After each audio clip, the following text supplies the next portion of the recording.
Gotta get this back to normal.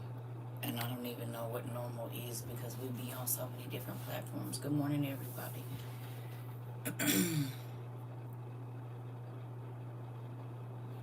I'm trying to have my other pair of glasses. We ain't got them yesterday, but I don't know. I'm just gonna have to work it out because they moved them. And y'all, I love the fact that they could be. I use them driving. These is probably gonna be my driving glasses. But we about to see. I'm gonna try to work with them today. I don't know what's going on. Good morning. I gotta look way down here to read, and it's just weird. I don't know what's going on. I think they right, but hell, I don't know. I really never had to wear glasses until I met y'all. So, good morning, good evening, good afternoon. I might go get my other ones. We gonna see.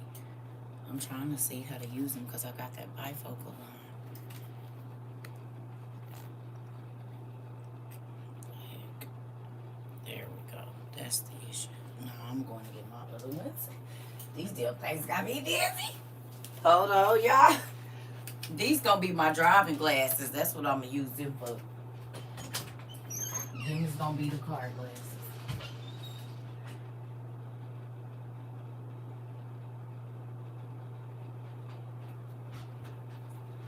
Jeez, it's never been this hard to try to figure out how to see. Hey, good morning, everybody. Ooh. Good morning, Dave. Good morning. And then these guys. Oh, Jesus. People that wear glasses and have for your whole life, I applaud y'all because it is a daily struggle to keep smudges off your dang glasses, to not scratch them. It's a lot. It's like another responsibility. That's what it feels like. Then you gotta be gentle with them. You can't lay them down. It's just.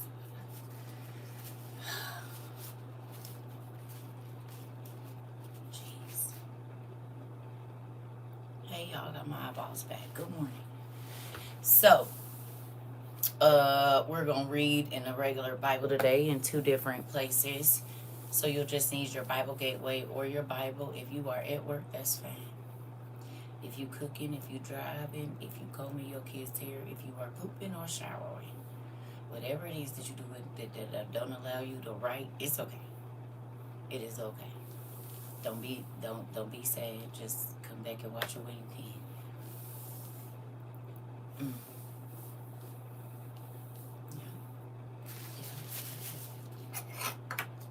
Amber. Good morning. That fix my credit. Come on now. Now that's always a good deal. Thank you, Lord. He said when you do right with the little, he'll give you much. It's a real thing. I got a praise report from my daughter's boyfriend this morning too. He was like, Mama. I said, boy, I was asleep. And all my stuff, most of my stuff, you can't hear it ring. It's only like meat, you can hear that ring. Other than that, you're not hearing too much ringing. Sometimes I turn my ring on and sometimes I don't, but good job. I'm happy for you. He had a blessing come through this morning, a very good blessing. Somebody just gave him something that was really nice. So it makes me happy that God is in the blessing. Good morning, Caleb. He really is. He do big things. He do big things. I ain't gonna tell her just in case my daughter is in here. So I gotta wait, and then when she know, I can tell y'all what God did for him. But she might be sneaking in my class, so I don't want to spoil his surprise. He is. Excuse me. How y'all feel about door knocking yesterday? How y'all feel about missionary work? I think we did pretty good. And I think you guys are excellent students in showing people how to be on the internet. Thank you for being model students. Y'all don't attack people. Y'all don't act crazy. Y'all just roll your eyes and be like, okay, let's get on with the lesson. I'm proud of y'all. I really am. Because y'all don't know, when we go over there, I be paying attention to y'all. It was okay besides that one. You had to get pulling out the shirt, yeah. Yeah, talking about you being here 3 years. No, you couldn't have been. That's not the truth. Ain't no way you been here 3 years, sir. Ma'am, I don't know. No way. Because the people that's been here 3 years, yeah, they know what buttons not to push. They don't even be wanting people, they don't want people doing them like that. So, yeah, you been around, but you ain't been here for 3 years because that ain't the truth. No, because my students, yeah, we be trying to get on down through there. We be trying to get to the next thing. You keep trying to do that old wham, bam, thank you, ma'am, throwing out random subjects and stuff. We don't do that over here. Yeah, we don't. You ain't been here. You might have came every once in a while for 3 years, but nah, the students of WOIU conduct themselves in a different way. Right. No, he, whoever it was, they probably do come to class. The way you blew that whistle yesterday, got that straight together. It's all. Listen. There are some people, I keep telling y'all, that do not get attention in their normal life, and the internet is the way for them to get it.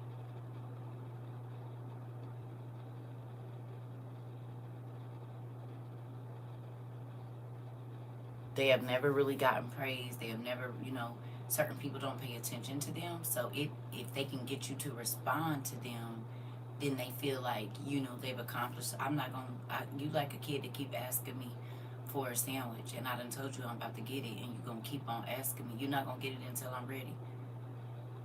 I felt like he was on Malcolm X, how he turned his finger and everybody was in line. Listen. I don't know what be, and these be adults, and that's why I be like, People be crazy. You doing too much for somebody to say something to you. Stop it. Stop. It's weird to me, but anyway, I'm gonna wait a few more minutes. I know they're not giving out notifications and stuff. This is the thing. If you allow your child to be a distraction in class, they'll be the distraction at their job. They'll be the distraction in college. Because they're just there to do whatever they want to do. And so the people that are really working, that are trying to learn or trying to learn their craft or whatever it is, they become a distraction to them. Well, I was the mama. If my kid kept telling me it was a person that was stopping them from learning, I'm going to come into class and I'm going to see for myself. And then if your mama ain't going to get on you, somebody mama got to. Hey, sit down. You heard what that teacher said. Pay attention to your work. What you supposed to be doing? Yeah, but I said do your work. Because the teacher ain't going to tell you, but you ruining my baby's education. So let me come in here and do what your mama want. That's why the teachers used to like me in their class, because I got on all them kids. I don't care. Your mama ain't going to come in here and do it. She going to fight and act like it's a teacher, and sometimes it do be, but sometimes no, it be your bad kid. And my baby don't got to, every time the teacher has to stop, that be me. The teachers would be thanking me. Yeah, every time the teacher got to stop and tell your kid that don't listen something, then that's taken away from my baby's education. It's not okay. We're not going to do that. Baby, are you hungry? Did you eat breakfast? No, because my mom yelled at me. Okay, well, let's go get you. I'm going to be right back. Matter of fact, I'm going to bring everybody in here muffins because you hungry, and so you messing with people. You didn't go good sleep because it's arguing, whatever's going on. You didn't go to bed till 12 o'clock and had to get right back up at 6 and go to school. You didn't get enough sleep. You grouchy. But you're not about to be messing up my baby day, because, no, we're not doing that. Good morning, Punky. We're not doing that. Get your babies under control. And you quit having a crazy, chaotic house to where them kids can't go to sleep in peace and wake up in peace. It's your job to make sure that they are well rested, fed, and whatever else, and happy and clean so that they can be productive at school. And that be hard on them teachers. Yeah, they be needing help. Yeah, then you want to blame the teacher. I put them here with you, but you brought them here on 10. That baby ain't rested. I can look in their eyes, still got sleep in their eyes. They ain't had no sleep because you up, turning up, and doing whatever you want to do. Absolutely not. You got babies that got to go to school. Your house, dang, you need to be quiet by 9:30. Now, you can go in your room and do what you're going to do, but that house, it needs to be quiet by 9:30 so them kids can go to sleep. You keep telling them to go to bed, but you got music blaring, people coming in and out. How they supposed to go to sleep? Shut up. You ain't gave no bath before they went to bed to calm them down or nothing. Shut up. And that's why I didn't allow people to come to my house at no 9 o'clock talking loud and stuff. Girl, if you don't go outside, I'll be out there. Why we can't sit in here? Because my kids are sleeping. You act like you don't know how to do an inside voice. I can tell you was never taught that.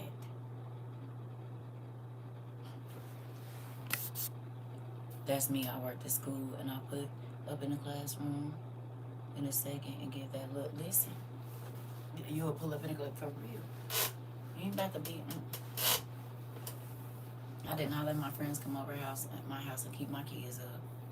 Nobody could do that because they have to be productive at school tomorrow. So I gotta do what's gonna be. This ain't about to be the Kiki house. And I did have people in my house, but it was until a certain time. I'll let you know when I'm ready for you to go. One of them employees offered me a job with the kids at the school. I was like, no, thank you, baby. I told you, my baby kept telling the people. They said she said she don't know what she talking about. I'll be in jail.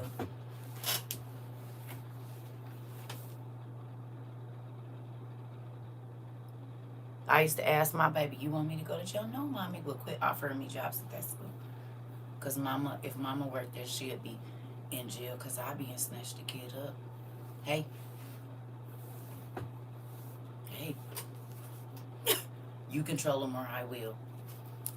Cue music locked up. They won't let me out, baby. Listen, she said, mommy, can you work at my school? No, baby. No. But you a big, I know, but no. You don't love your mama if you want her to work at your school because your mama be in jail, baby. No. And this was back in 2007, 8, 9, 10, 11, 12. I couldn't even imagine now. No. And I applied any teacher, teacher's assistant, principal. My brother is a principal. And my sister-in-law is a principal. I got a cousin. Little cousin, she's the principal. This was yesterday. Listen, I'm trying to tell you. No. Unless you're going to let me be a counselor. Now, if you're going to let me be a counselor, I'll do that. But just, yeah, send them here when they frustrating you. I got some activities for them. And as y'all can see, we have teachers that put seed in classes and things like that. There's things that we do here that would be a huge, maybe you could be like an activities coordinator or something and take some of like the seed thing. Because think about this. If you get a plant growing and then you pour bleach on it instead of water and vinegar on it instead of water and Kool-Aid on it instead of just regular water, you're going to get a different reaction from that plant. We are all planted seeds, but how that plant is nourished, right, decides what it's going to produce. My nerves are too bad to be dealing with anybody smart mouth kids, but I would love to do projects or if they conduct it. Yeah, exactly. This is what I'm talking about. You just go in and drop the seeds, sis.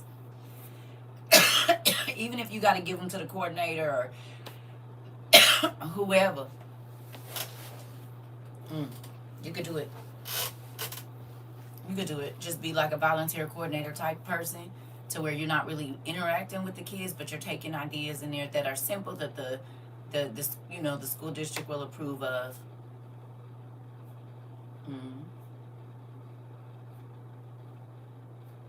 You got enough in your journal, enough exercises, I'm sure. I'm sure you do. Because this is the thing, we do have to help the next generation, and sometimes it is very challenging and frustrating. It is. But we got to do our part, But that's why we also have to learn the lessons that we need to learn so that we can help the generation coming after us. And sometimes it is very difficult. I know. Believe me. I'll be like, God, why do you keep sending these crazy people to me?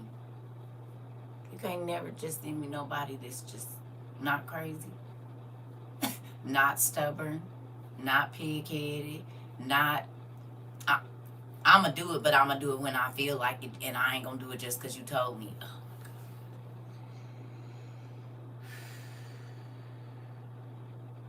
And then he say, "CERCA. CERCA, huh? You don't remember that's how you used to be? We are not talking about me." Why do we always got to bring it back to me? I'm talking about them right now.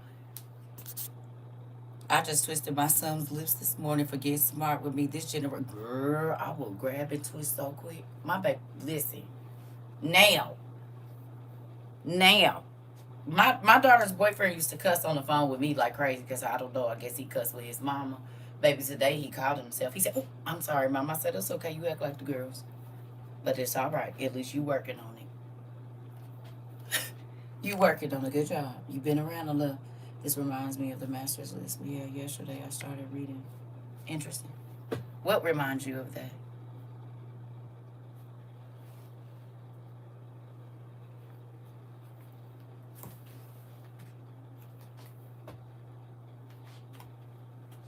Y'all, I came in here and cleaned up, and in 3 days, it looked like back to what it was. Listen, I will snatch them lips in a minute. In a minute, I will snatch them lips. You ain't about to have me crazy, and you're not about to make me go to jail. When you get to that school and get to embarrassing me, we're going to have a problem. A big one. Next time my daughter come here, I'm going to have y'all tell her the story I told y'all about her being in the hallway. She going to tell y'all. She also, I'm going to let her tell y'all the story about how she got slapped up the stairs. Came in my house high and didn't think I know. I said, "Are you high?" Girl, she was like 14, 15. Baby, I hit that girl so hard she flew up them stairs. I'm trying to tell you. Did. And her lip was fat for the next 3 days. Don't you ever do that, nigga. And when I saw they had my medicine, you got me messed up. She still talk about that. And my daughters, y'all see, they're not littler than me. They've always been bigger. Like, once they hit about 11 or 12, they've always been, had me by 30, 40, 50. Some of them, one of them, 60 pounds. So at that time, she was probably about 160. I couldn't have been no more than 120, baby. And I'm telling you, this hand game strong. You ain't seeing me. She got knocked up the stairs. No joke. She can tell you herself. I'm not going to play with you. You said, "Wow, this is funny. My sister and I had to talk about them trying to be a teacher. They'll be under the jail." I'm trying to tell you, I don't play that. Don't. You got to practice. You got to practice going from down to up just in case they big. You got to practice arms strong. And you gotta, when you come down, it's kind of like shot put. You gotta. I come from the Slapaho tribe. And I ain't calling my dog, but that's everybody. You understand me?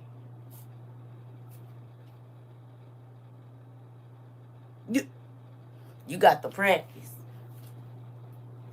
All my boys bigger than me, so I gotta tackle a girl.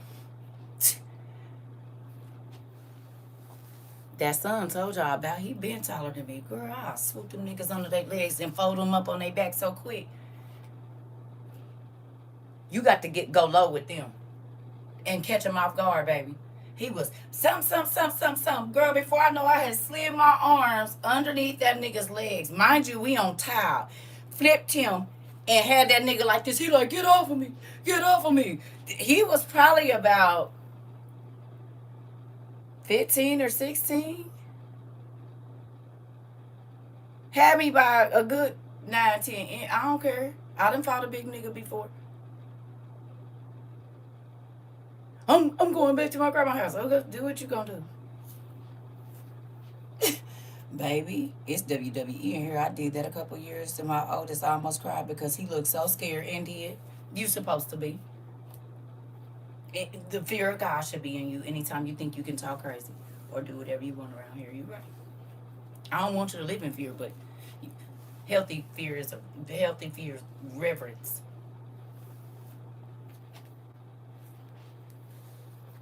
A football tackle, my son, he lost his mind with his mouth. I had to fix it. I'm trying to tell you. I'm trying to tell you. Girl, y'all got my heart beating fast. My heart beat fast, baby, because you're a kid. You be like, nigga, do you know what all I went through to get you here? I was a team up too, nigga. I will. What? Baby, listen. These arms get real strong when I get around a disrespectful child. Quit playing with me. You better quit playing with your life. Don't do it. Find something safe to do. Thank you. You want me to go to jail, don't you? That's what you want. You want me to be rocking gone. Especially a young mom. Me and my husband be jumping by. I'm trying to tell you. Boy, look. All I hear is Mortal Kombat. You can try to tell you. Listen, look, y'all got me. Y'all done broke my deal. Like, we can't talk about this no more. Because, baby.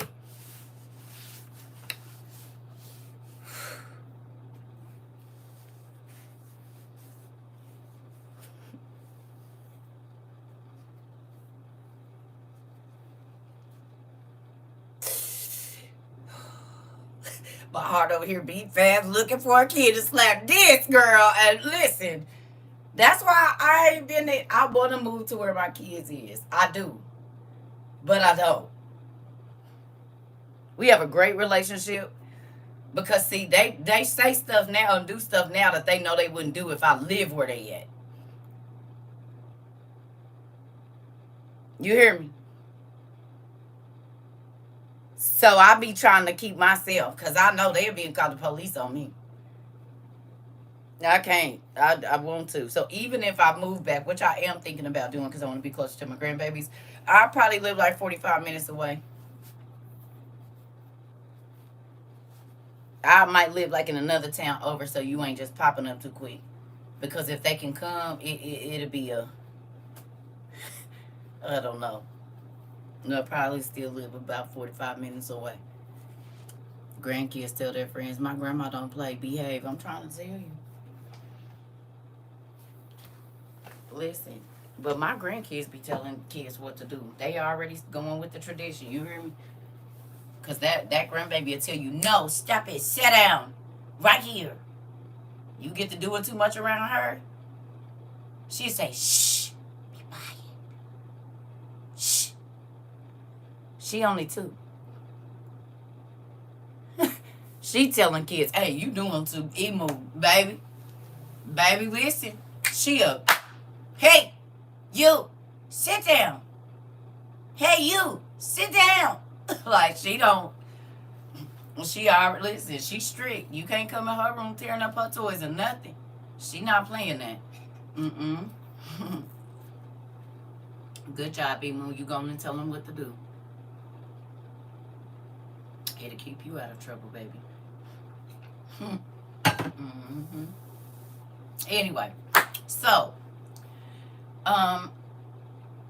let's do a refresher real quick before we get started. Girl, I be tickled too. She is everybody boss. Everybody. She told me, hey, you sit down right now, right here. I said, oh, fine. What was one thing that stood out to you in your master's list that we read yesterday, or that you all are working on now? I know Miss Diana let me know.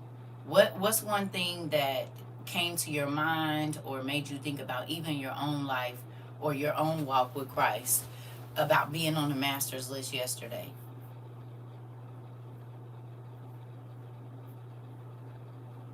Was there anybody that you identified with on the master's list? That is my husband. That is what my husband says. Listen, I could find 4 boys and we'll lay them out that part, and we got the little fear of God, and they make them more respectful. You identify yourself with Miriam. Okay. Anybody else? Good job, Punky. Anybody else got a chance to start on your work? Good morning, Miss Ida. Good morning, Auntie. Anybody else?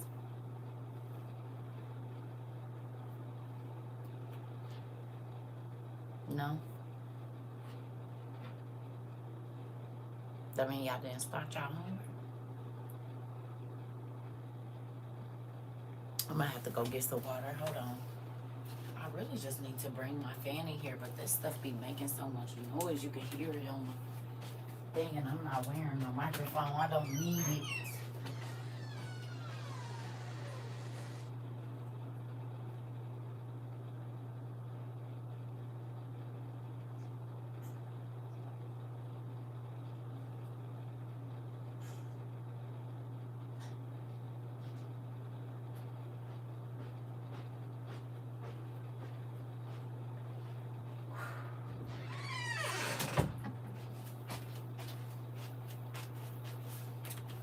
I remember when this room was so hollow.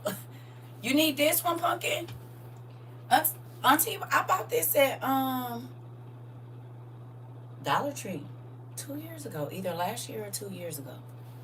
But if I see one, I'll grab you one. If they put them back in there, I'll get you one. That's where I got it. Our brothers are in town. So you missed class. It's okay, Pumpkin. But if I see one, I'll get you one. You know, Auntie gonna cut them up because this middle part is my air conditioner. Listen. It's a black lady on TikTok too. She said, I'm in the I don't care club. And she said the I don't care club is the people that's going through perimenopause and menopause. And baby, everything she said is everything I be feeling. I said, okay, so it's not just me. Great.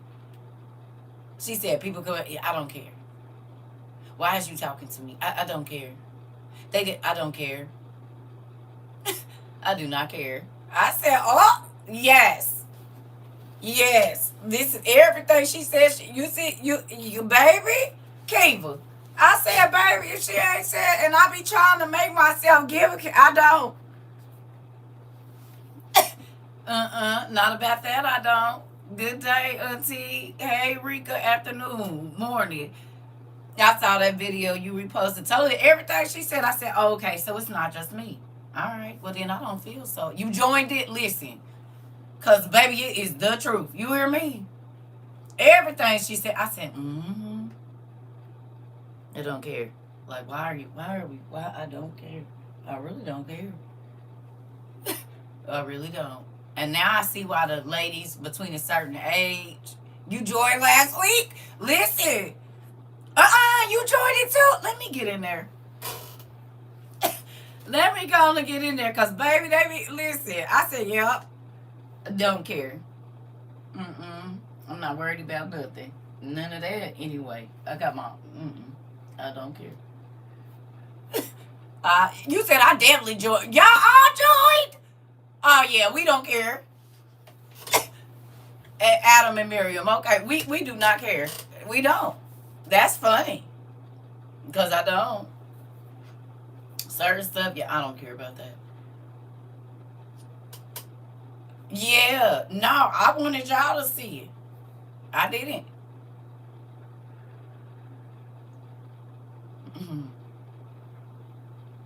Don't care. So I felt better. So I was like, Circle, you need to check yourself. No, all the women, they was feeling like this. It's not just me. It's not just me. She was on point with all of them things. I'm trying to tell you she was. I already know. That's why I said, yeah, I don't care about none of that. None of that. I don't care. I'll be right back. Hold on, y'all. I do not care.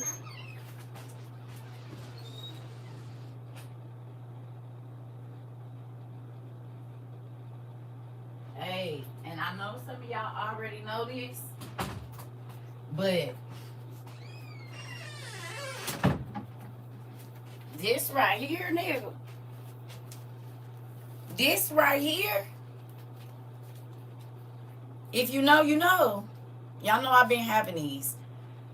I stretched because I be having a lot of hip pain.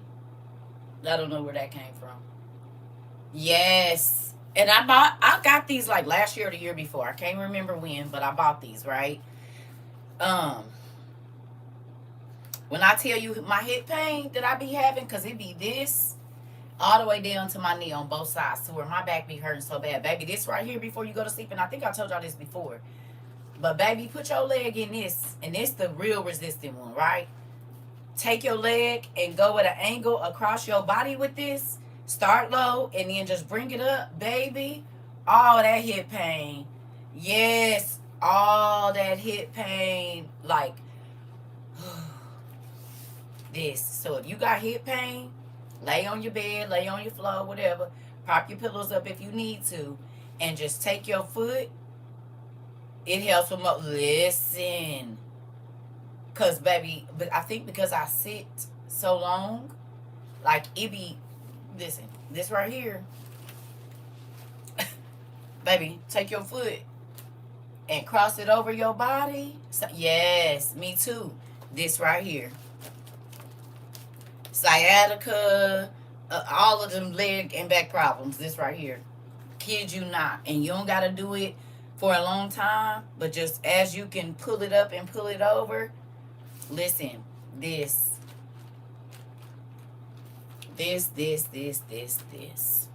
You have a lot of pain, like right under your, like at the top of your thigh. You got a lot of ankle pain. You got that where your feet be tight. I don't even know the names of all the medical stuff, but y'all know what I'm talking about.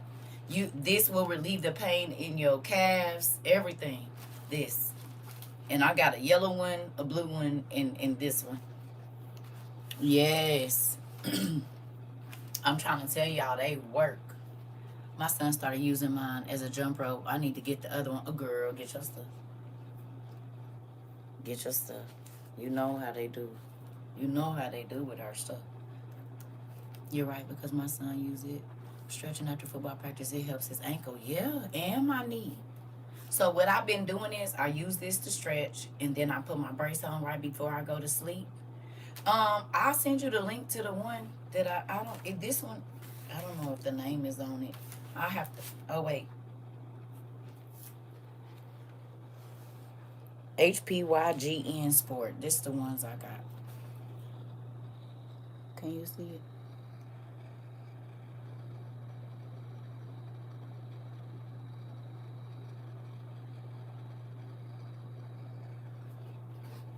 And this is what I got. And all of them this long. They all this long. And they, yeah. There you go. That's what I got.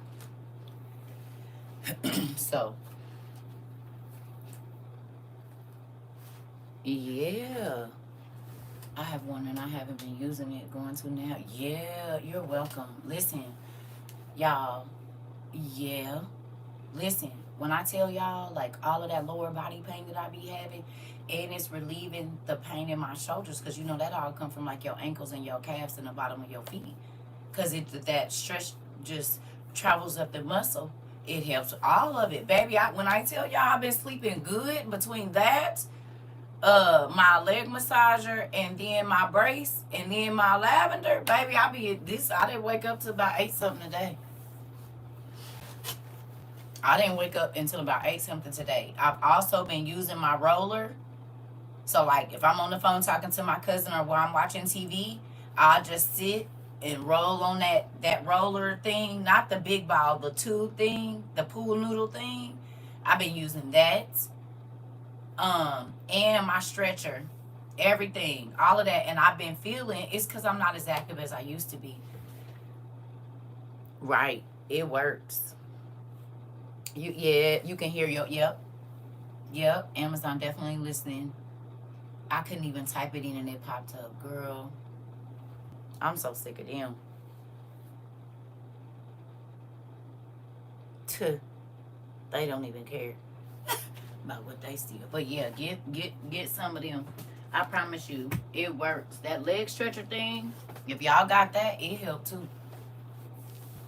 Cause I realized that all of my tension was in my midsection, in my core right here. Like, you know what I'm saying? Like the top of my thighs, if you touch that muscle, that groin muscle going down there, you will see it's tight. And if you push on it, you'll feel it in your back. And sometimes you can feel it like if you press on that muscle, you'll feel the pain all the way up here in your shoulder.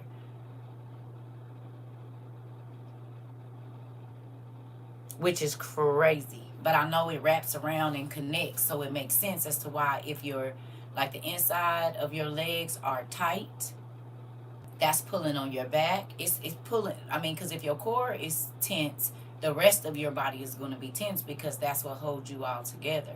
So you got to keep these muscles relaxed and strengthened, but relaxed in order for you not to feel pain in other places.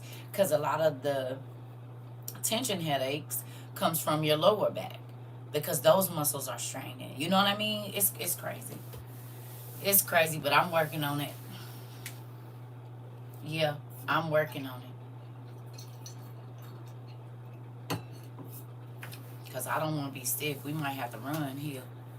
You're welcome. That rollerball thing helps too, y'all. Not the ball, but the pool noodle thing.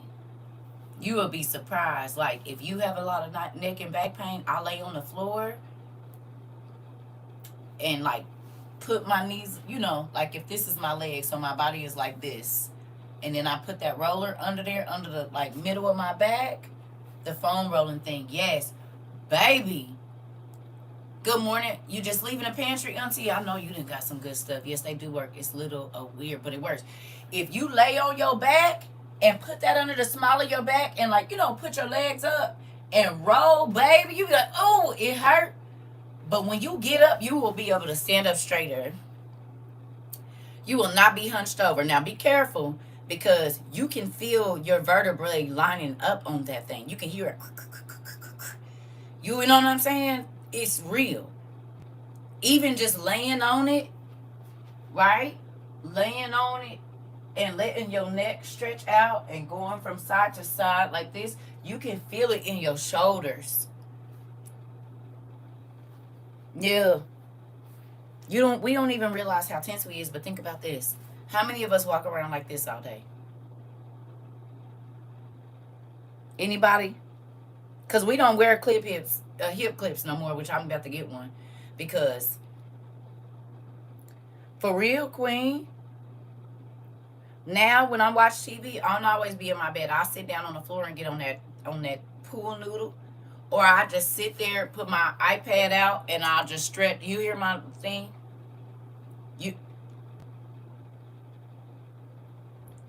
Sis, this, okay? So from looking down, and then think about it, we carrying at least a two pound weight almost in our hand all day. So our shoulder is not at rest. It's always like this. So it's like carrying a 5 pound weight or a 2 pound weight in your hand all day. It's straining your arm muscle. It's straining the back right here. All of this be tight. And then a lot of times if we doing something, we sitting up on our elbow. Well, this is putting strain on all of this, which is putting strain on our back. Girl, listen. I've been looking. Yeah. Yeah, but you need the bigger ones. They got these. This is the one you need, not the little ones. I know they have them at Five Below.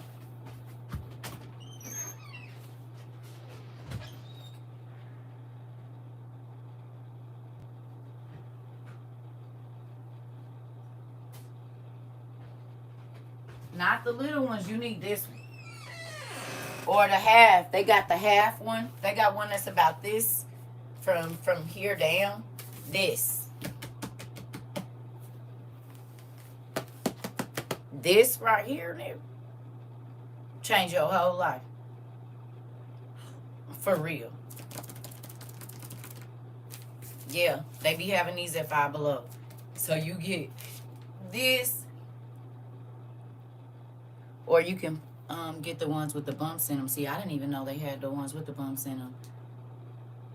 Yeah, so, look, you can lay, Rika, listen, if you lay on the floor, oh my God, and just roll your arm up, girl, you're going to be like,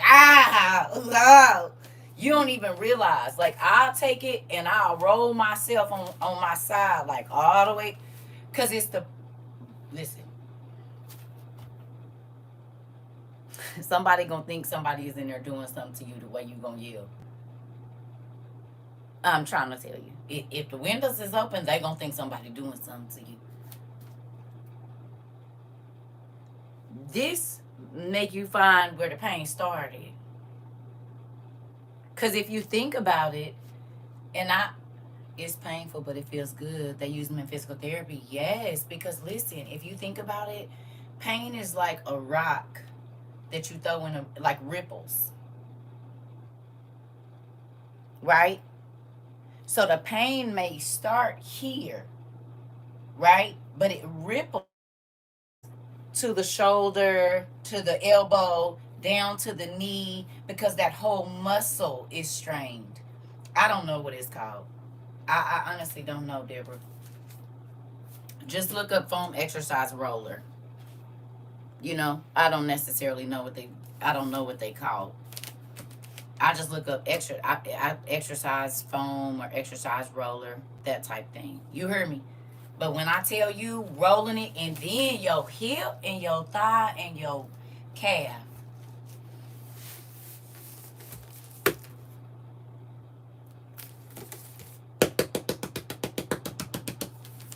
that's what I looked up and it came up. Okay, this right here, change your life. Foam tube for exercising, whatever. But listen, this, especially for your back and like your glutes and that under part of your thigh right there, the top. And you can just kind of start with your legs like this, roll, and then open them just a little bit, open them just a little bit, open them just a little bit. It's going to work muscles you didn't even know you had. Promise. And that's pushing all the, what is it, citric or silic acid out of your muscles, so you'll probably have to go to the bathroom right after. Drink you some warm lemon water before you do it. Yep, them things work. And I've been using it and I've been sleeping so much more peaceful. It's not like I don't be waking up and like, trying to get comfortable and all of that. Like I just sleep. Yeah, which is good. So anyway, we've been on here about 30 minutes, y'all. So yeah, so you drink warm lemon water. If you're gonna do it at night, drink some warm lemon water before you do it. Nope. And do that. It's gonna push all of that, whatever needs to be in there, out. You might have to pee in between the rollout session, but it's getting all of those toxins out of your muscles so that they can be relaxed. Queen, you and Mari, this y'all business, ain't it? Ain't this y'all business? Ain't that what y'all be doing that part? We need to be asking them. You said, okay, then autodidactic polymath, girl. Listen. It helps for every part of your body. You can sit in a chair and roll your feet under that, and it's go. Listen, that's okay. Do me a favor. If you're not working or anything, take your hand, right? You had it right. I'm over here just proud listening to you. Ah, thank you. I did it. I get a star on me paper. I get a star on me paper. But listen, do me a favor. Go up from the 2 bones on your ankle for the lymphatic system. Y'all be making me happy. See, I love our school because everybody learns. But listen, if you go up from your ankle and press firmly, not hard, but firmly, tell me if it hurts. Thank you. I got a star on my paper. Tell me if it hurts. Or it, like, is it tight? Do you feel a little sting? Just go on the back, go up from your ankles and them muscles right there. Do you feel it? And we just got to start back. That's right. I'm so excited. It's uncomfortable. Okay. Now, go back a little bit. Just right there. Just take a thumb's width and go back. Okay. Because I ain't got no socks on and my toes ain't done. So let's do it. A little sting. Okay. So what that means is when you get your roller ball, or if you have something that you can roll on like that, y'all know what's crazy? You can do your ankle with a rolling pin too. Did you know that? If you got an old rolling pin, you can use a rolling pin.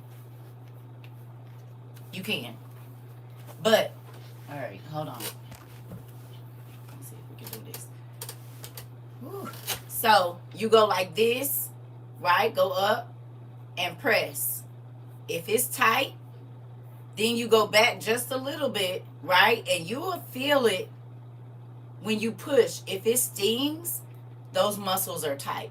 So then this is where you're going to, like, even if you feel right here, you push right here, you can feel the muscles is tight. But when you roll on this, you're going to feel it on the inside of your thigh on this side. So when you roll on that roller, you're going to feel it like closer to your hip on the inside. So as you're rolling, and do it slow, you don't got to do it fast. Sometimes it takes me a minute to get all the way up my body. I promise you're going to feel the difference. Anywhere where there is that tightness, like my neck muscles are always usually pretty tight. This one, right here. So then what I'll do is when I roll on this arm, right, and I'll take it under my arm. Ooh, that hurt the worst. And right here. This right here, if you push right there, is that muscle real tight? Like right at the back of your arm, kind of where your rib cage and all of that start. If you feel that, listen, take that roller bar and go underneath your armpit. Oh my God, you be about to punch somebody. Over here in the shower, just smiling, listening to you. You a whole self-help book. Thank you. Girl, when they told me about that one thing they tried to diagnose me with, I had to start learning because mine is muscular. It's my muscle system, the muscles. So I don't be wanting to feel like I didn't have to fight every day. And that's how my body be hurting sometimes. Like I done been in 2 fights with 2 people. You know what I'm saying? I'll be having to work that mess out. For real. I'm proud that you're proud of me though. That made me happy. But part of this is, my parents was in the medical field and they really did make us read all them books about all of that kind of stuff. Pill books and everything. It's crazy. Anyway, I'm probably going to make some coffee. You need to get your Bible Gateway. So, Queen, don't worry about it. You in the shower. And if you're at work or whatever else it is, yeah, but I think we're going to door knock again today. Don't be mad at me. It's okay. Sometimes we got to go into uncharted territory. And there are a lot of people that it's definitely paid all off because we learned so much over here that our doctors would never tell us, sis.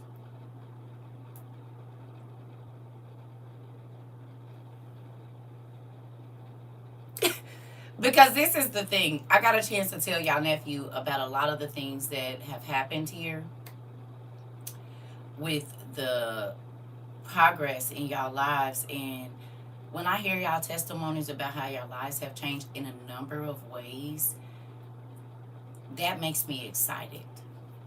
Like to know that people are getting healthy and they are healing mentally, physically, emotionally, spiritually, financially, all of that.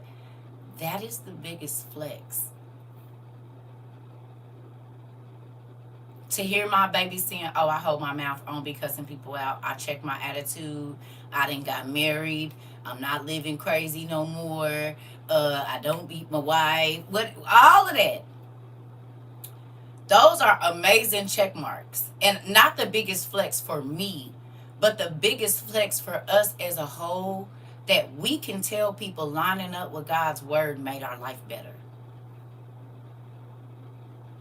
Not living as a fake church person, lining up with the word made our lives better.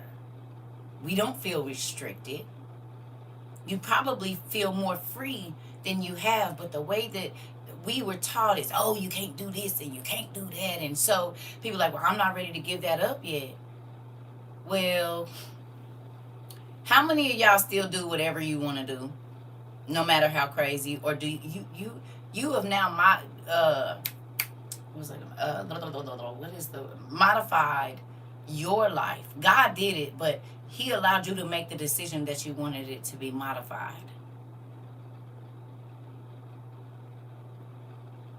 You hear me? You feel free. You said we know the rules for the classroom. Oh, you must be. I couldn't even if I wanted to. Come on. My daughter is a massage therapist, and she makes sure her clients drink water after they get a massage to release the toxins that she just removed. Exactly. Just got here, please. What do I need to roll? Because I'm in pain. You need a foam roller, a foam exercise roller, a foam exercise roller. It's gonna help your life tremendously. I promise. Now, the first day after using it, you're gonna be sore. So maybe take that next day off.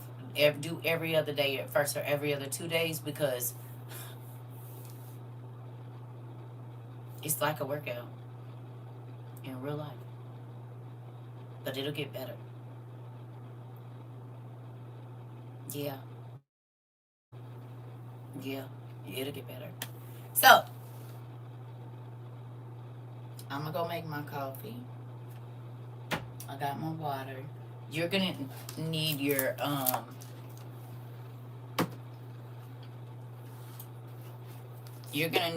your Bible Gateway for today.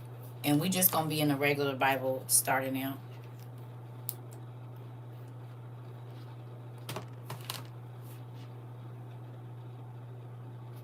Yeah.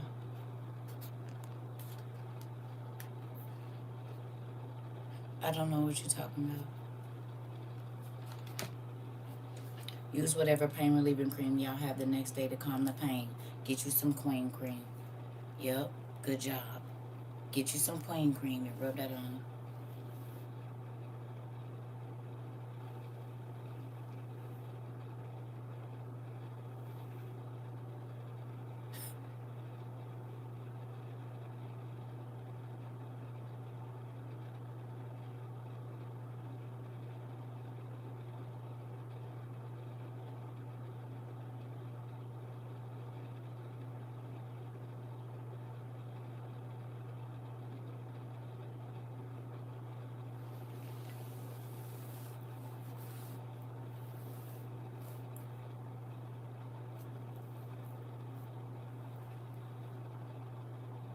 So we gonna go door knocking today. Get your shields and stuff on. We gon' mm, y'all remember the class from yesterday? Y'all remember when I was John?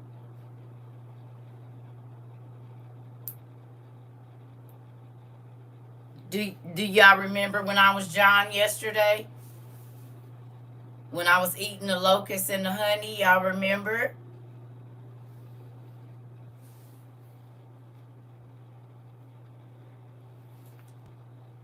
Okay. There you go. Hmm. That's what we gonna say to that. The locusts and the honey. And the camel skin. That's what we gonna call that, okay? We just not even gonna worry about it. Okay? So I'm gonna go make me some coffee.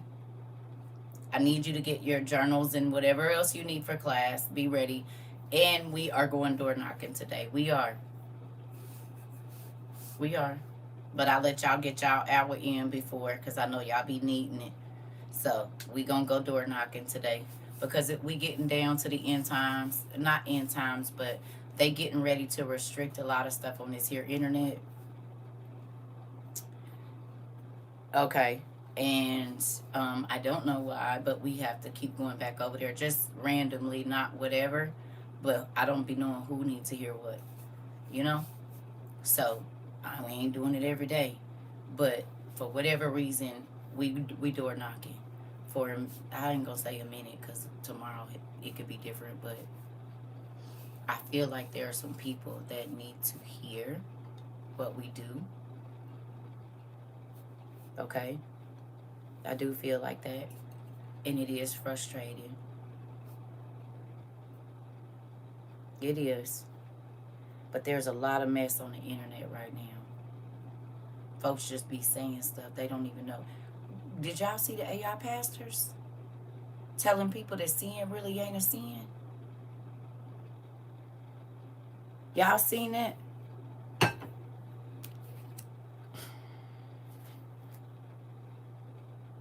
Have y'all?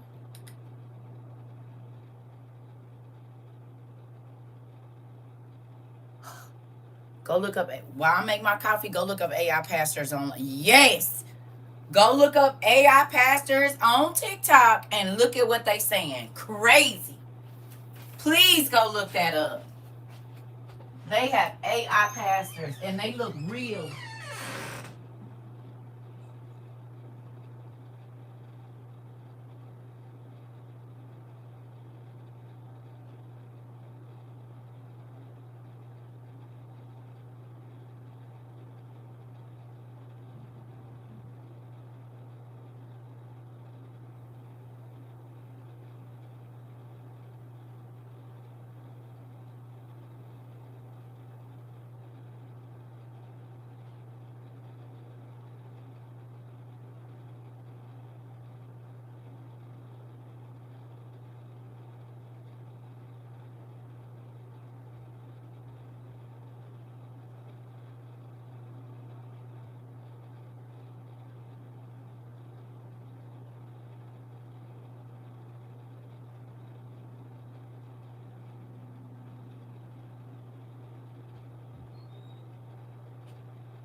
Y'all see it?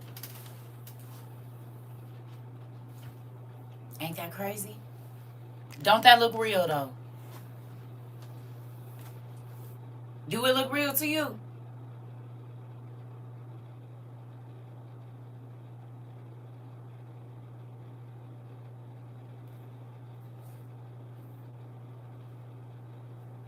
And somebody that don't know nothing about God will see that and be like, oh, this pastor is cool. It's a whole robot AI generated sermon. They got a black dude saying it. Also, I saw this and y'all probably already saw it, but I'm gonna.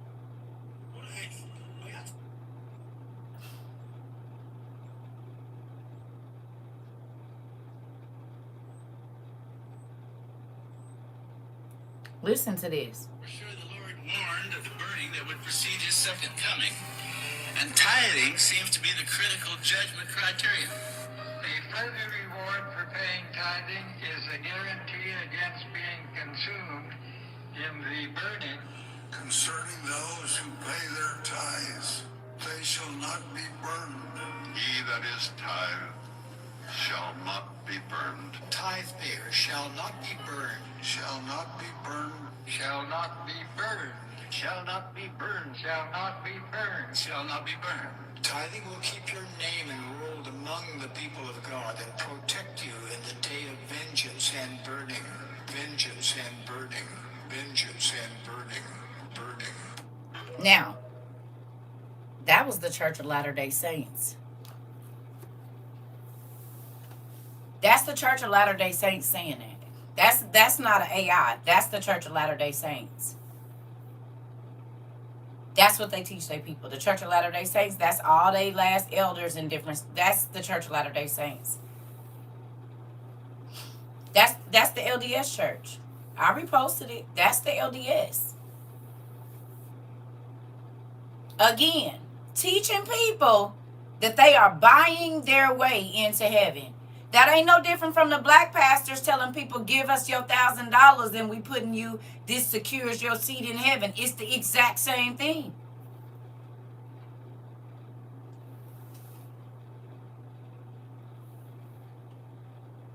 Ain't that crazy?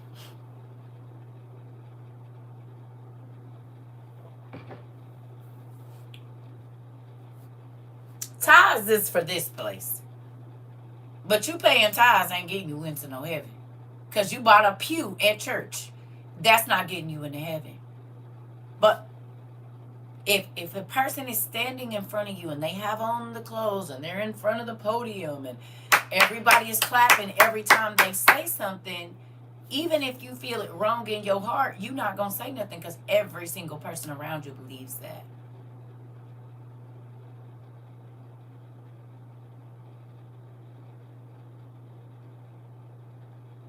Hello.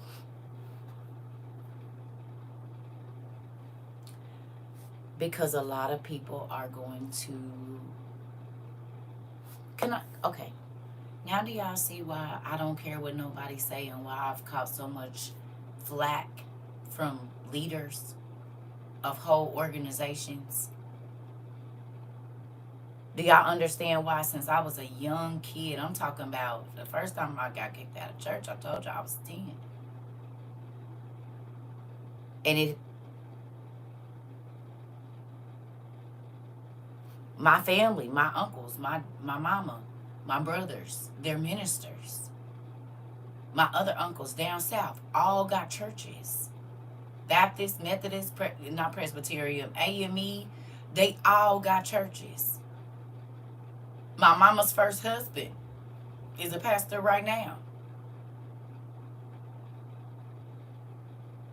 Him and his wife have had several churches. So when I say I be dealing with the leaders, I'm not joking. And when I be telling y'all the leaders don't even be knowing, I'm not joking. My great uncle that just passed away right before my grandma, he was a suffering bishop in North Carolina or South Carolina. One of them, a suffering bishop.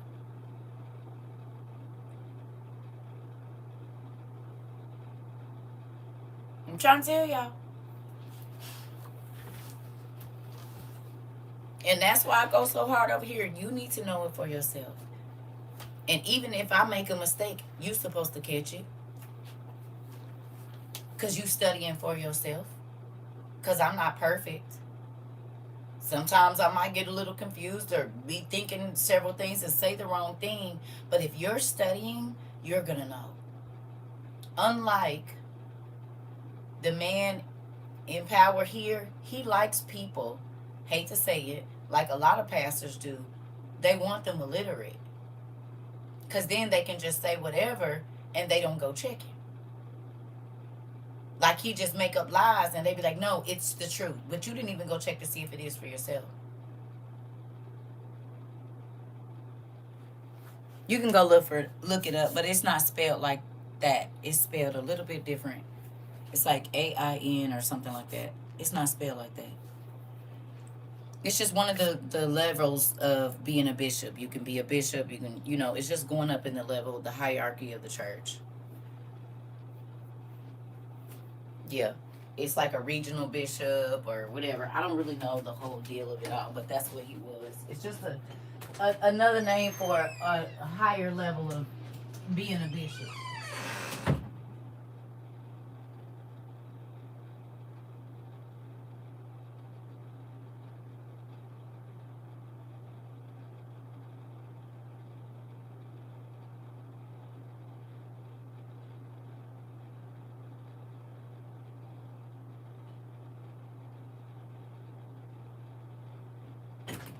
Basically. You know how you see like the cardinals and then there's certain types of cardinals and then there's popes, but there's the pope like that. He was way up there in the faith that I grew up in, him and my grandma.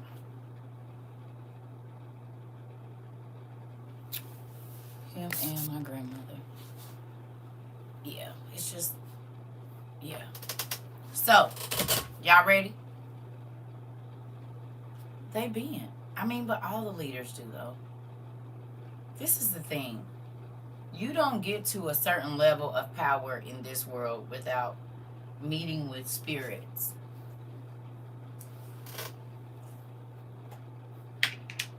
I keep trying to tell y'all about the experiences that I had when I was younger, in my between 16 and 20 something. I'm serious. Hollywood, they come looking for you, depending on who you are. And then, like I said, that whole finding out that I was in that gay program, it just makes all my life make sense. The letter that came to my house in 2007, when I had just moved back to India, nothing was in my name in the place that I was living. So yeah, no, they know who you are. I told y'all they've been knowing. So certain things, spirits, if okay, the devil knows your calling too. They can see your spiritual light. This is why before certain people came to the earth, the devil was getting in bodies trying to make them not be able to get here. So whoever and whatever it is that you're supposed to do, the enemy knew who you was before you did. That's why they try to destroy you before you can ever understand who you are. That's why that happens. Because then you'll never reach your full potential. It's what all the Disney movies is about. The wrong person is sitting on the throne or sitting in the place of power, and it's really somebody else that should have that job. But somehow or another, they got mixed up and thrown out, and the wrong person is there. That be in your life too. It do. It do. So, we're going door knocking. So, there you go. Right. There you go. They need to check themselves before they wreck themselves and others. Listen. All right, I'm ending this, y'all. Y'all know where to go. I'll see y'all in a minute.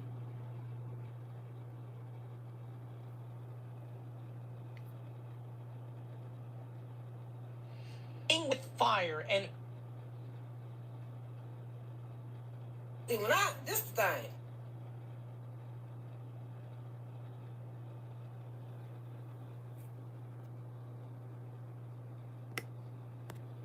We had to do our warm-up session first. Right.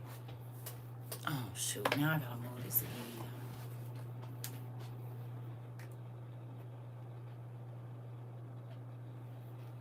Okay. Here we go. Hola, hola. I just want to tell y'all I love y'all. We going in. You hear me? We going in. We going in. Yes, we going in right now. No. I don't let people in my life, y'all. To those of you that don't know. Okay? You're going to need your regular Bible today or Bible Gateway. You got it already? Good job.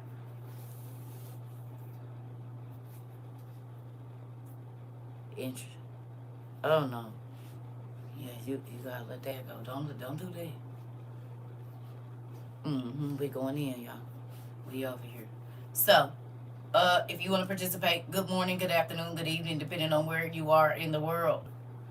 We're getting ready to have a We Outside International University class. If you're open, you're going to need the app Bible Gateway or your Bible, but then you might not be reading the version of the Bible that we're going to read today. So, if you can, get a pen and paper. If you are driving, at work, changing your baby poop and taking a shower, any of that, it's okay. Don't worry about it. Okay? You can go back and watch it on YouTube. But if you are not, hi, kid. What are you doing in my class? I see you. Hello. You be trying to hide? I seen you every time. I don't know why. I can't see nobody else's face, but I know them kids. Hello. I love you. I love you. They be trying to sneak in here. Don't do it. I'm going to see you every time. I'm going to see you. All right. So, what was I going to say? Bible Gateway. Bible Gateway. And I'm not telling y'all where we're going just yet because I know my class. But once y'all get over there, let me know when you got your Bible Gateway up, and then I can tell you where we're going. Some of y'all Mm-hmm.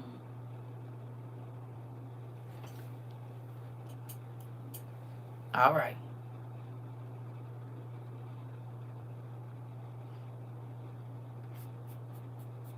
Mm-hmm.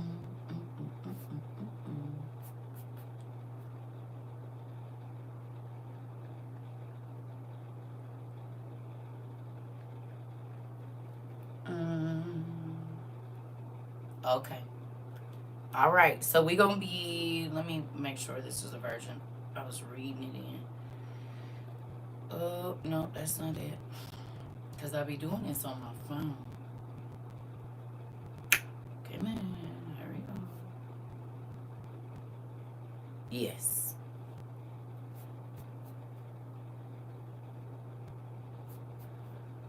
Y'all hear my stomach? Don't be doing that.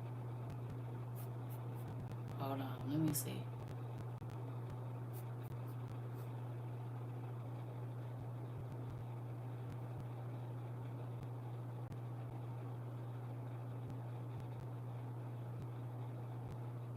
Okay. So let's go. I read it in the NIV, but we gonna read it in the easy read version. I need y'all to go to Joel 1 in the ERV. I should give me a pillow. I'm gonna bring me a pillow. Hold on. Let me go.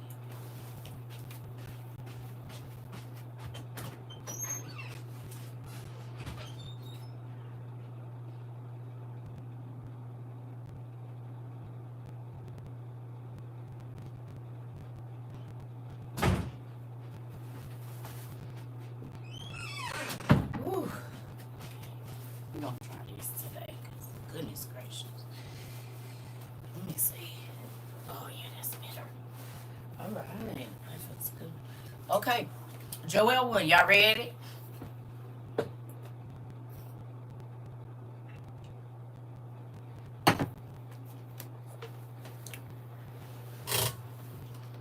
Here we go. All right. Ooh. It says, Joel, the son of Pethuel, received this message from the Lord. Now, first sentence. What do we think happened right there? After learning what we learned about the Creator showing up in a specific form,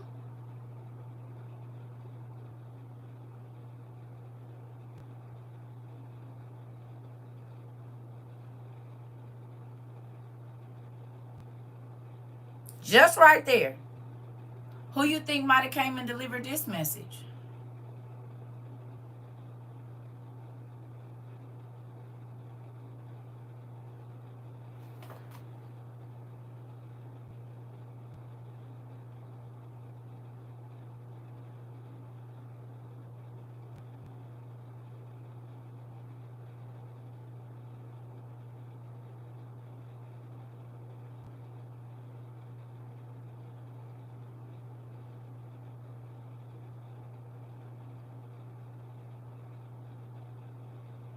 We just did a class. Okay, Diana.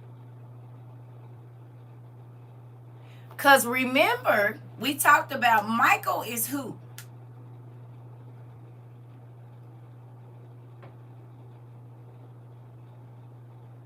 What does Michael do?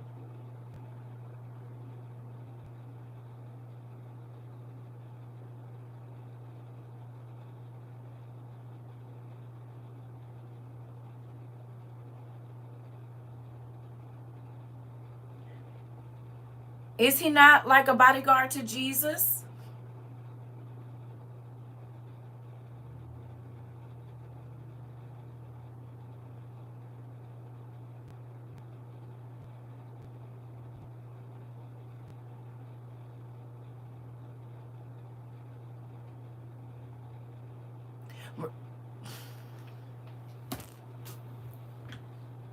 Remember, we talked about when Michael shows up,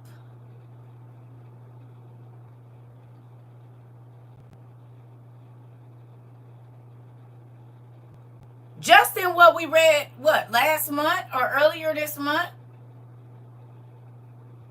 Jesus, when we thought it was only angels showing up, was he not?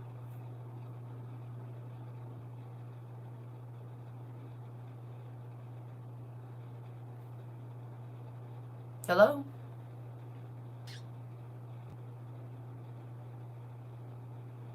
He was showing up before he was born and after he was supposed to be gone.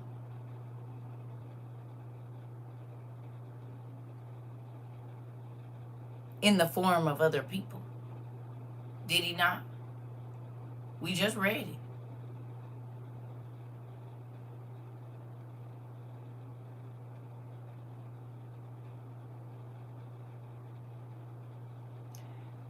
So I'm wondering if all of these times when the angels of the Lord showed up, if the Lord was with them.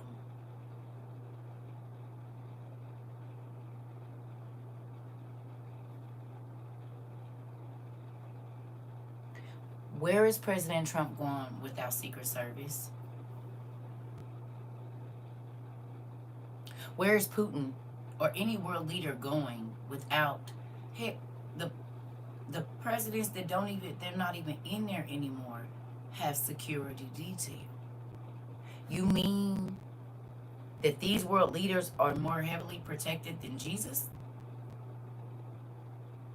Even though he doesn't really need the protection, but do you remember us talking about him coming down to this realm? Because this realm is no king. Trump has to announce if he's going to another country. Does he or does he not? And most times, before he shows up, he has security detail that gets there to do the work before to know all of the threats and this, that, and the other, right or wrong. That's any official.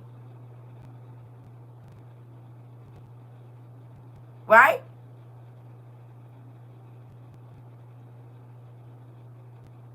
So if Jesus was coming into a dominion or a realm that he is not the ruler of, his security detail is going to be here first, and then he shows up to speak.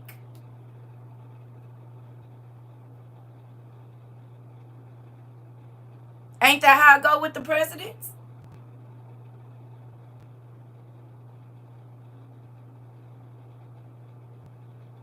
Why would the angel of the Lord show up if the Lord wasn't coming?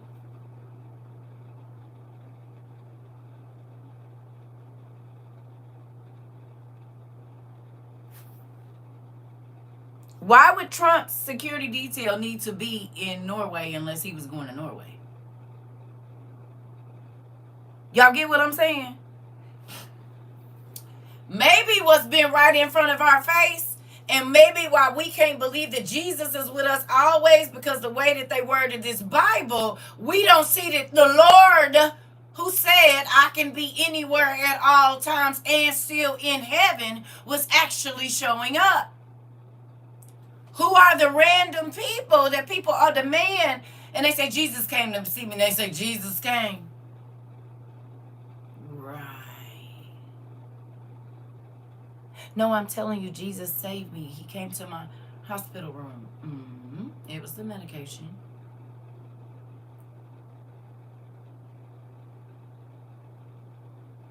Or did he really show up?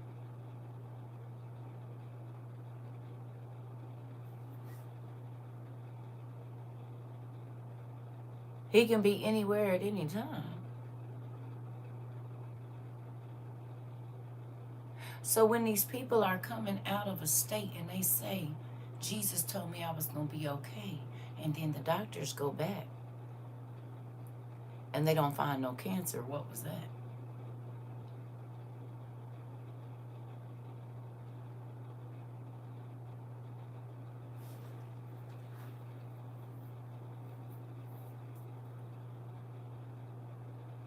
Hello?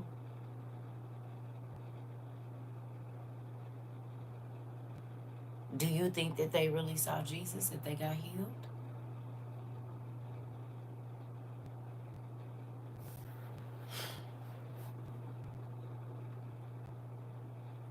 Either you believe he's omnipresent or he's not. So can he be there and here too?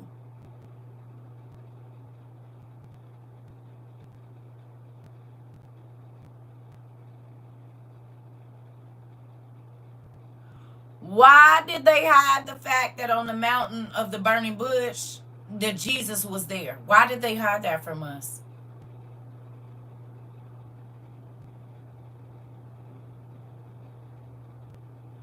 Why didn't they just tell us that Jesus showed up there?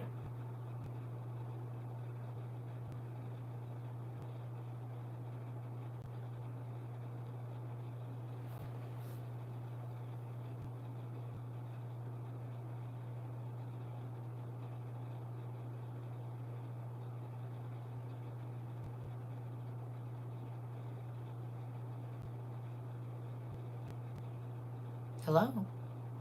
Why is that a hidden secret?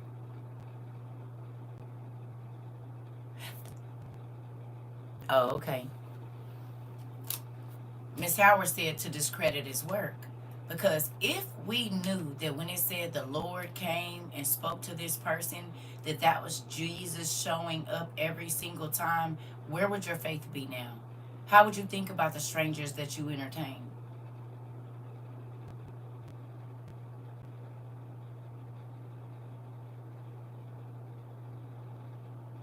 Hello?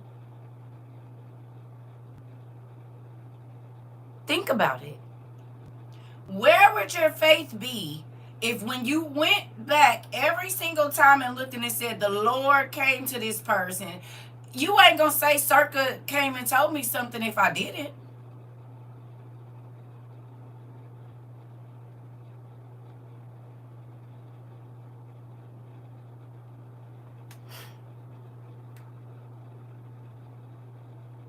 Would you interact with strangers different? You'd be more perceptive. You would interact with strangers differently. When that random person walks up to you and hands you the money that came out of nowhere and you didn't see them leave,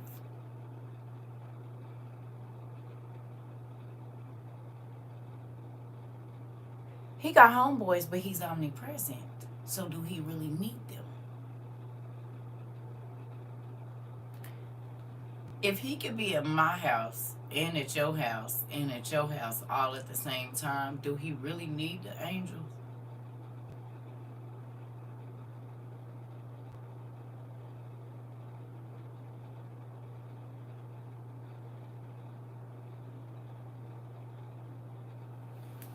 Oh, okay. I'm just asking.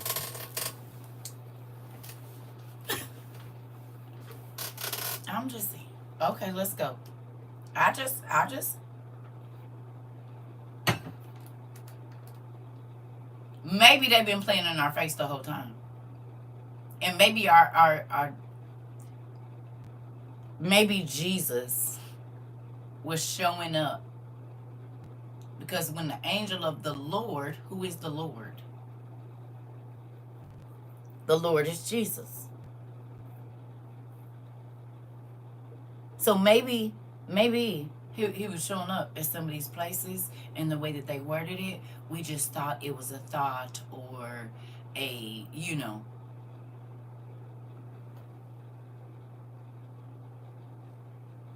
Everywhere he go, he got escorts. Everywhere. He has the best security detail in this world and any other.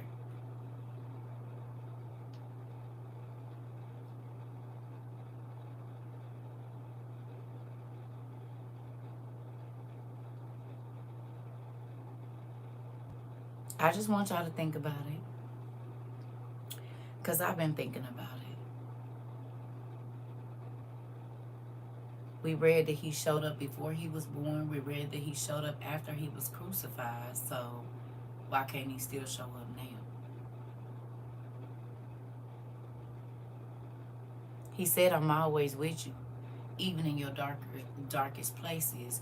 And in the darkest places is when this mysterious man or woman shows up saying exactly what you just prayed in your head. Make it make sense.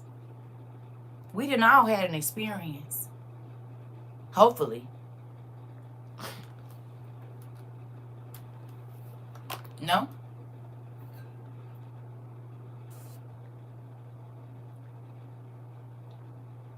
Yep, you said the enemy uses the same tactics in a different package trying to establish doubt. So do. The exact opposite of what God does. You see that?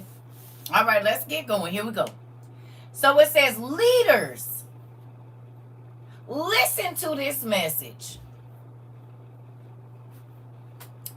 Did it say church folks? Did it say the usher board? What did it say? Who was God addressing first?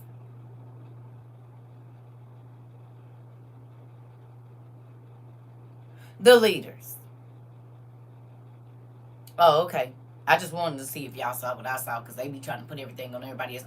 God be talking to you first. Leader. Boss. Supervisor.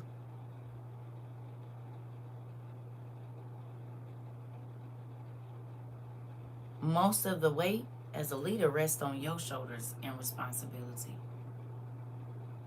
The leader of your house, the leader of your marriage.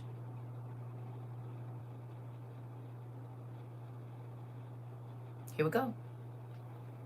All you people who live in the land, has anything like this ever happened in your life?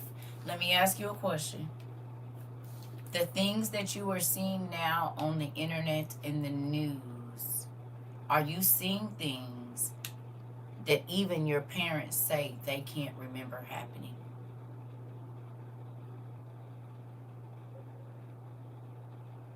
Right now, in 2025.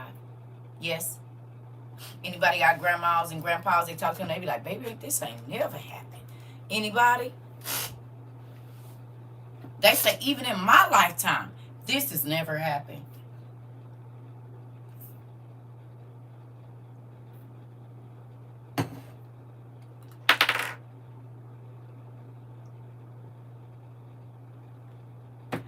Okay. All right. You said, yes, my GMA is 86. Okay. Okay.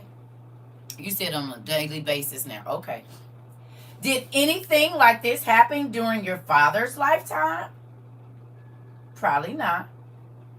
You will tell these things to your children, and your children will tell their children, and your grandchildren will tell the people of the next generation.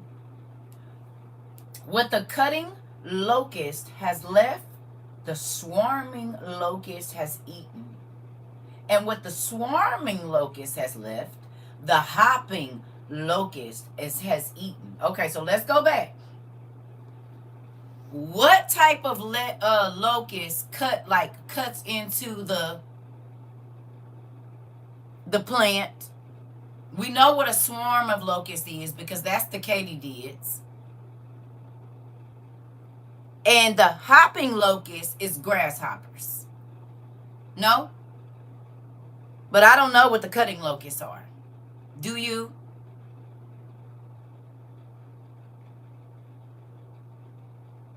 So there's the flying locust, which is like the katydids, or whatever y'all call them where y'all at. Then we got the grasshoppers. That's the hopping locusts. We got the flying ones that be taking over the whole trees. So he said the ones that come and cut down, you said the hopping ones are all over your lot. They're locust burrowers. So those are the ones that burrow into the plant and lay their eggs in there, and they eat it from the inside out.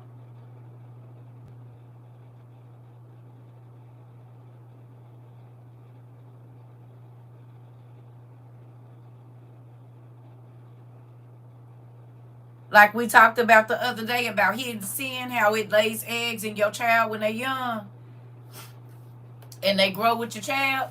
Yep, they cut into your crop and tear it apart. Ooh, ooh. So we got the ones that burrow. We got the ones that fly. We got the ones that hop.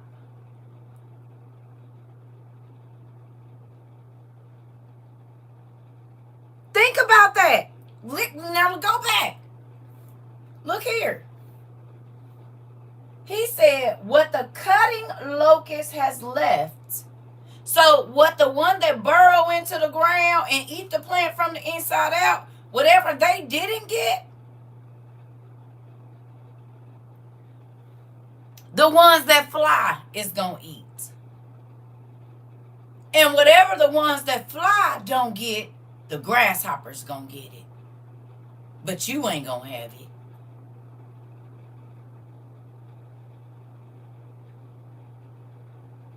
Locust borer, a beetle whose larvae tunnel into the trunks of black locust trees. Oh, these larvae damage the trees, sometimes to the point of death, especially weakened or damaged trees. Interesting. So, you got your paper. Find out who the burrowers are in your life, who the flying locusts are, and who the hopping locusts are. Some people know you got potential, and they'll wait around, laying little traps, laying little eggs. We talked about this just the other day. You hear me?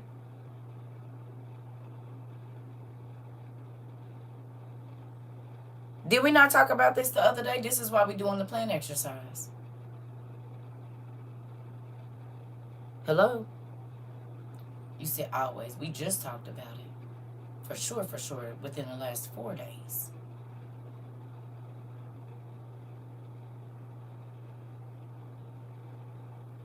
We, ERV. So think about this.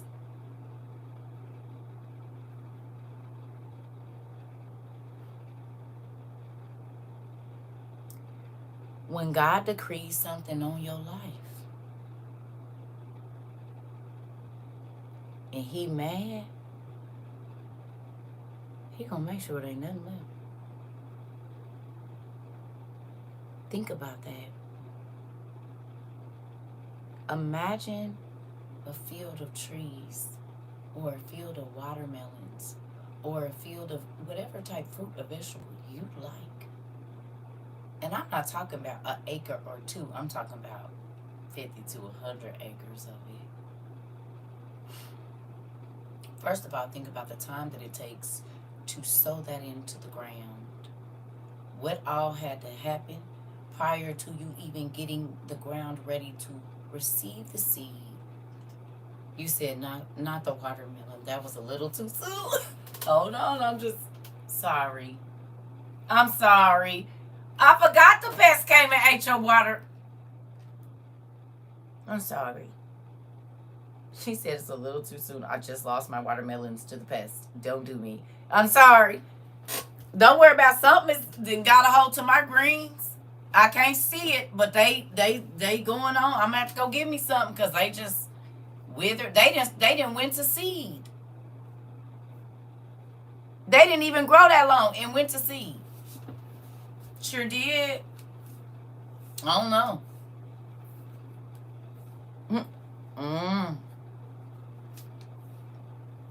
Here we go.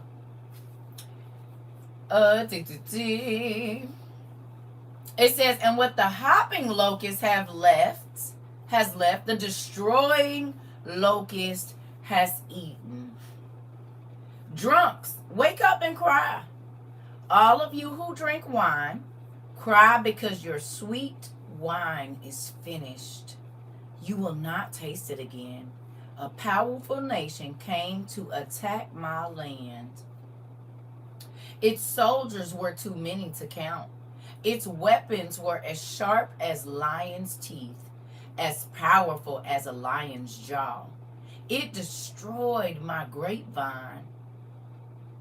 Its good vines withered and died. It destroyed my fig tree and stripped off the bark and threw it away. Cry like a young woman crying because the man she was ready to marry has died. Priests and servants of the Lord cry because there will be no more grain and drink offerings in the Lord's temple. The fields are ruined.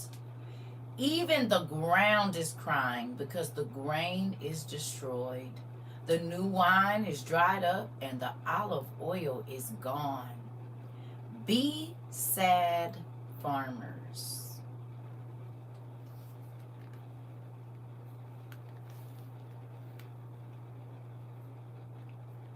Yeah, is this happening right now?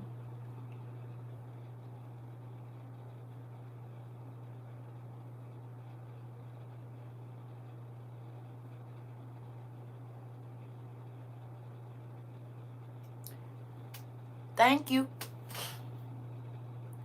Bubble Babes University, I'm going to look at it. Thank you. You said yes, word for word. And is this happening right now? The crops is done. On every continent on this planet, whether it's bugs, drought, flood, chemicals, whatever, the crops is failing, and they been. The farmers are crying right now. Not just in America, in Scotland, in England, and I've been watching in Africa, all over the place. The farmers are tripping. The deportation of workers. Okay. I just want to see if y'all saw what I saw when I said, wait a minute, hold on. Okay. Be sad, farmers. Cry loudly for grapes, for the wheat, and for the barley. Because the harvest in the field is ruined. The vines have become dry, and the fig tree is dying. All the trees in the field, the pomegranate, the palm, and the apple have withered. Does this sound like our world right now? Do it. Just go to Google real quick and type in crops failing. Your country. Real quick, go to Google if you can and type in crops failing and see what things come up real quick. Just real quick. 2025, 2024. You can put whatever date you want. 2025, 2024, whatever. Just type in wherever you at, your country or another country. You said, yep, every week now we have recalls on our veggies. Okay. I had 3 or 4 bags of seeds mold. Over 100 seeds gone. Interesting. Before you could even get it into the ground, it was bad.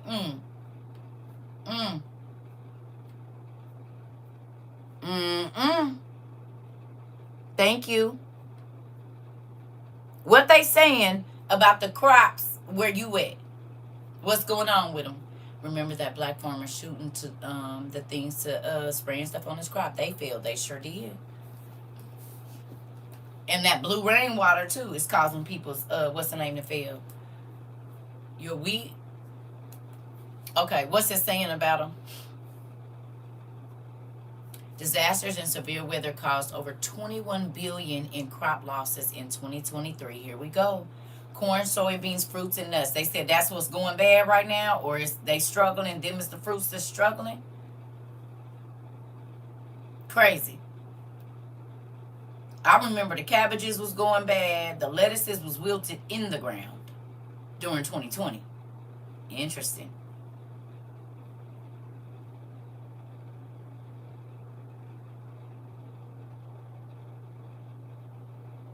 Citrus too. Interesting. And citrus kills bacteria. Lettuce is doing bad as well. Interesting. Anybody else? Hey,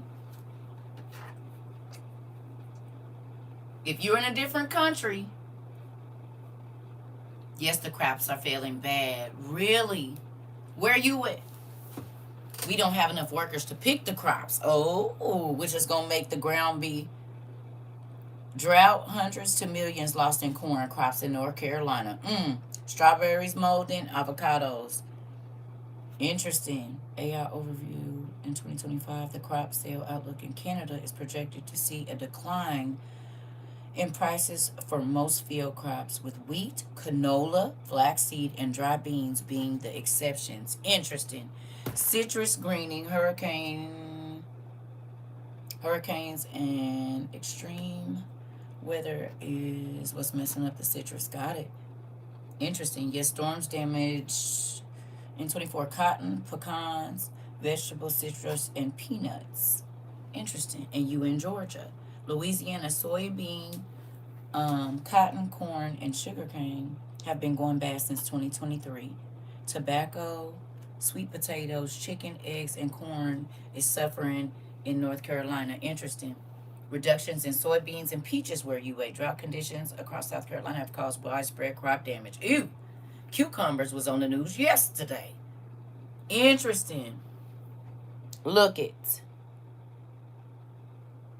Turkey meat and hogs. You see this, Queen? Right, we're in Southeast North Carolina, and kale, watermelon are not going to get picked. Interesting. Oh, you see how this is working? Who can see what the Lord prophesied about the end times famine happening right before our face? But because it's not being publicized on the thing, and because we don't all get together and put our pieces together, we don't know what ain't about to be in the store. It is happening. Pivot your life. Rice, cherries, wheat, and soybeans. Interesting. Interesting. Do you see? Why this what we are reading is important. Now let's go back.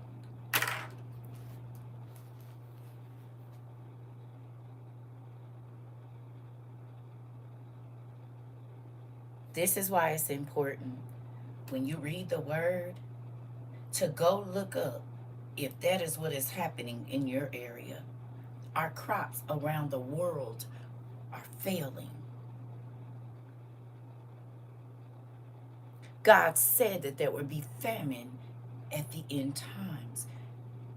You can't have no food without crops. All those grain shortages will affect feed for cows, sheep, chickens, and pigs. Here we go. Here we go. So the animals next. Okay. All right. So we started at the plants. Did we not? We started with the plants, which is what humans and animals eat. This is what Joel he was getting the message about, okay? Let's keep going because this is important. I'm trying to tell y'all. It is. It is. All right. It says, and happiness among the people has died. Yeah, it's hard to be happy when you're hungry. Priests put on sackcloth and cried loudly. Servants of the altar cried loudly. Servants of my God, you will sleep in sackcloth, because there will be no more grain and drink offerings in God's temple. Tell the people that there will be a special time of fasting.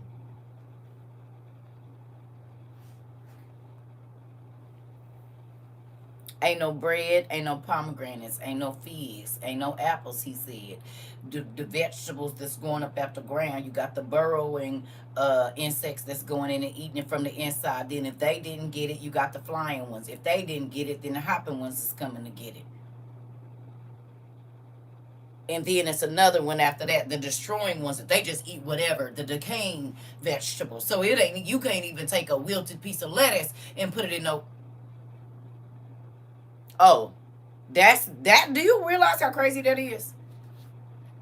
That as soon as your crop starts to come up, all of a sudden there are bugs burrowing out of it, and it starts to lean over. And then when you get them gone, you're like, oh, okay, I might be able to save the plant a little bit. Boom, some flying locusts come in, landed on it, and they biting it up. And then once it's all holy and starts to decay, then God said, oh, I'm going to let the grasshoppers come, the regular ones, and come and eat on it. They hop on it. Then the ones that just devour everything and don't leave no plant, no root, no nothing. You said last year the deer were extremely aggressive and devoured my garland early. It's a person over here. She just had a traumatic watermelon situation, and she said it's a little too early to talk about. But yeah, it happened over here just last week or so.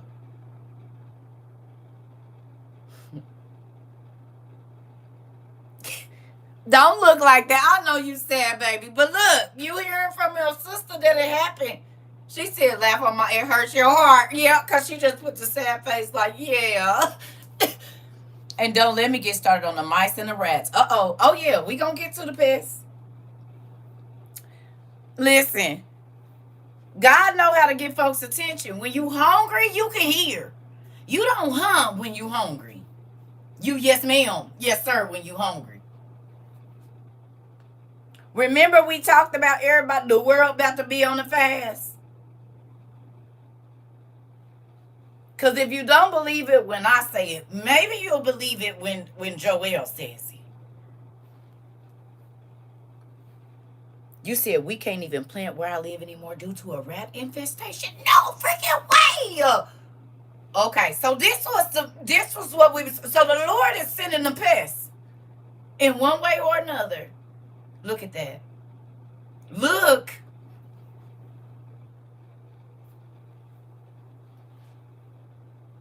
Where you at? T Brown, they said, where you at? And you in Indy, right? They said, where you at? Because she having the same problem. Boston. No way.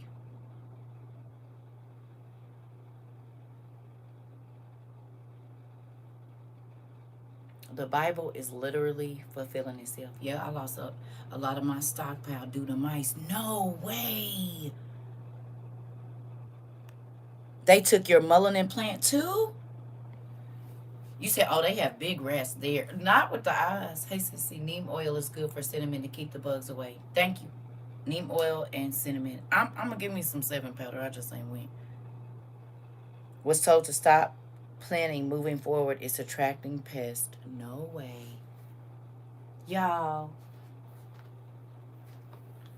So basically what y'all saying is, yes, the word of the Lord is happening. Famine is happening. Because if you can't plant, you can't grow anything. And even if you do get to plant it, the mice, the pests, the bugs are eating it. The deers.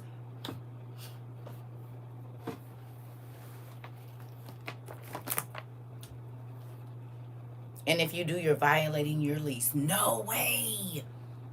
What? Are y'all hearing this? If you try to plant food, you can basically get evicted.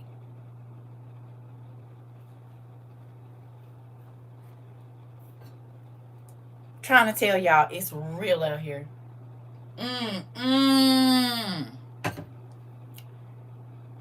Wow. You can grow inside. Listen. No, because places like that, like, listen, apartment complexes is tired of people tearing up their stuff. If you live in like a apartment, yeah, they coming in and doing inspections at least once or twice a year to make sure folks ain't tearing their stuff up. Because they have to do it for their insurance anyway. To make sure the property is still valued at what it's at. So people that didn't, apartments, they doing that now. Because folks is tearing up people's stuff. In real life. Because banks don't be wanting to refinance them apartments and they didn't let folks go in there and tear them down. They do you have an inspection in a month. I'm trying to tell you. They making sure you're not tearing up their stuff now. Maybe that's why my landlord has not come to put my water spigot on, because he don't want me planning because I need it. Yep. Yeah. And when you live in apartments, they not letting you tear up their stuff no more. They'll make any excuse to come in your apartment. Yep. Make sure your kids ain't punching no holes in the walls and all of that kind of stuff. Tearing up the blinds and all of that. Yeah. Because think about it. If they wait until you leave, it could be thousands and thousands and thousands and thousands of dollars worth of damage in there. If you letting your nigga punch holes in the walls, hell, you punching holes in the walls. You letting your kids write and do all this old stuff. They'd rather take 6 months of you being in there and put your butt out than a year, and now they gotta completely renovate the whole unit because you doing whatever you doing in there. You said they do that all the time, even if it's not needed. Oh, I know. But I can't be mad because, like, where I live, they keep the property nice. So if this what y'all gotta do, then this what y'all gotta do. Ain't no bugs and all of that kind of stuff. So do whatever you need to do to keep it right. You know what I'm saying? I don't care. And that's any place I ever live, the house, whatever. I don't care. I don't like people in my house, but if y'all gotta come in here, I mean,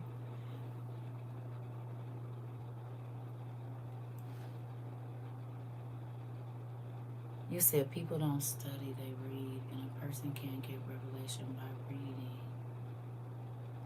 Thomas, what are you talking about?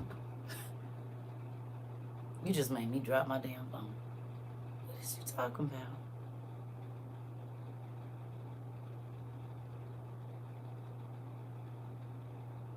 Are these books behind me making you feel away?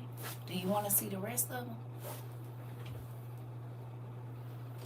You want a tour? Because the only people coming here talking crazy to me about what I don't do is people that don't know me. So what is you saying? Come on, get it out. You want to see the rest of them? Get some over there. There's some down there. And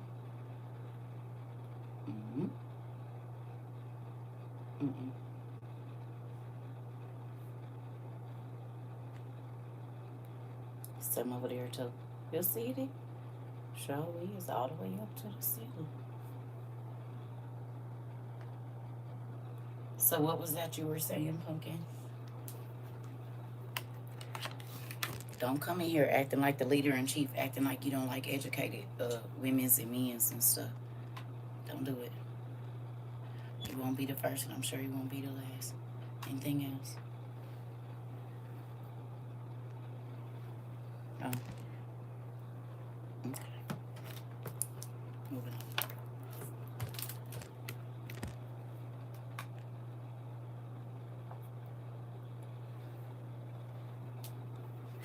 You said, I'm glad I moved to YouTube. Girl, people is crazy.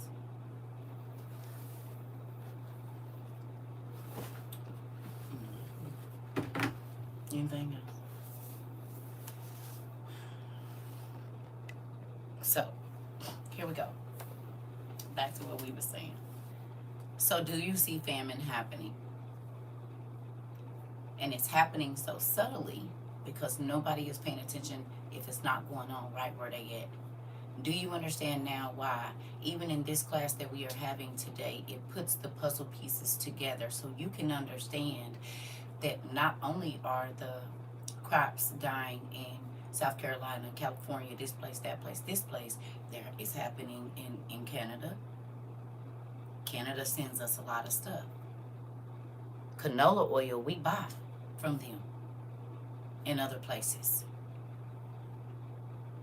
So it's important because America doesn't grow all of our own things for you to pay attention to what countries' crops are failing. Why folks be talking about, I don't got to worry about that because I'm in America. Oh, okay. Well, look how many things you eat and see how many of those things are grown here.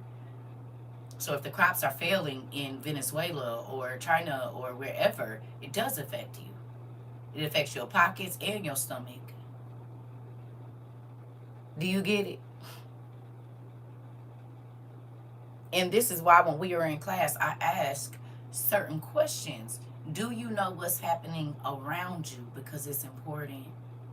Because everything that's happening around you will affect you.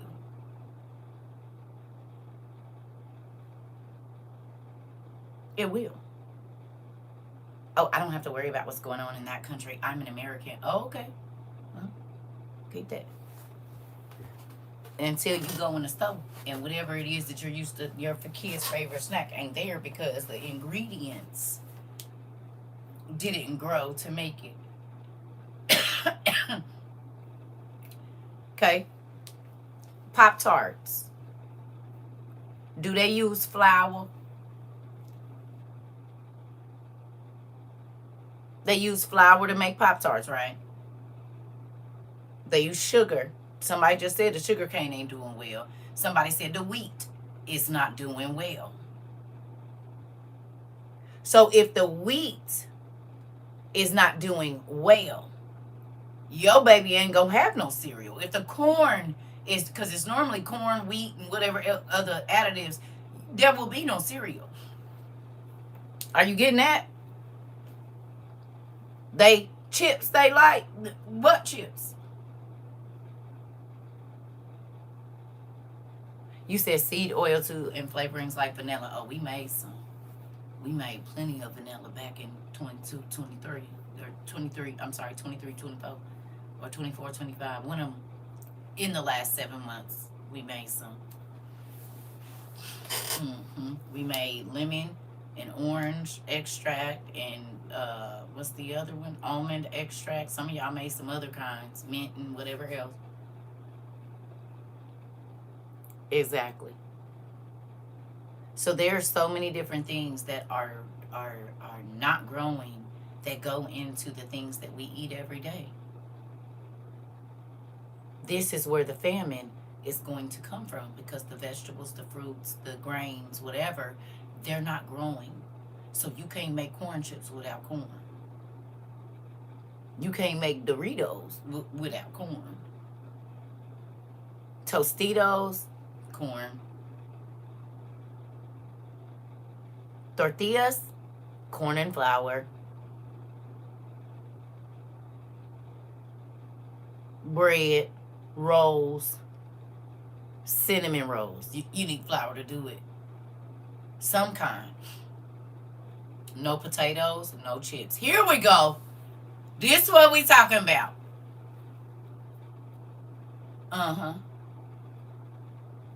So if the vegetables aren't there, if the fruit or the grains are not there and they are failing, it does affect you.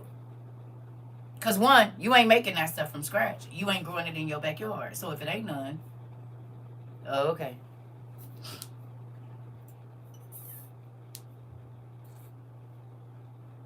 Okay. No corn, no popcorn.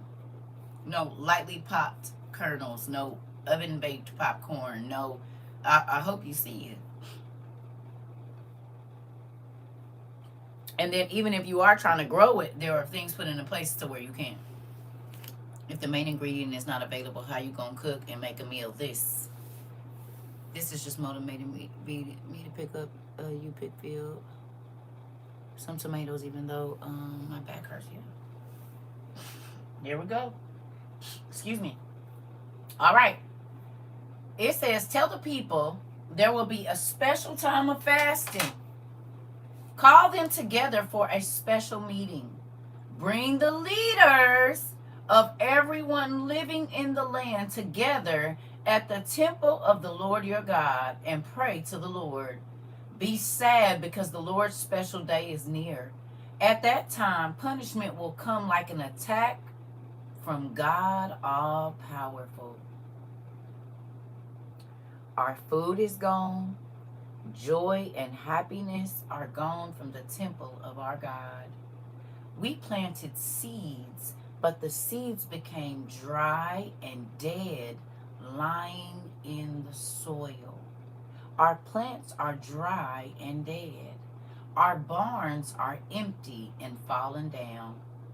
The animals are hungry and groaning. The herds of cattle wander around confused because they have no grass to eat. The sheep are dying. Lord, I am calling to you for help. Fire has changed our green fields into a desert. Flames have burned all the trees in the field. Wild animals also need your help. The streams are dry. There is no water. Fire has changed our green fields into a desert.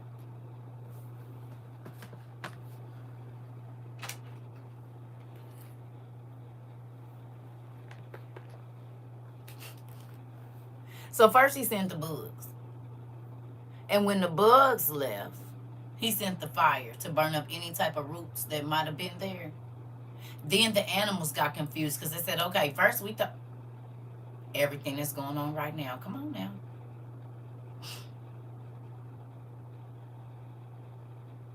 But think about it. He sent the bugs to kick it off. Right? Now, some animals won't eat certain plants that's infested. Or if they know the vegetation is dying, sometimes they won't eat it. Hello. Like the ants don't eat the ice cream and the McDonald's hamburgers, they walk around them. Because they don't eat stuff that ain't good for them. We do.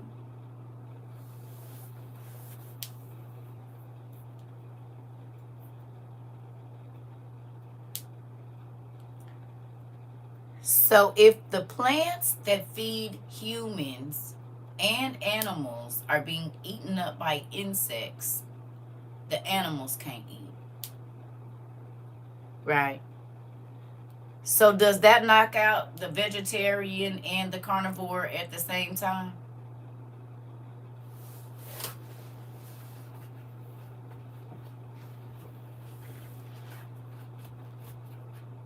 You killed all the vegetables the vegetarians can't eat. For the meat eaters, their animals need to eat vegetables so that they can eat them. So if I kill off the plant, I take out 2 birds with 1 stone. I kill off the meat eaters and the vegetarians. Everybody hungry.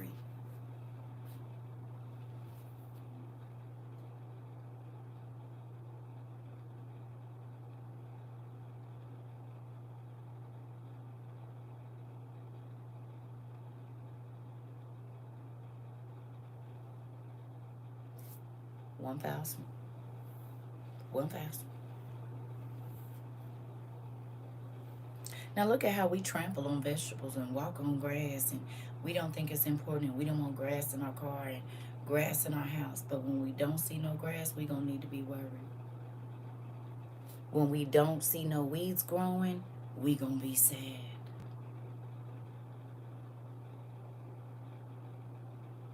Because as soon as that starts to fail, the animals fail.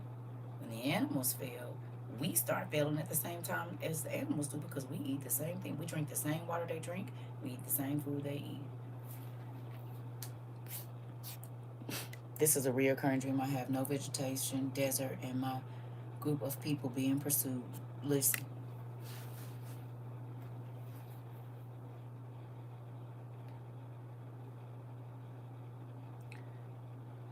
What is happening in Joel is happening right now in 2025.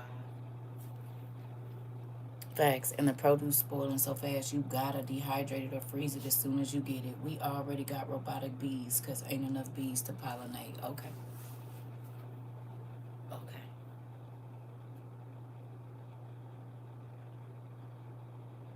So if the flowers don't grow, the bees can't.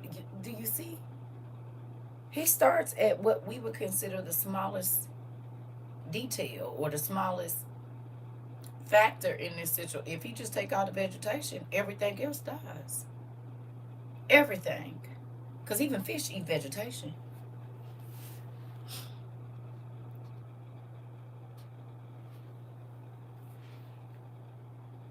You hear?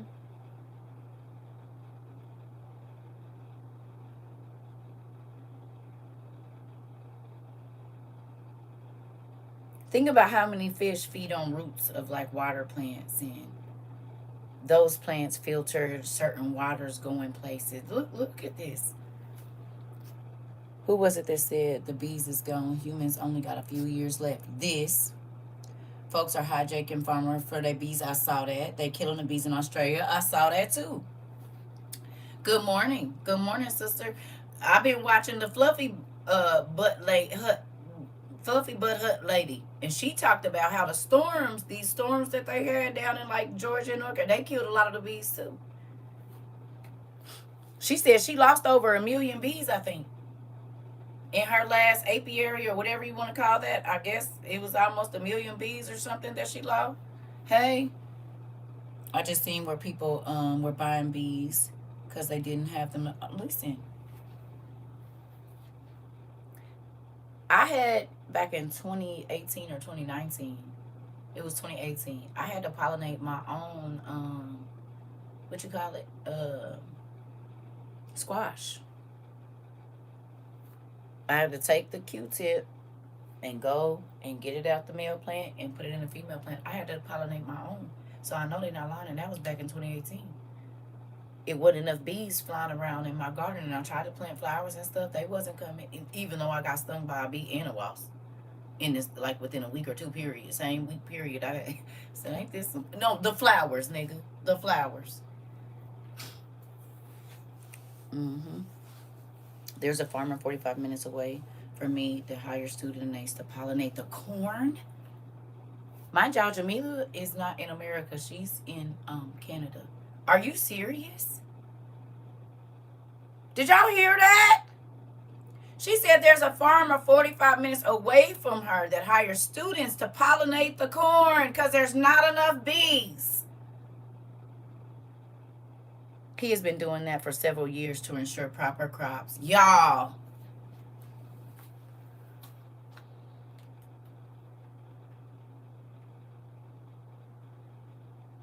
They don't tell us because they don't want to alarm us. And this is why I put marigolds around my corn outside so the bees can pollinate. Interesting. Can I ask you a question? Seeing this, even though we know and we study this and we read about it, you cannot tell me that seeing this does not make you want to now go look and see what crops are really failing in other places that go into the food that we eat every day. Even y'all's dog food and cat food. Corn, wheat, and all of that stuff be in there too. Some of y'all got the expensive dog food that got vegetables in it. Where they gonna get them from?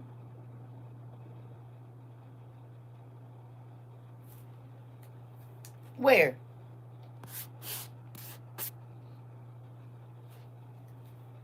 Where?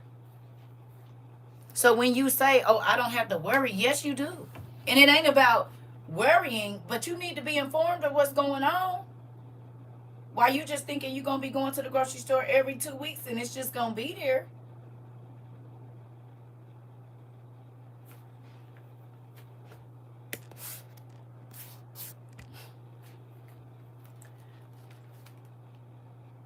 Listen.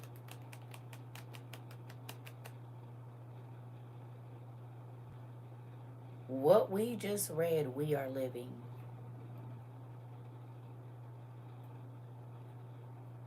Don't forget the cows being on their side, the fish belly up in the water, all of the different animals, birds and stuff, just flocks and flocks of birds falling out the sky.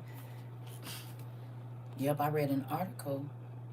You said chicken feed beef parts in that expensive food for animals. Listen, yes, I read an article that said they got corn from another country, but it was so bad they could only use it to make dog food.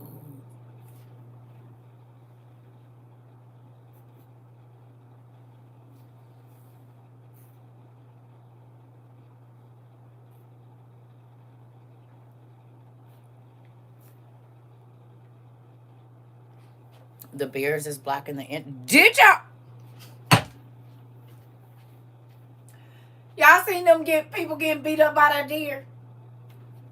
They didn't post a demand, baby. Baby, them deers was turning them every which way but loose. Listen, the POTUS is borrowing eggs from other countries. I saw that. Baby, I heard the lady hollering. But that man, baby, that deer said squirrel right now. Squirrel, what's up? And it was a baby deer. Imagine it being a grown one. You could tell that was a baby deer. That baby deer was giving him the business. Do you understand me? Fapping him all upside his fat, Fat and then stood up like nigga I said back there, nigga. I said, oh, I seen a video yesterday down in Florida or something, or the country somewhere, Mississippi. It was a good 4 foot, 3, 4 foot snake that crawled up in a lady's car while she was in traffic, baby, and got stuck in her wheel. Did y'all see that? It crawled up in her wheel. Woo! So just think when she go, baby, listen, show did. She was sitting. They said, oh, it's going in the car. What is it? I'm about to show y'all. Now, tell me, what do that got to do with our studies? Who remembers in the beginning of this when we started studying, I said the animals is going to be doing some crazy stuff. Y'all remember? We talked about it. And people are like, you're fear-mongering. That's not going to happen. And then, what do we talk about?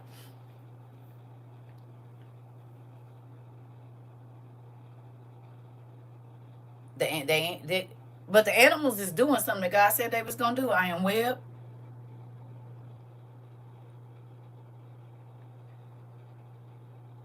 Uh-oh. You said laugh out loud. You seen the video where they wrote in the sky they're lying to you like in paradise. Listen. Hold on. I did. Ooh. I did. Listen. You said I remember that not only been here a year. Listen, I saw a tiger digging in to get into a lady bathroom. She was screaming this. We talked about it. We talked about all of that. Them animals was gonna start coming into the cities. Look. Hold on. On the street. What is he doing? What the hell? I don't know what he's doing. He's about to get ran over though. Uh-oh. That is crazy. That's a big train. Going for a car? Yes, look, it's going for a car. It's in the tire. Oh. It's in the tire. Hell no. Oh no. Better than her car than mine. Oh! That's not normal. Man, look at this, a damn snake. Did y'all see that?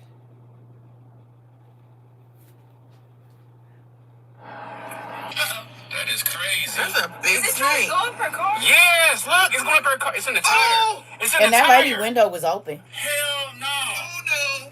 Better than her car than mine. Oh! That's not normal. Man, look at this, a damn snake. On the street. What is he doing? What the hell? I don't know what he's doing. He's about to get ran over though. Uh-oh. That is crazy. That's a big train. Going for a car? Yes, look, it's going for a car. It's in the tire. Oh. It's in the tire. Hell no. Oh no. Better than her car than mine. Oh! That's not normal. Man, look.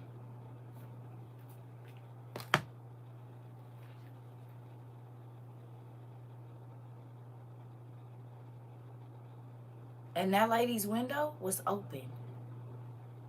She didn't even have no clue that the snake was crawling in her tire. OMG.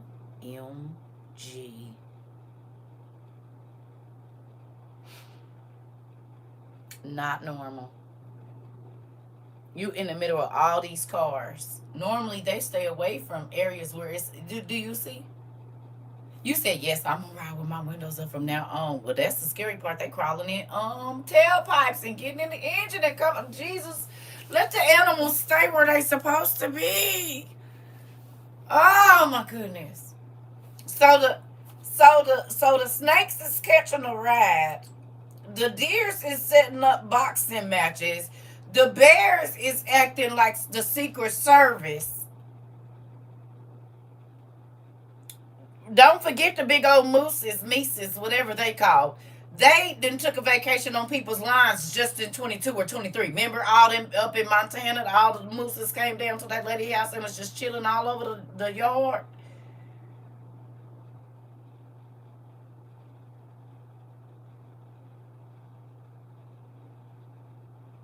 The birds. The birds, the birds, the birds.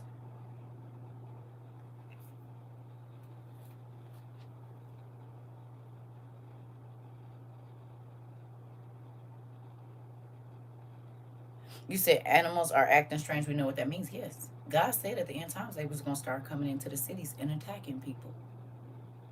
That's been going on. People are getting chased by bears. Where bears used to just go on, you could shoo them away and they would go. Now they running up on folks. Don't forget the animals that's what I'm talking about. There is a mountain lion alert in Fairfield, not far from Sac, trying to open people's front doors in some apartments and homes. Baby, alligators in Florida. Here we go. They coming into the.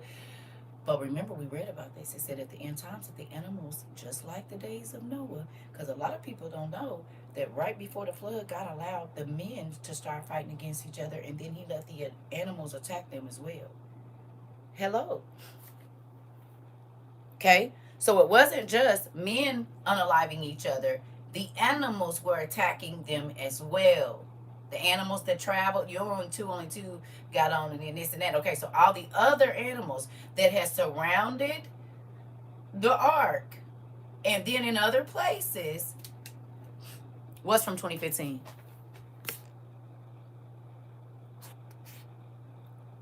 You said, please watch this TV show. Animals was attacking the people. Listen. You said the bears in Pennsylvania have been they've been opening people's car doors to get in. Oh no. Around where I live, coyotes are in town taking people's small dogs in their properties. Interesting. Did you see the videos of alligators ringing the doorbells? Baby, listen. And y'all wonder why. Y'all can love all the animals y'all want. I'm gonna stay over here. This is my animal. Say hello. You see how shady he looks at people?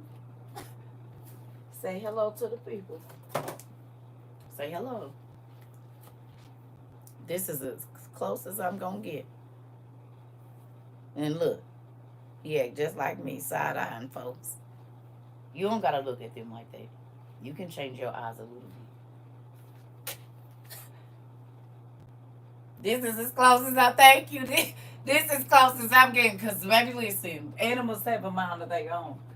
And people forget that evil spirits can inhabit animals' bodies. Don't forget that.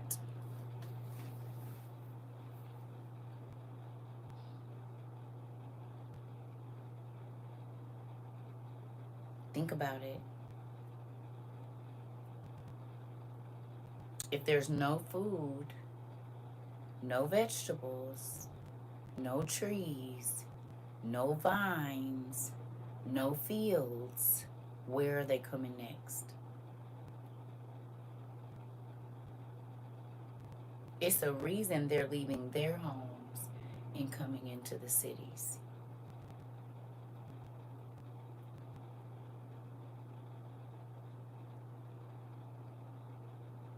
They're paying attention because animals migrate when their food source and water source dries up. No? Isn't that what animal migration is? Ooh, excuse me, y'all. Let me go blow my nose. My allergies is killing me. Hold on. I'll be right back.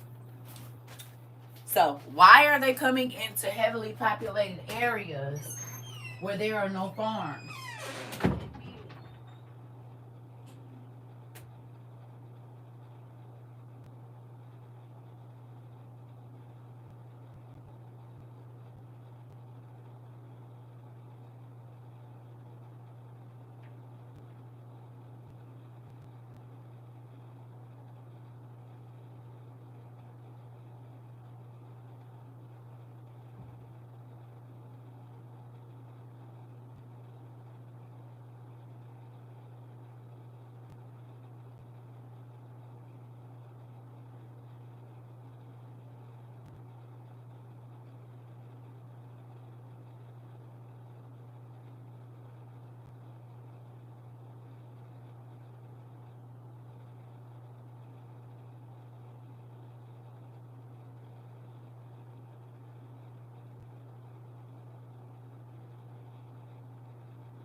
Sorry, y'all. I just went on and went to the restroom. That way I didn't have to get right back up and go.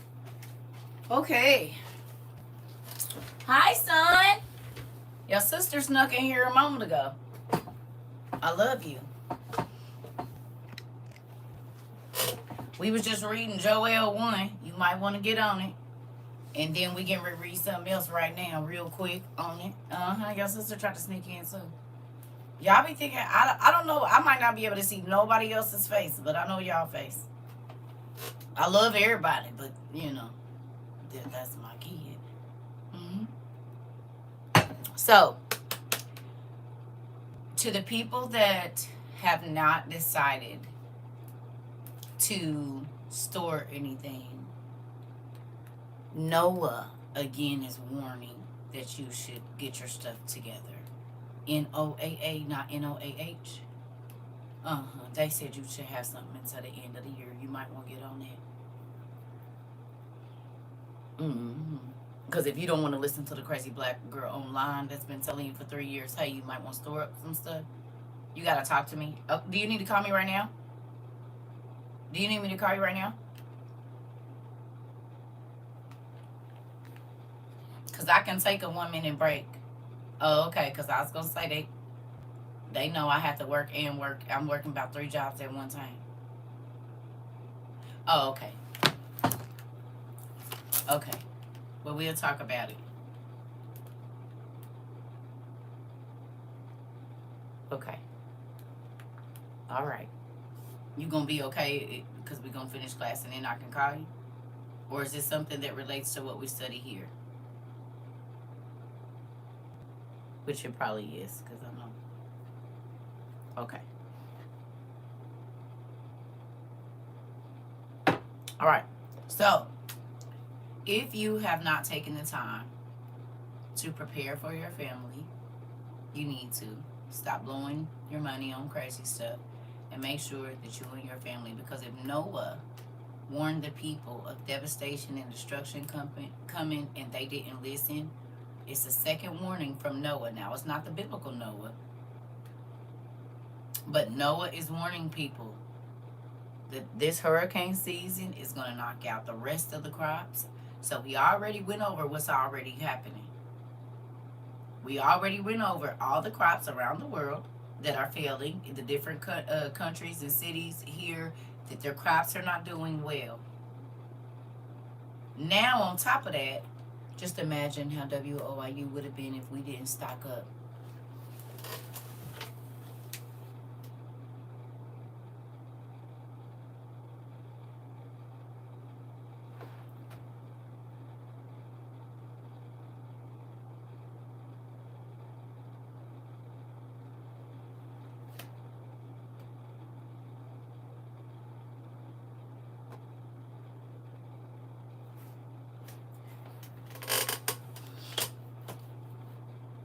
It speaks for itself.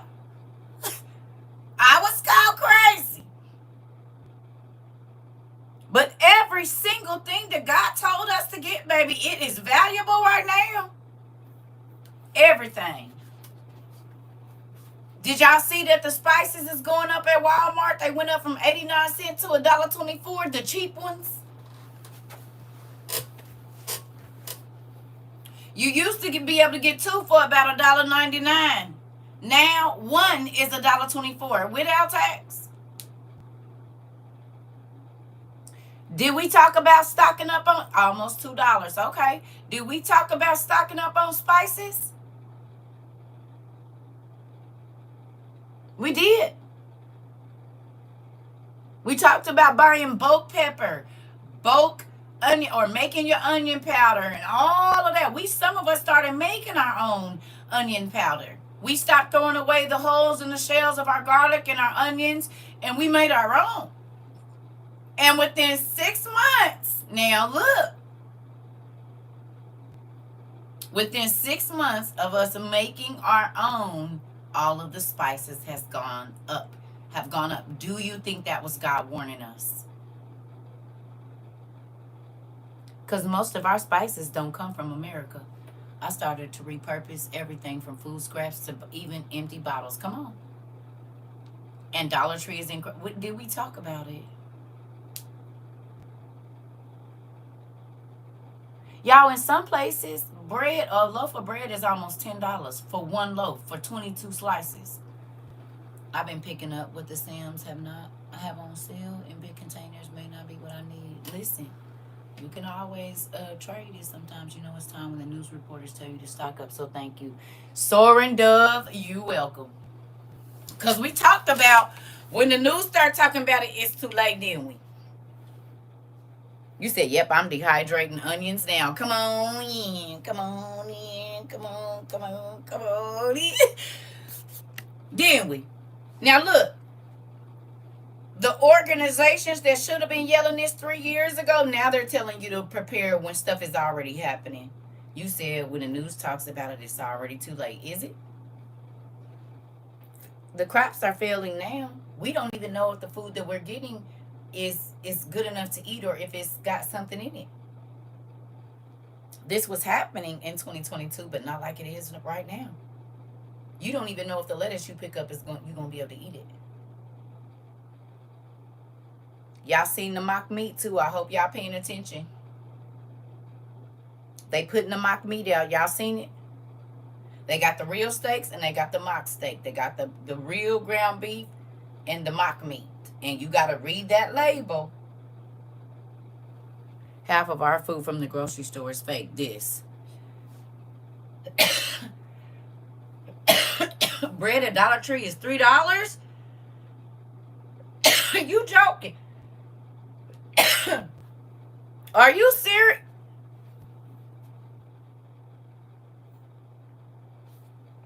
Cooking oil is $14 and $16. And they don't even have to put the green sticker on there to let you know that it's not real. But they had the nerve to make vegans label their food. This. It say mock meat. All these two, yep. It says mock meat on there. You got to read. You have to read it. You have to read what it say. Yeah. And it might say not say mock meat. It might say meat alternative. You have to read it because it looked just like the real meat. They got the steaks right there and everything, but you got to read it. Don't just grab it because it's right there and look at the price. You better read what's in there. Yep, you said it does say mock meat. Okay, okay. Ain't that crazy? And we don't think we just go grab. Ooh, that's cheap. Go grab. Ain't even realizing it. Yep. Or they will have a green sticker on them. Interesting. On it. Okay. She said, or it'll have a green sticker, and that's how you know. And think about it.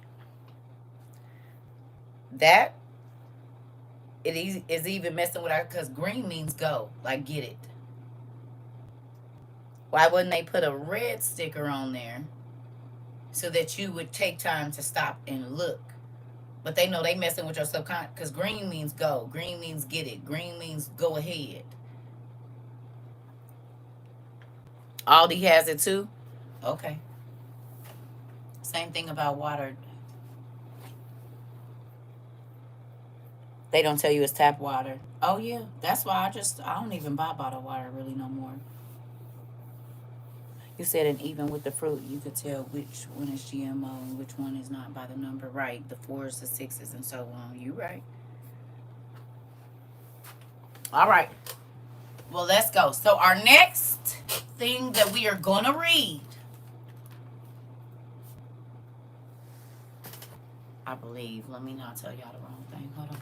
I used the water filter you told us to buy a couple years ago. I busted it out this year. It took a minute, but I'm using it, girl. I done already bought 3 sets of refills since I had that thing. I'm on my third. Well, I'm using my second one, but I already bought my refill. And I kept the old ones for just in case. Because I don't know if I went through 6,000 gallons of water or not. So I just kept them. Put them back in the box. Hey, Sarah. Hi, Joe. Hey, brother-in-law. It's a damn snake. Okay, so what was I getting ready to show y'all? It was something else real quick.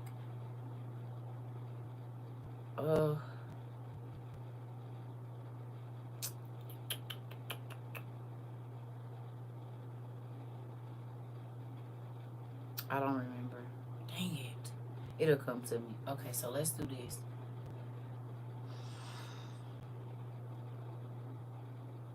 Okay. This. So this is my thing, family. Okay? Look. God is always going to warn you prior to.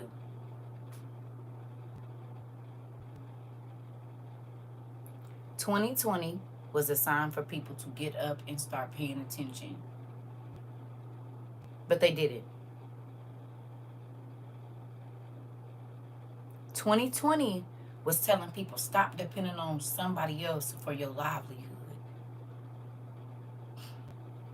Do you hear me?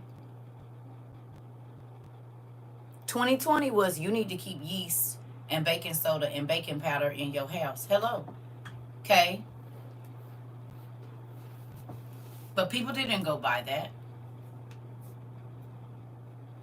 If flour, sugar, cornmeal, and all that stuff ran out first, why wouldn't you keep that now for just in case? See, we're different from our grandparents and great-grandparents.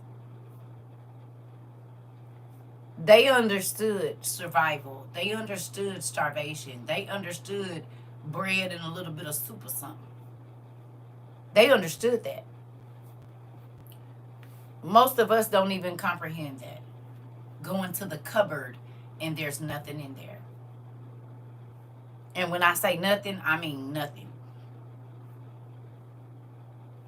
Hello. How are you, sir? You hear me?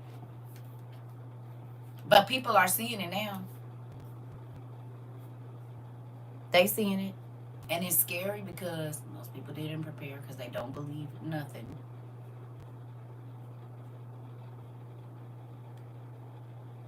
Good job. You hear me? So, thank you. So let's go on. We going to Isaiah. How do I keep forgetting this? 39, I believe. It might be 29. Isaiah 39. Come on. That's where we going. Preferably in the ERP, but you know, wherever you want to go. It's up to you.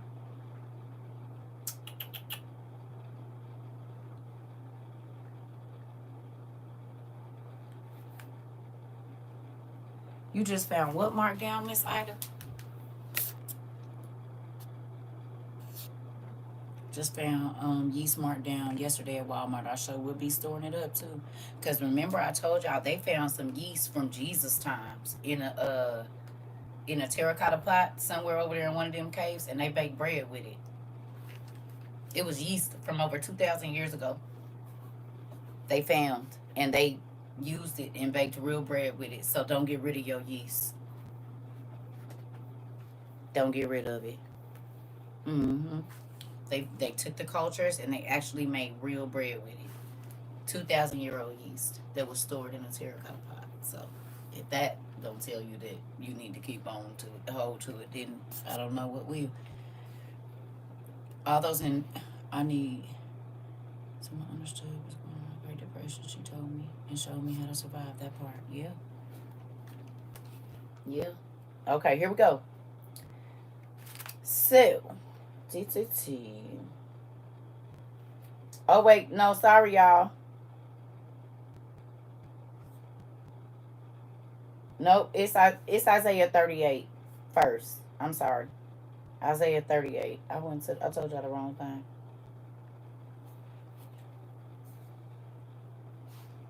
Isaiah 38. Sorry, family. Here we go. All right. And I'm reading ERV. It says at that time Hezekiah became sick and almost died. So he had a near-death experience. It says the prophet Isaiah, son of Amos, went to see him and told him, the Lord told me to tell you this. You will die soon. So you should tell your family what they should do when you die. You will not get well.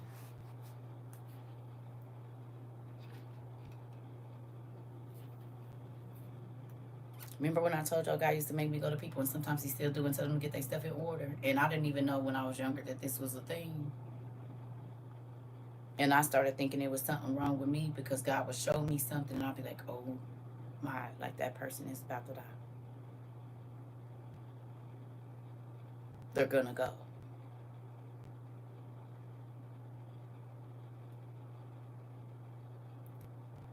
Prophets sometimes have a very hard job, which is you get to prophesy good things,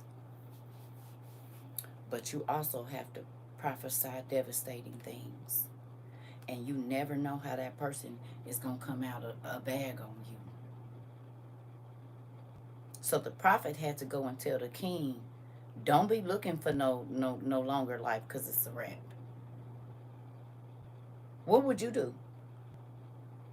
If the doctor came just one day, say you ain't been feeling well, and the next day they tell you, hey, you got a very short amount of time to live, what would your emotions be like?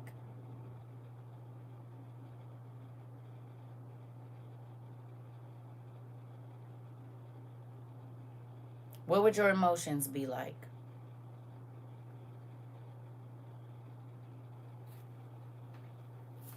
All over the place. Would you, well, where would your mind go first?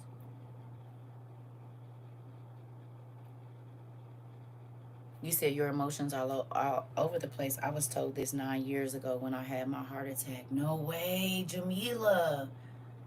You would be shocked, crying. You would think about your kids. You would be surprised. You would think about your family.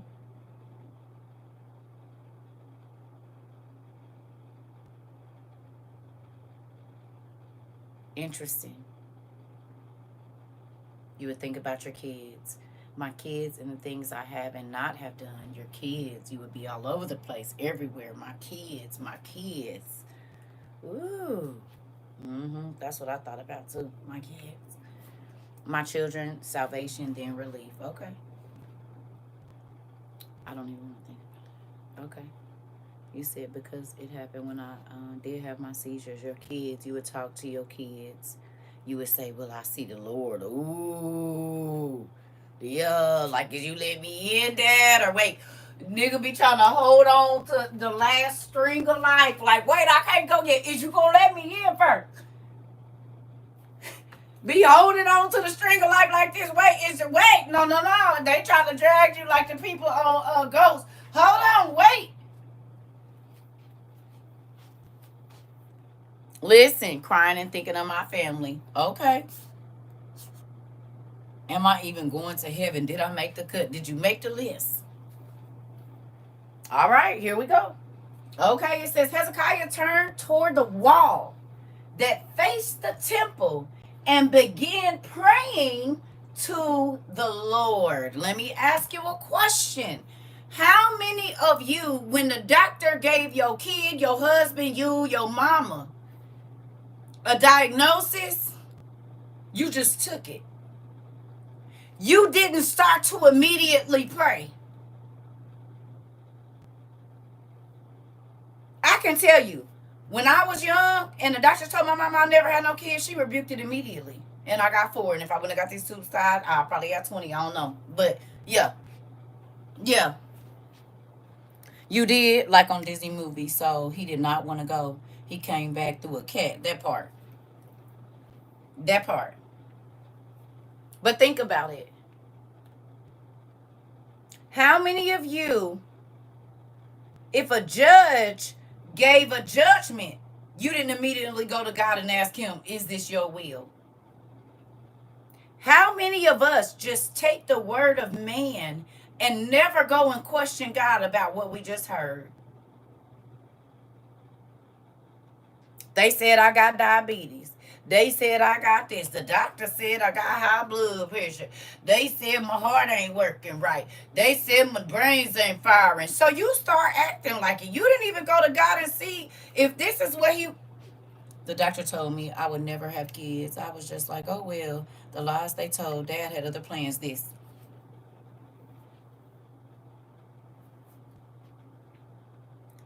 You prayed and cried, not today. Listen. You said word curses are real. They are. And a lot of your physicians are witch doctors. And they understand curses, and most people don't. If you can get a person to believe in something, it'll manifest. Oh,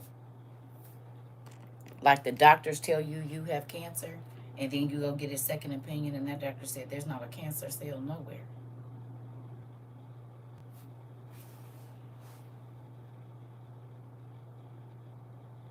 Interesting.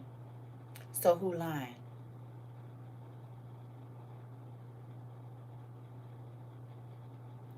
If they will give healthy people medicine to make them sick, I wasn't sick until I started taking this that the doctor told me. Got it. When my blood was showing those high liver enzymes when I was drinking, I took it as a stern warning from God to stop drinking right away. Stayed in prayer. Come on. My eye doctor said he saw a cranial fluid pushing on my optic nerve. I went home, rebuked it, and anointed my eyes. God has the last say so. This part. Praying always after the doctor's news, like, no, sir. This, they be lying 100%. Do. A doctor just got arrested for that, telling hundreds they had cancer and they didn't made them do chemo and all kinds of stuff. I be trying to tell y'all they witch doctors.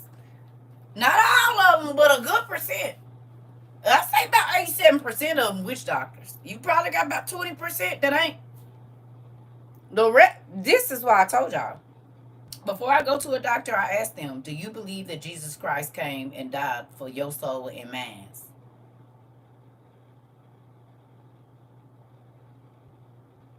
You can't say I believe in a higher power. No. It's either Savior or not. Because just like when God told them, he said, do your oil, make your holy oil, but don't go to the apothecary to have them make it. Make it in the manner of the apothecary, but don't have to, because he knew that most of the people that ran apothecaries was witches and warlocks. Oh, okay. Okay. You hear me? Back in the day in the movies, who did they go to when they were sick? They went to the witch doctor. They went to the witch. Well, do y'all realize that the medical field just dropped the witch part? Because we just read yesterday. Magic medicine is what the fallen angels taught the first women. They became the first witches. Their sons became the first warlocks.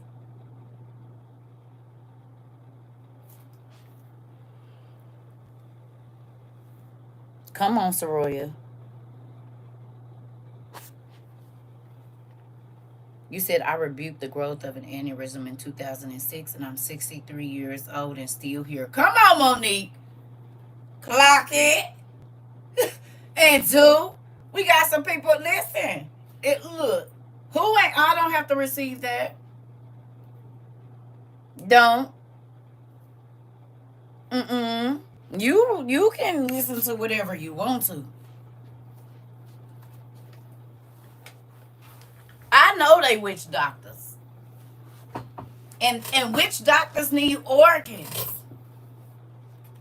and fluids to do their incantations and spells.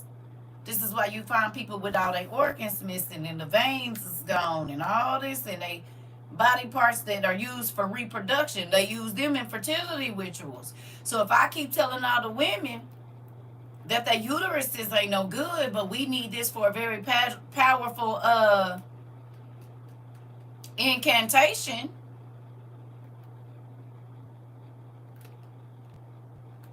because you don't ever know what they do with your organs once they take them.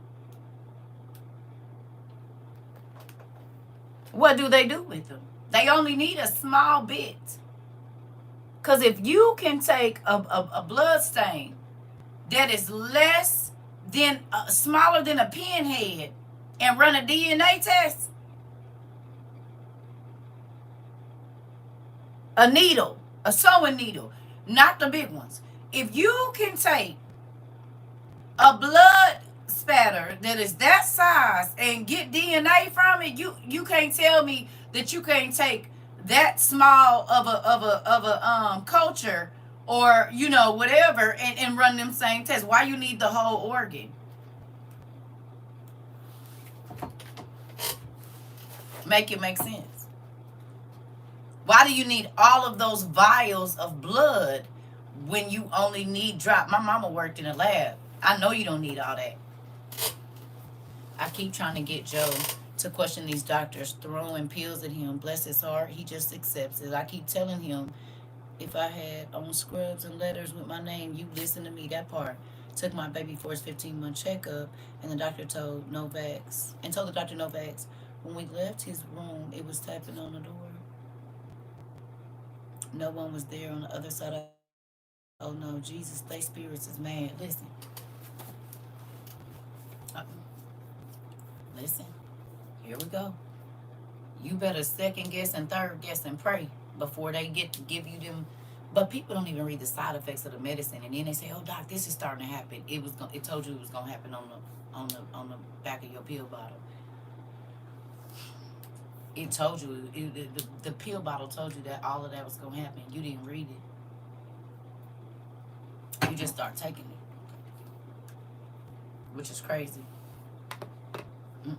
You wouldn't do it from a person on the street. And how many times have doctors given the wrong? Thank you, Pumpkin. How many times have doctors given the wrong medication?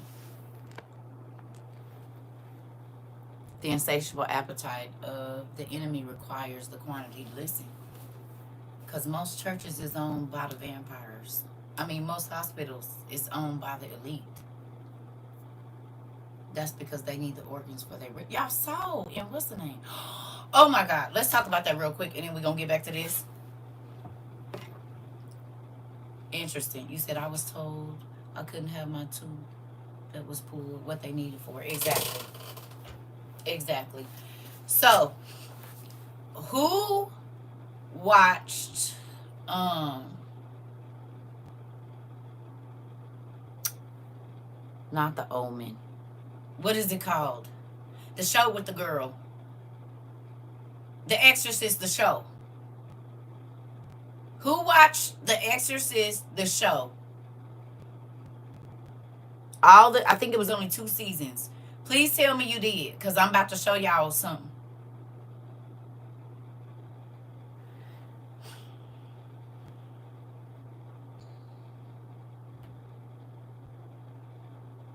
I think it was on NBC or whatever. Who watched it?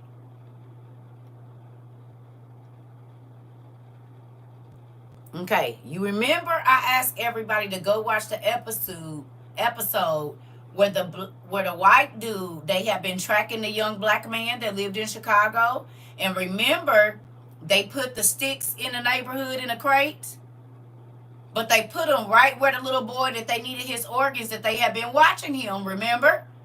And then the white dude put on blackface, put on his hoodie, and went in the middle of a group of black guys and said, "Hey, nigga, what you, whoa, pop, pop, pop, pop, pop," right?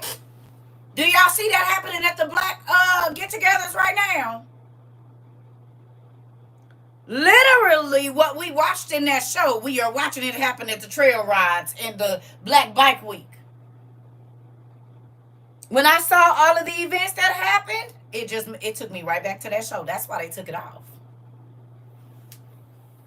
Remember in the show, the white dude that was working for the Vatican, they needed them because all of the cardinals was coming. They needed certain organs, and they went into all the hoods. But they had already been watching the young man that they was going to use their body for the parts. Then they went up in the top. Oh, yes, Rika. That's why I wanted y'all to watch that show. Because literally, when I just saw it was all these random shootings and this, and I said, oh, they show us on TV before they do it. And oh boy, just okayed the sale of switches.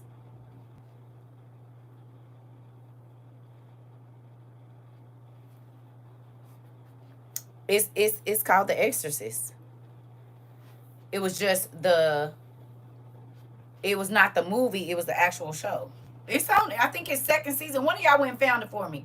It might be second season or the end of the first season.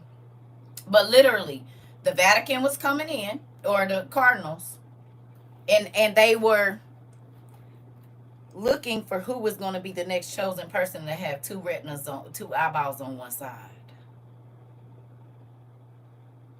So it was all of the rich people sitting around at the top of the hotel, and it was all of the security people there and everything. All the Cardinals walked in, and they said everything's going to be ready. And then they all had a thing that kind of looked something like this in front of them, and it had organs in it.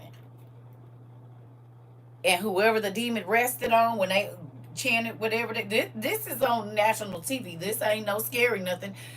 And the little girl, she was dealing with the mental illness, and the demon used to come and sit and talk to her. Nobody else could see him. He was making bugs and stuff show up in her bed. Oh yeah, oh yeah. They went on to cut that out because folks was gonna know what was going on. But guess what?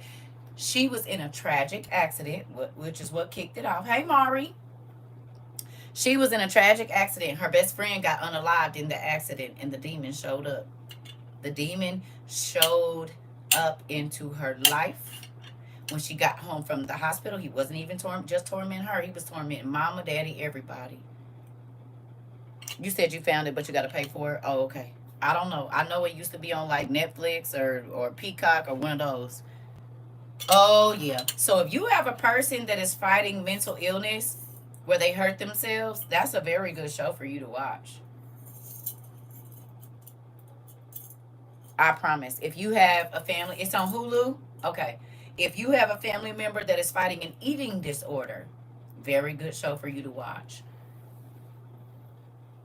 Because they telling you without telling you. They also telling you why that all of these people of color keep getting unalived and nobody does anything about it. And they never find the person that did it. Because 9 times out of 10, it wasn't even a black on black crime.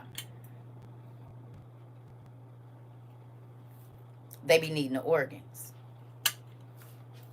And they know your blood type and all of that to play sports. You have to get physicals. Oh, okay. They know how agile you are, how fast your heart is beating, how healthy it is. And so if somebody like Mr. Burns need a heart, well, y'all, I'm only going to repeat it one more time. It is The Exorcist. The Exorcist. You know, if you miss it, you can go over to my live and find it. You're welcome. Okay. You said Smithers in my Mr. Boy. This. If you listen, if you really want to understand what is happening, the attack on y'all know who the real Mr. Burns is. And he had 5 black people hearts. 5. The reason it don't be no organs for us is because the rich people get them first. That's why, like, when you take your kid or son or daughter in, they be like, oh, we just went ahead and took this out because, no, they made sure the blood matched, made sure everything was going to match up, and it's an old rich white person that got your heart or your baby's whatever. Even if they just need a vein out their leg, they not going to tell you. They just going to do it while they in there. You don't got to be a donor. It's good. Me and my kids ain't, I'm not a donor. My mama worked in a hospital, so when we first got our license at 16, she said, don't you dare check that, because they not going to try to save you. Don't you dare. Don't you ever be a donor. You decide that afterwards if you're going to do that. But if you are healthy and something happens, they will not save you if you have that you're a donor on there, especially if you this. Am I petty for not letting my doctors do a pap smear on me? I don't want them taking my tissue. I mean, if there's an issue, but they already got it, Queen. They already got it. That ain't the first one you done had, and you had a baby. They took cultures when you was pregnant. They got it. My mama already told me it's a big old, I told y'all, it's a place where every time you get blood, anything, when they swab your mouth for a job, it all goes to the same place. They got your file. They do. They have your file, so, I mean, they already got it. They got it through your son. This is how they catching people on familial DNA. They been had it. I know I haven't let them do it for years now. I'm not having no issues. I don't want it. Oh, we didn't move on then. You know how I feel about the doctor. Mm-mm. Y'all not about to play lab rat with me or my kids or my grandkids now. And see, look, like I told y'all with that whole, they was telling everybody has a form of mental illness. And now they talking about putting the mentally ill people in camps. I told y'all 3 years ago, quit letting them diagnose y'all babies and just put all these labels on y'all babies. And people's like, you're not a doctor, you don't know. And now they're like, oh, okay, so you crazy. So you don't know how to do nothing? Oh, okay, so we got a place for you. That's what they did in the old days. And history repeats itself. I'll be right back. And this is why I told y'all, quit letting them diagnose your kids. Some of that stuff is spiritual, and it don't matter how many pills you give them until they deal with the spirit seed that has been sowed, like the generational curse. All the medicine in the world ain't gonna do nothing but kill that body. It's not gonna do nothing for the mind, which is where the mental illness is.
Sorry, y'all. Okay. I know you're like, what the heck? What is she doing?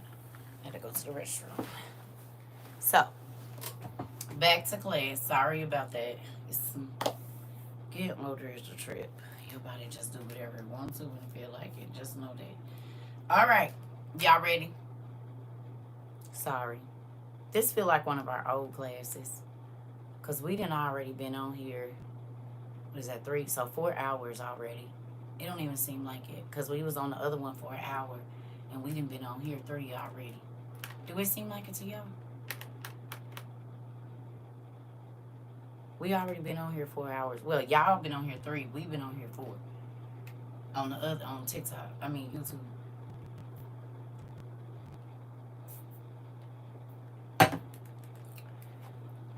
Right. We've been on here 4 hours already, which is crazy. That's how my days be going. Messing with y'all. That's how we did 3 straight years and it don't even feel like it. But look how much we learn every day together. But you know what? When you learn, if you make learning fun and interesting, it doesn't feel like learning. It don't. It don't feel like that at all. And that's what we've done here, is that every single day we are learning something that puts us in a better situation, that helps our family members, that helps our co-workers, that helps the people at church, the people in our neighborhood. Why would God make something that he wants you to do grueling?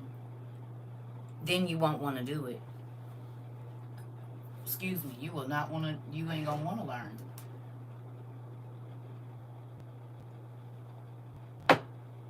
All right. We do. We have a good time over here. All right. So let's get back to this. All right.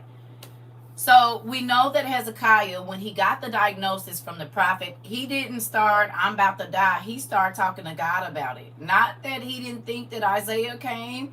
He believed what Isaiah said, and that's why he went to the Lord and asked him.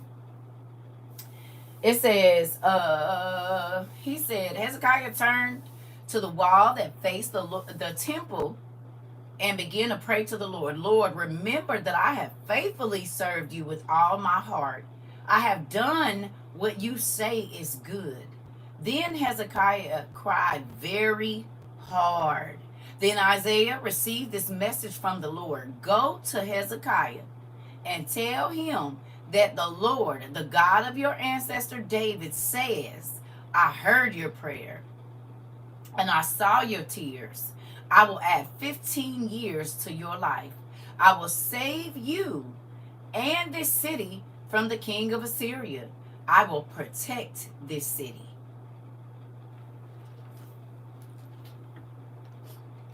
My auntie just came in here and said that they gave her a death diagnosis and she didn't receive it, and she's 63 or 66.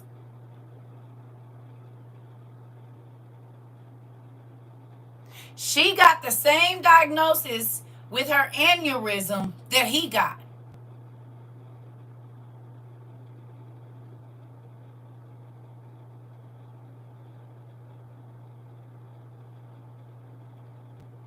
Prayer changes things.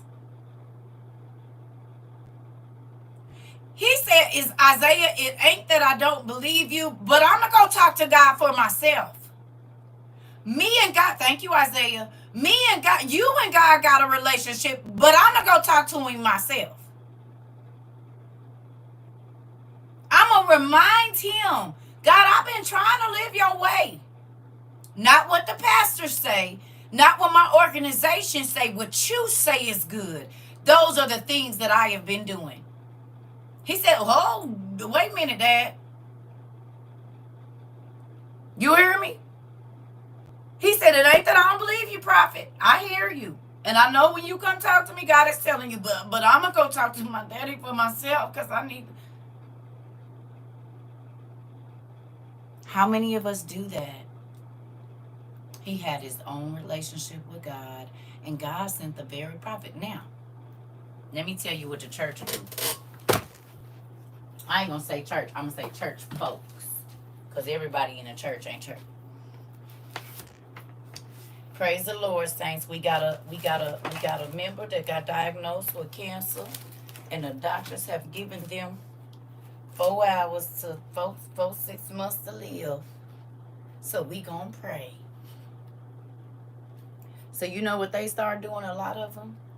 You know they got diagnosed with cancer. The doctor gave them 6 months to live. You know they got diagnosed with cancer. The doctor gave them 6 months to live. You know the doctor, Sister Jones got Brother Johnson. They may be the professional, but our dad trumps your degree and certification. Come on, and has the final say.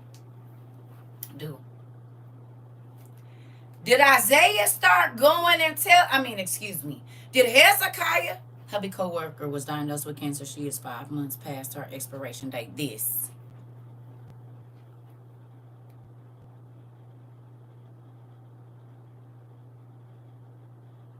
They didn't say God is going to heal him from cancer. That should have been what came out of their mouth first. God can do a miracle because the doctors diagnosed them. It's they got diagnosed. We going to pray. Hezekiah said, before I go tell anybody, I'm going to talk to God about it. How many times when situations come in our life, as soon as we hear some bad news, we start telling people what man said? Think about it. We do not go to God first. One of the twins had meningitis. MRI came back clear. I rebuked the doctor in his face. This flower child. Past, what they say? The expiration. Come on. But think about it. Think about it. If the doctor give you a diagnosis, you start telling the people you love. Trying to prepare them, instead of going to God and see what he got to say about it. How about if you was going to call 5 people, you pray 5 times before you tell anybody?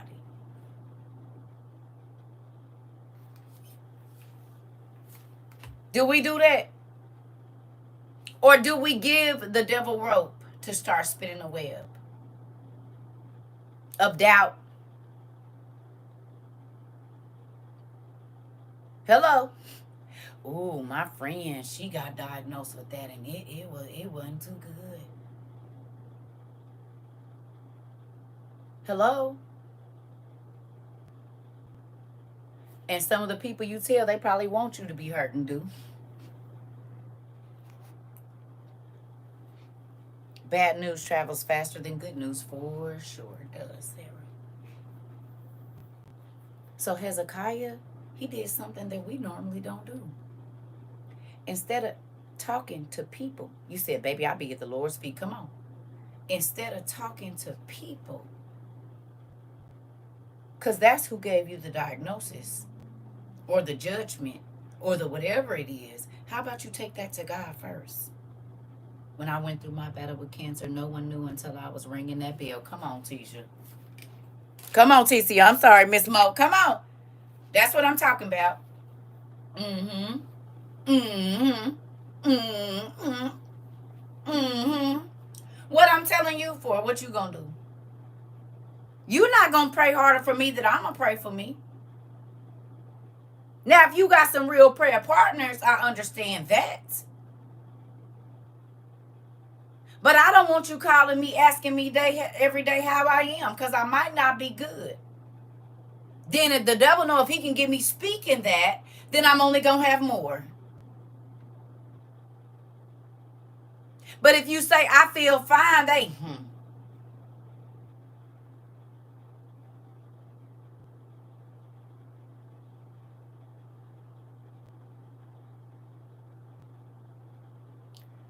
Some people, you can't tell them about your bad news. You just take it to the one that can change it. Sometimes that's where our downfall comes in at, because we telling the people that can't do nothing about it.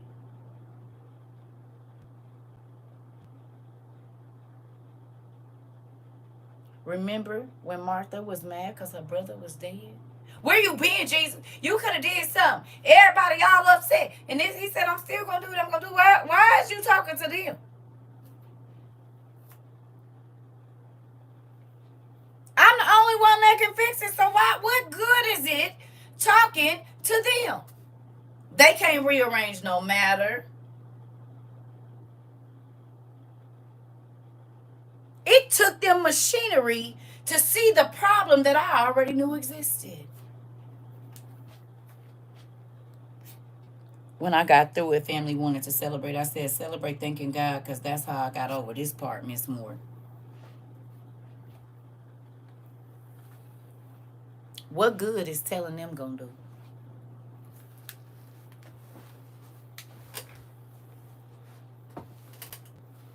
Who is the master physician?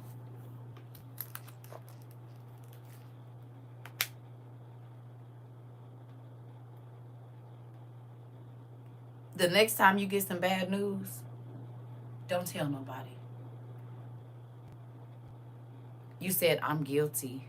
Lost my leg. Everyone disappeared. Soaring dove, this. The problem is that some people don't have a relationship with Jesus. That's true. It's true. I know that because of all the pills that's sitting up in the church in people's purses and wallets. Too many people in the church on pills. Like God ain't still a healer. But you want to tell me he can help me out of my sin. He can help you out of yours too.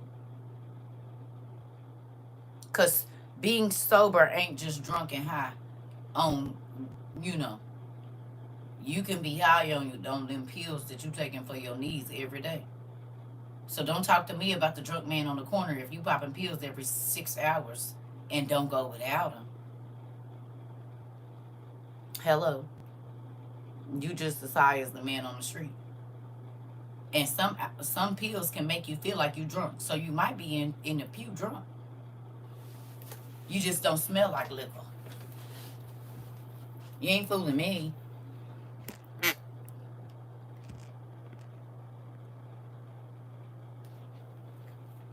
How many of y'all got grandmas that go to church faithfully every Sunday? And I ain't talking about your grandma. I'm not, but I just want to show you something. Grandpa or grandpa that's faithful in service every Sunday, every Tuesday. They there to volunteer at the church on Wednesday to clean the church.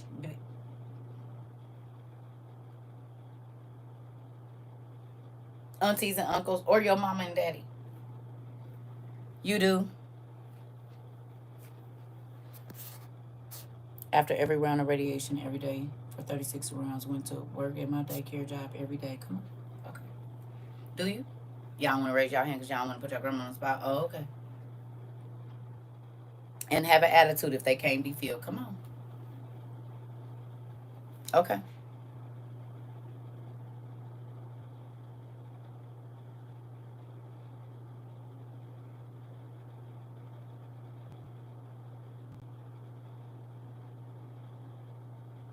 If God is a healer, why you got so many pills? If you will stand up and tell it, he's a prayer answering God, won't he do it? Why do you have all of those potions in your purse? Why do you have a whole box sitting on your little eating table thing on the side of your bed with 97 pills in it if God is still a healer? Tell me. Do not talk to me about the addict on the street and you an addict on the pew. You an addict in the choir stand. You an addict on the praise team. You an addict on the usher board. Don't what? Because they bent over in the street that you can't stay asleep in church. You nodding just like they nodding. Stop it. You wasn't up all night in prayer. Hello.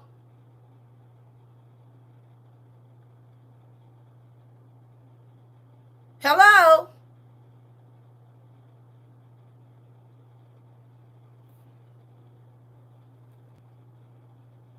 That's why when folks, the apothecary of your purse and medicine cabinet, this. How you think Jesus would feel if he walked through there and seen all them pills in the people purses in their medicine cabinets at home?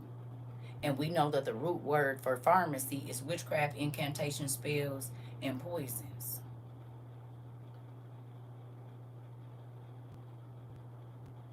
How you think Jesus would feel? Because everywhere where he was at, it was healing.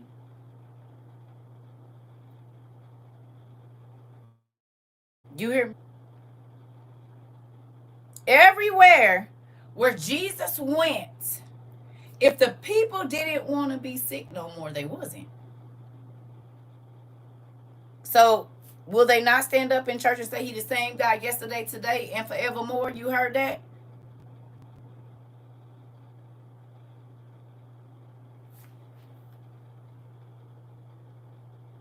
That part.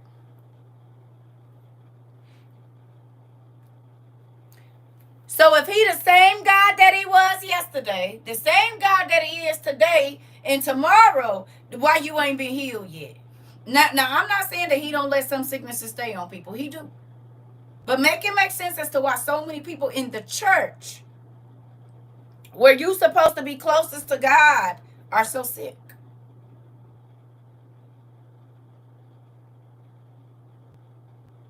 Everybody got physical ailments.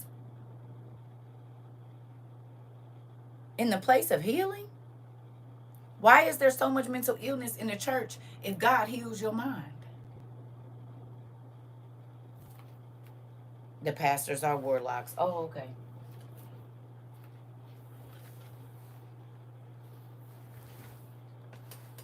Hello.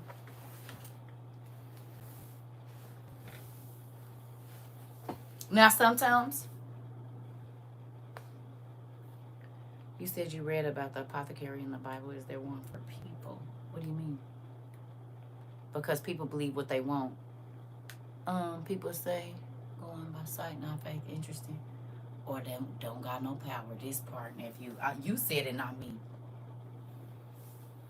The power of the Lord is not in the place, maybe.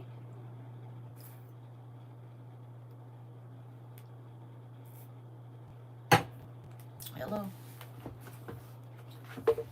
You said healing and deliverance is extinct in the church because it's healing and deliverance over here all day long on the internet. Raise your hand. Look at this. If you've been delivered or healed from something since you've been in you can't see we over here on YouTube too, Rosie. It's some folks been delivered and healed over here. We talking about babies, folks' eyesight, cancer's gone, folks coming back from the brink of death, all of that in the 3 years we've been over here, and it ain't stopped. It's extinct in the church because they so used to faking it. But you gonna get real deliverance over here. Because we talk about demonic sickness. We talk about how your mind makes you sick. A disease is a dis-ease in your mind. And if your mind is not well, your body ain't gonna be well. Yeah, we talk about it. We talk about the parasites, 216 days. Come on, Sarah. Come on. Deliverance right there. Boom. 216 days been delivered. We got some folks that's not on pills no more. And if they is on them, they on a lower dosage, a lower amount than they've ever been on. It's still happening. No more depression or anxiety medication. No more pain pills and other things delivered. Come on. We is delivered. You said, amen. That's why I joined your live. Come on, Rosie. God is still in the healing business. But a lot of 16 meds down, 2 meds to go. Okay. Okay. Clock it. Clock it. Mm-hmm. Yep. We got people that they said was dyslexic reading their tails off, studying, going to the Navy, all of this, all of the barriers that the doctors put on the people that came here, the baby, they've been knocked down. You said I did a 3-day fast and stopped taking my blood pressure medicine. Come on. You said 13 down to 3 and my daughter down to 2. Oh, okay, from hers. Oh, okay. You see how that works? Because where the spirit of the Lord is, one, there's liberty. That means you free. You hear me? You don't gotta be bound to nothing. They say I have osteoporosis and want to give me shots every month. No way. This part. God made bones. He can heal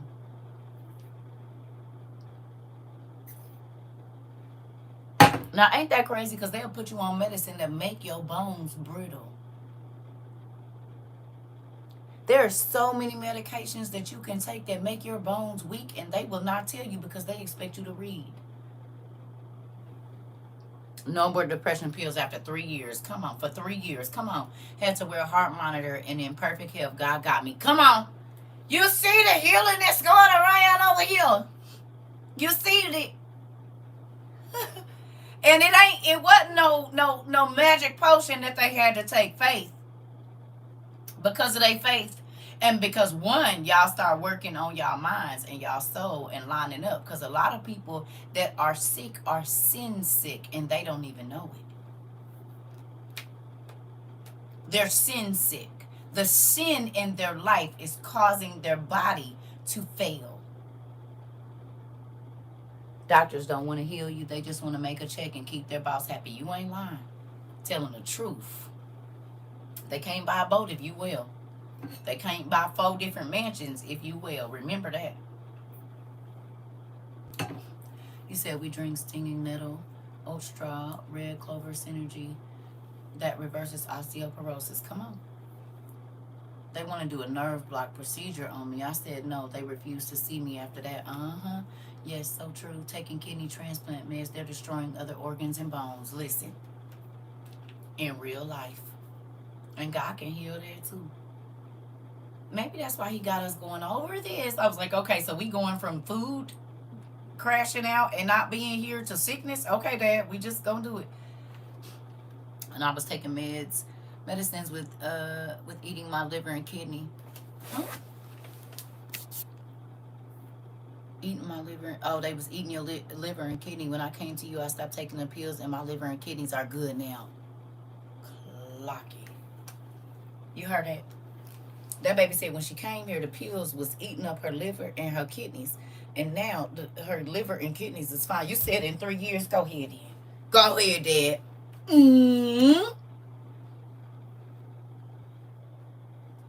You see what reading the word do and getting your mind right and starting to line up what God do for you. It heals your body and your mind. Stinging nettle, oat straw, red clover synergy that helps with osteoporosis. That's why I don't want no fake Jesus. I don't want no fake relationship with the Lord, because you can't connect with him and still stay sick. It don't work.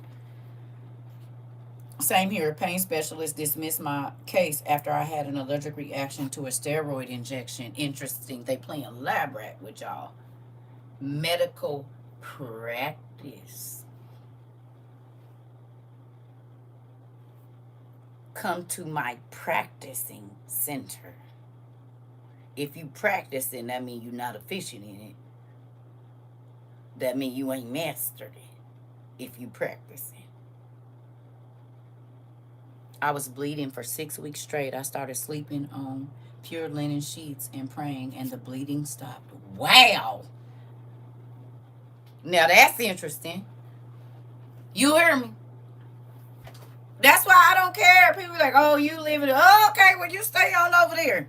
I would not take a spinal shot, so they dropped my case. What? So if you don't let them play lab rat with you, they don't want to be bothered. They don't care if you're sick or not, is what you're saying. Sound like a witch to me. Hello? That don't sound like witchcraft to you? If you don't let me play with your bodily fluids, if you don't let me take your organs, I can't help you. Okay. Turmeric, roasted dandelion tea, ginger helps for bones also. Okay, thank you, sis. Do you understand now?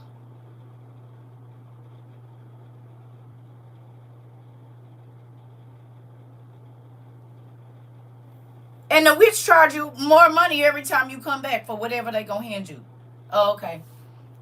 Yep. Our neurologist dropped my son in case because I told them we don't believe in Tourette's and he will not be participating in any experiments or medication. And they dropped him. Definitely giving Ursula vibes. Nephew, doctors will drop you like a bad habit for non-compliance. So you really don't want me well. You want to check. Okay.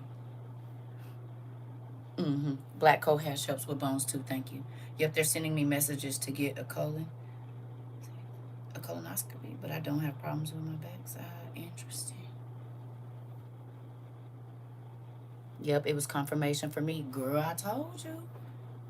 You see what they did with your niece? I said, y'all got 1 round of chemo and 1 round of radiation. After that, it's in the Lord's hands. I'm not letting y'all play lab rat with my baby. And with my son, they try to tell me he had the alpha thalassemia trait. They wanted to put him on all this medicine. I said, not until it show up. One of my daughters, they tried to say she had Down syndrome. I said, well, we'll see. Then they said she had ADHD. I said, we'll see. You said, say you have to keep the immune system down. Meanwhile, the meds destroy you. This, just like all the birth control medicine they giving you is destroying your uterus so you can't have babies. That's why I told you my dad got 1 round of radiation and we're done. I'm trying to tell you, if God don't do it, then he ain't gonna do it. Medicaid rep asked me why I haven't been to the doctors in years. I told her they messed me up during my hysterectomy. They kicked my urethra and I'm not ever going back. Oh, they pricked your urethra. Ooh. 4 different OBGYNs dismissed me as a patient because I wouldn't abort my daughter to save my life. Told me she would be deformed. I'm here and she is in law school. Whoa, come on. Y'all hear that? And you want to keep letting them play with you? Now this, and to our doctors that's here, we ain't talking about y'all. We talking about the witch doctors, the ones. Mine's too. I stopped taking that medicine for my kids. Interesting. What you said, Miss Ida? Where is it? Pumpkin, it didn't show up. They might have deleted it. Maybe it ain't one. You're going to have to type it again, Miss Ida, because they must have deleted whatever you said. Because it ain't one from you. Just that one. You're going to have to retype it, Pumpkin. They might have deleted it because it ain't on there. All I see is circle. Look at my comment, please.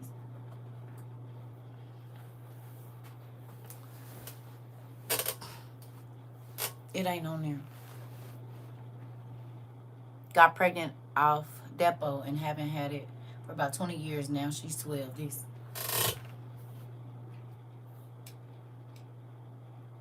I already know how it go. They've been deleting my comments too, so I believe it. Yeah, they over here getting out. They doing me everywhere. They starting to do it on what's the name too? On our new space. They've been deleting comments like crazy. On all my social media. When you're unalive, they take your bones and replace them. Oh, I know. Yes, ma'am. You forgot my uncle is him and my cousins. They own the mortuary. Yes, ma'am. They tried to talk my daughter into weight loss surgery behind my back, then offered her Ozempic. Interesting. And Ozempic is messing people up now too. Y'all seen that? They said it's making old boy go blind. What's his name? Scott Disick. If that ain't Ursula vibes, just like Mari said, I know because when they was doing the lap band surgeries and stuff, people was losing their hair and getting different kinds of cancer from that. And they're not blaming it on that, but that's what it was. Because their bodies aren't getting enough nutrients to run their whole body and stuff. Depo had me crazy and depressed like a zombie. Listen, and it also makes part of your pancreas hard and not function properly. No way. They told me my son wouldn't live to be 9 months and he's 45. This. Yes, Ozempic is the doctor's death drug. Listen, I just hope y'all see.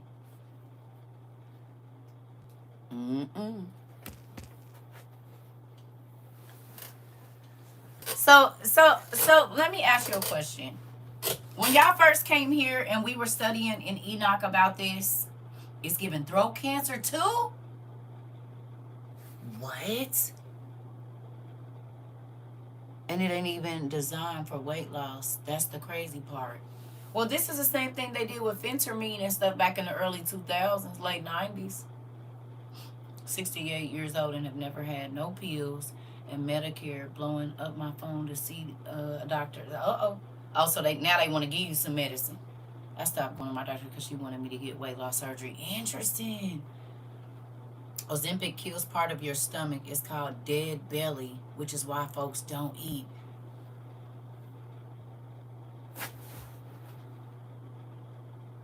What's the real name for Ozempic? What's the pharmacist's name? Can y'all look it up so we can go look in our books and see if it's up here somewhere? Where is our Testament of Solomon? Anybody got your book one? Y'all want to go through the demons? What they do? We just gonna read their name and see what they do real quick and see if we find something. You said I had the VSG surgery and totally regret it. Interesting. If it ain't no edible or food, it's not going. It's a fin all over again. That's exactly what it was. My mama then was on that. My auntie stepped over something under the porch in the loo, meant for my G-mount, and climbed walls and bled to death. Jesus. I had my bedridden uncle taking turmeric and bitter melon. 6 months later, he was up walking around. Doctor told him to stop taking it. He died 5 months later. I believe it. I believe it. It paralyzes your colon? Morano can cause thyroid cancer and stop paralysis. Ozempic medical name is semaglutide. No, it's another name for it.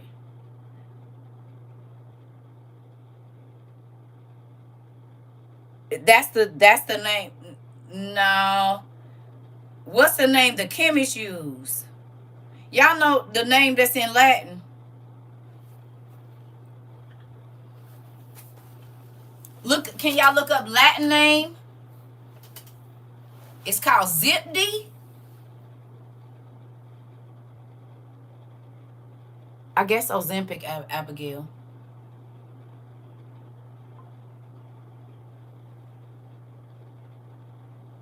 Is it called Zip-D, Tim?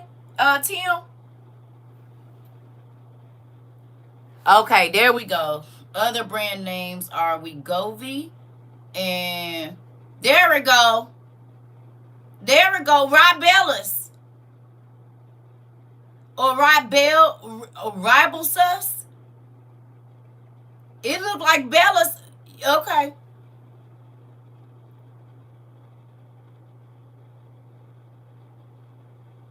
Semaglutide brand names are Ozempic, Ribellus, Wegovy, which are made by Novo Nordisk. Okay, this is where we get into Zepbound.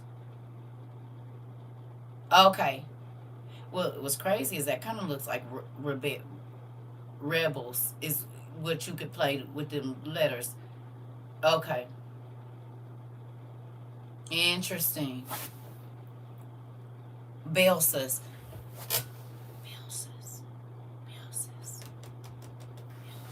Y'all. Because this is the thing. All medicine got a demonic name to it. The original names. We know this. Please don't fall. We just gonna, if you got your demon books, demon name. Okay, so to those of you that don't know, most of our medicines are named after demons. But most of us don't read Latin and we just get the name that they're giving us. But a lot of your medicine, you can find a version of that name in some of these books that we have. Not all of them, but a lot of them. And it's weird because whatever the demon's name is that causes whatever, right? That be the side effects of the medicine.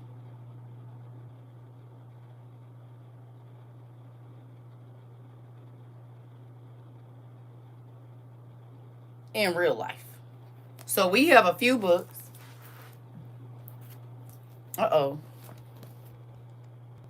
There they go.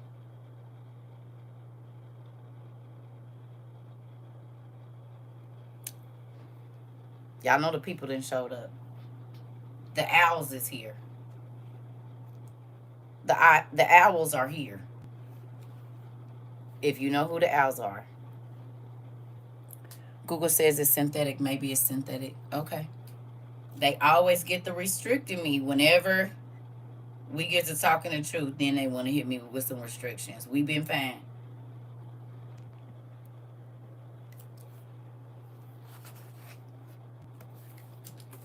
Okay.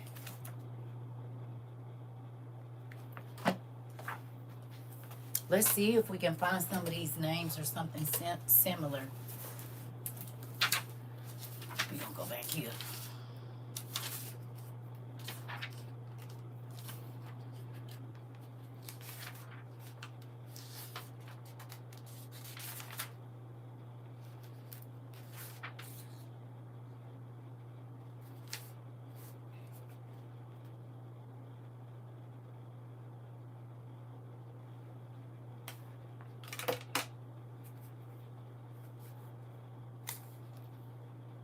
Ooh. Okay, who got this book?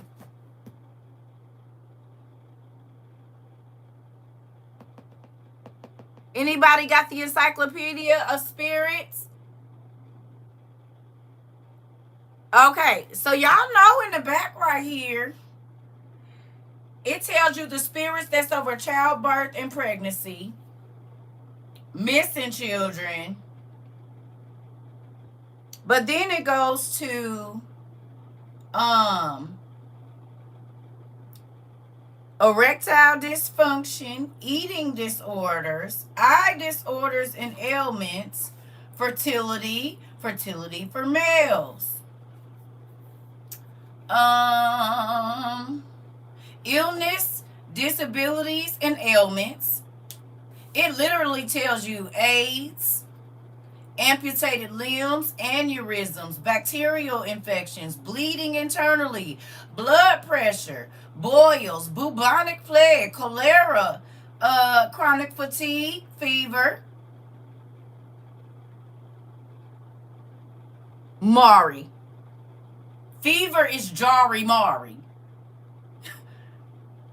Food poisoning, headaches and migraines, hemophilia, hemorrhoids, insomnia, leprosy.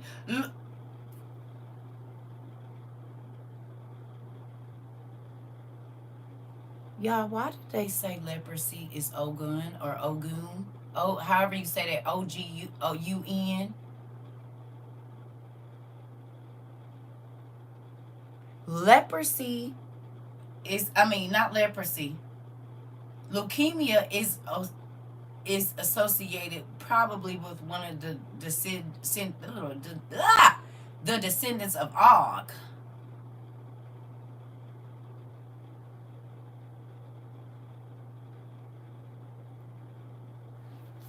Circles of the side effects of the demons in the meds. You sound like a commercial. It's a real thing. But look, and this ain't even our Solomon book. This is the Encyclopedia of Spirits. Look.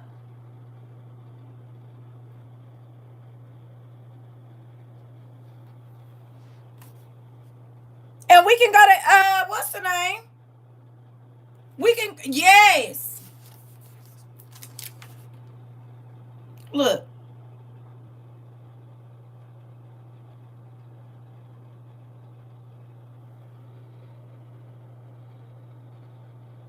See you later, sis.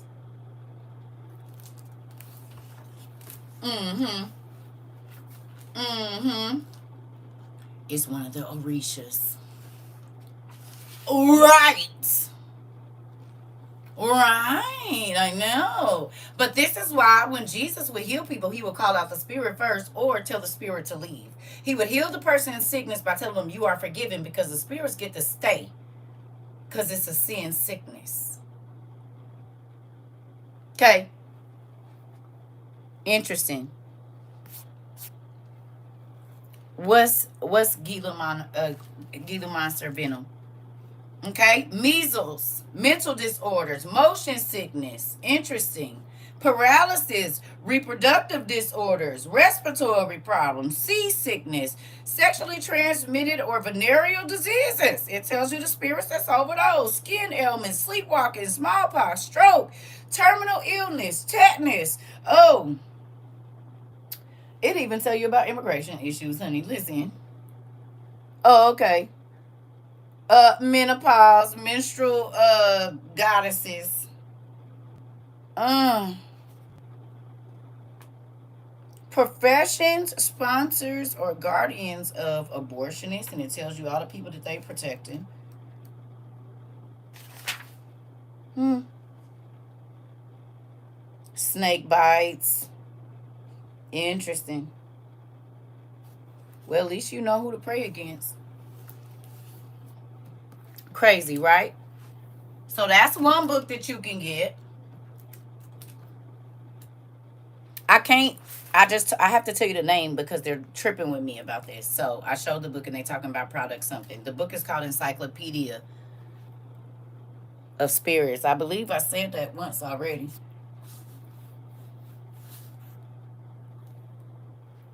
Right. But think about this. A lot of the celebrities worship all of these foreign gods, and then they uh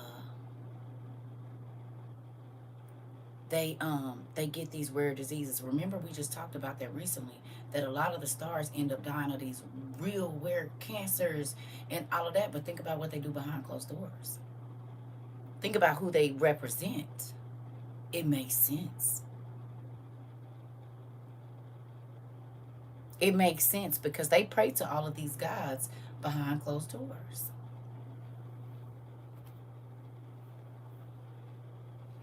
Think about it. And they always come up with some rare type of blood disease, cancer. Just, it's always something crazy. Think about it.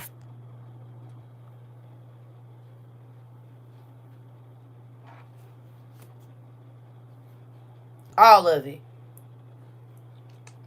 So, the Dictionary of Demons is a good book to get.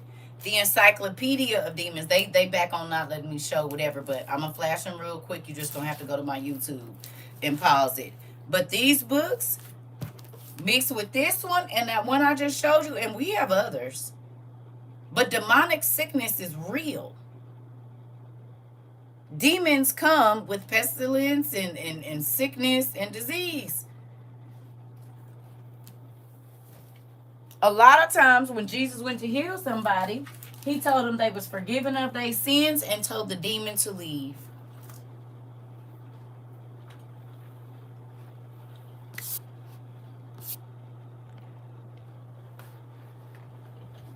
Think about it.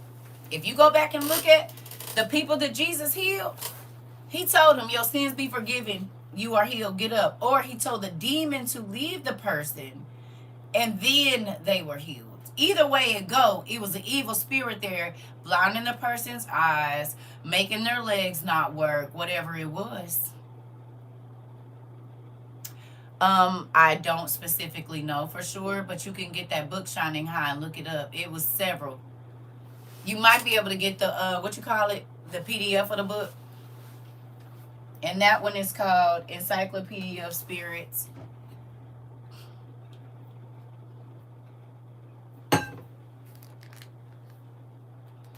Okay. So let's get down through here. This thing took us all over the place. Okay. So let's get back here. All right. It says, we are 21, y'all. It says, then Isaiah told Hezekiah, crush figs together and put them on your sword, and then you will get well.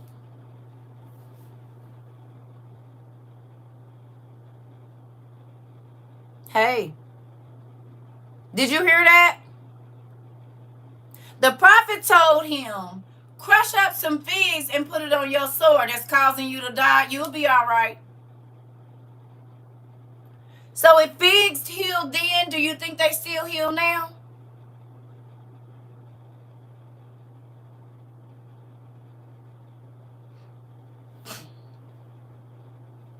Maybe that's why God was mad at the fig tree when it wouldn't produce. So he cursed it. Because if the fig has healing properties and the tree ain't doing nothing, then the fruit ain't going to be too much better.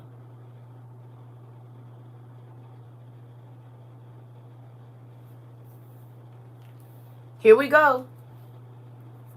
Hezekiah asked Isaiah, "What is the sign that proves I will get well and go to the Lord's temple?" This is the sign from the Lord to show you that he will do what he says. Look, I am causing the shadow that is on the steps of Ahaz to move back 10 steps. The sun's shadow will go back up the 10 steps that it has already been on. Dad, do it for me.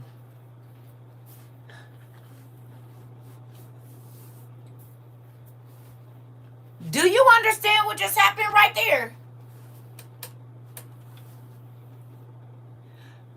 He asked for help. He said, God, you done told me to put this fig on here. Give me a sign that this really you. He said, I'm going to let the sun go back. He rewound time. Do you realize you didn't sat out on the porch and watch the sun go from this area of your backyard all the way up, all the way over. Hey, pumpkin. God let the time rewind. Where have we seen that before? Tell me where we've seen it before.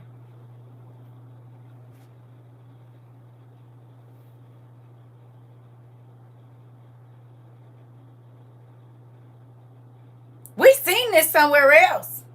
In Joshua, where else?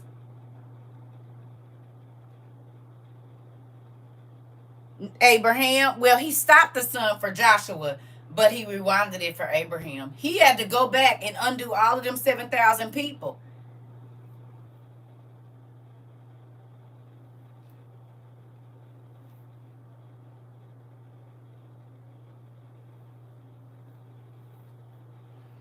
How much love does God have for you that he will rewind the sun? Now, in a lot of movies, they do that.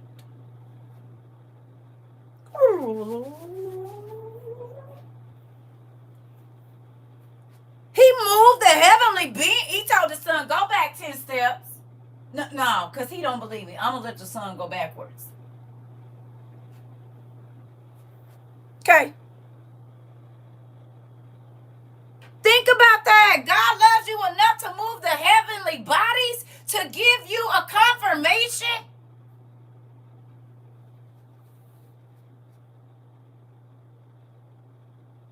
Your homeboys and homegirls won't even tell. I'll be there when I be there. If I show up, I show up. If I don't, I don't. God said, okay, I'm going to help you. I don't know why you don't believe it when I just told you to put the fig on. But fine. Rewind the sun back. He watched it go back. It's like me being in here now and the sun being right over here. And I say, God, I need a sign. And he lets the sun move back to where it's just daybreak. Do you understand what happened right there? He let his confirmation be in the heavens. Where he at?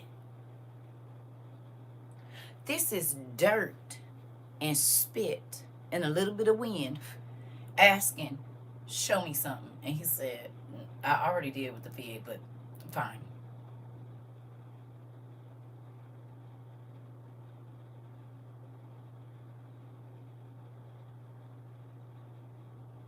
Do you realize how massive that is? That he would move the stars. You do realize that it wasn't just the sun that had to move, because everything is in order. So if the sun went back 10 ticks, that means everything that's in our celestial bodies had to move with it or it would throw it off, right or wrong.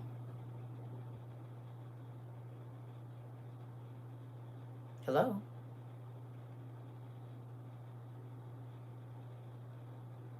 If the sun ain't in this place, the moon can't do what it's supposed to do. If Jupiter ain't in this place, so when he moved the sun back 10 times, that means Jupiter had to move. That means Mars had to move. That means the stars that was getting ready to come out, they had to, everything had to move. When God said, okay, I'm going to do something. I'm going to show you something. I can't move back in the line of these cars behind me. If I start backing up, everybody behind me gotta back up or it's gonna be an accident. If I'm driving on the highway, I can't just start backing up because there are people that are coming behind me, just like in the stellar orders. Everything is on an orbit. So if the sun had to go back 10 ticks, all for a man to believe that God gave him 15 more years.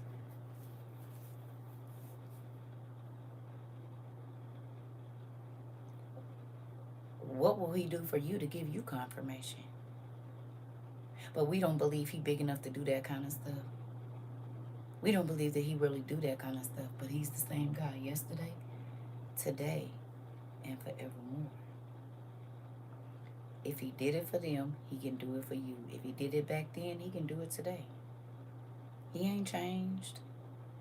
His power has not lessened because the earth is older. He said, y'all really don't even understand how big I am. What all I can do. Because your faith limits you from seeing it.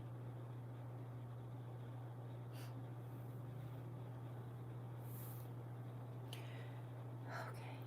You want to see how big this is? What's on the front of an obituary?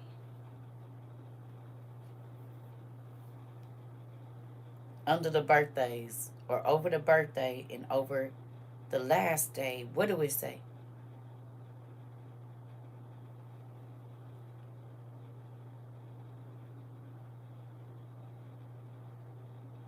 Sunset, sunrise, and sunset. Ooh, sunrise. He said the sun is about to go down on my life. The sun was setting on his life. And he knew sunrise mean birth, sunset mean death. God moved the sun back. So the sun couldn't set on his life.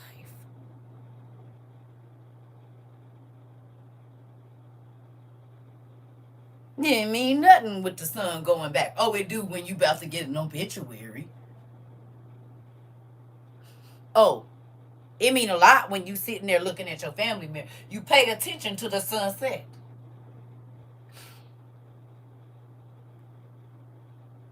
On our obituaries, 2,000 years later, however long, we know sunrise and sunset to be birth and death.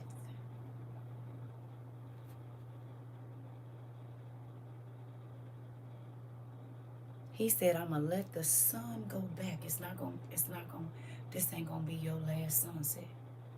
You're gonna get to see some more sunrises, 15 years worth, as a matter of fact.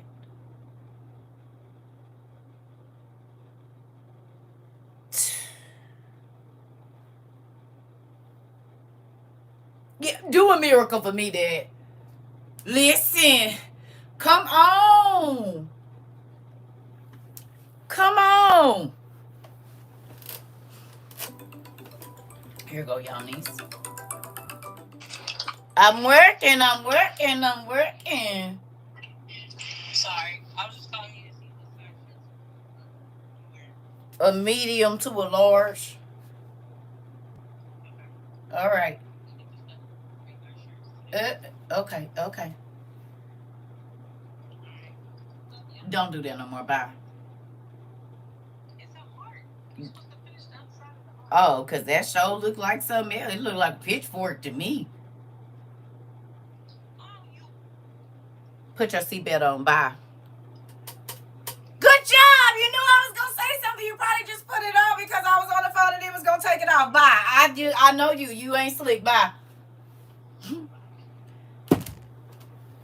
I remember I used to be so a small medium before I got here. Yeah, I was XS or S, and now I'm a ML or 2X, depending on what it is.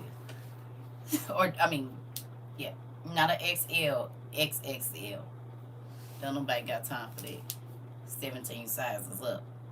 Okay, here we go. She was about to tell my business like kids do.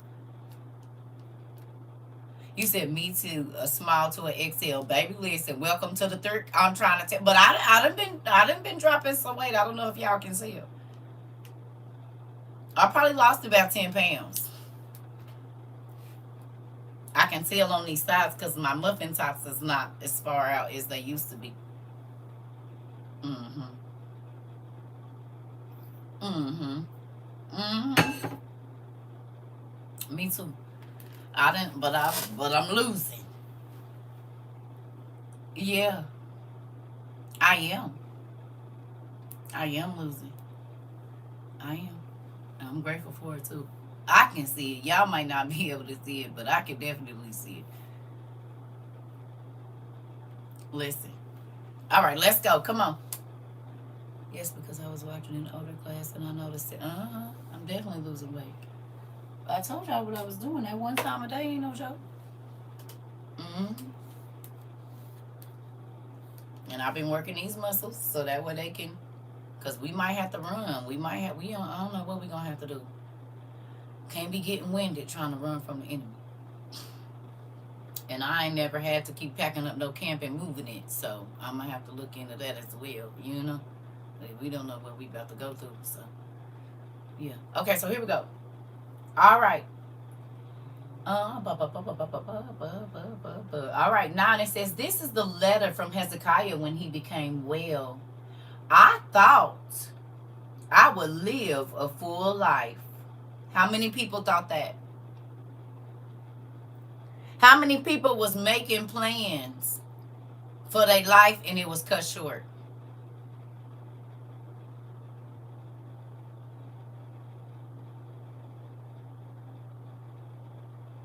Millions, billions maybe. Okay.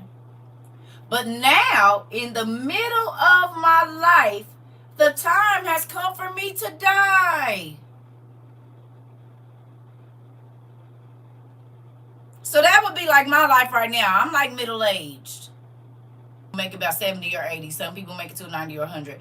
But technically, I'm middle-aged right now. 45, 50 is like middle age. Okay. So here's me making plans to watch my grandkids grow. Right? We in Isaiah. Isaiah 29. 28. 38. Okay. He said, I thought I was going to live a long time. So I said, I will not see the Lord Yah in the land of the living again.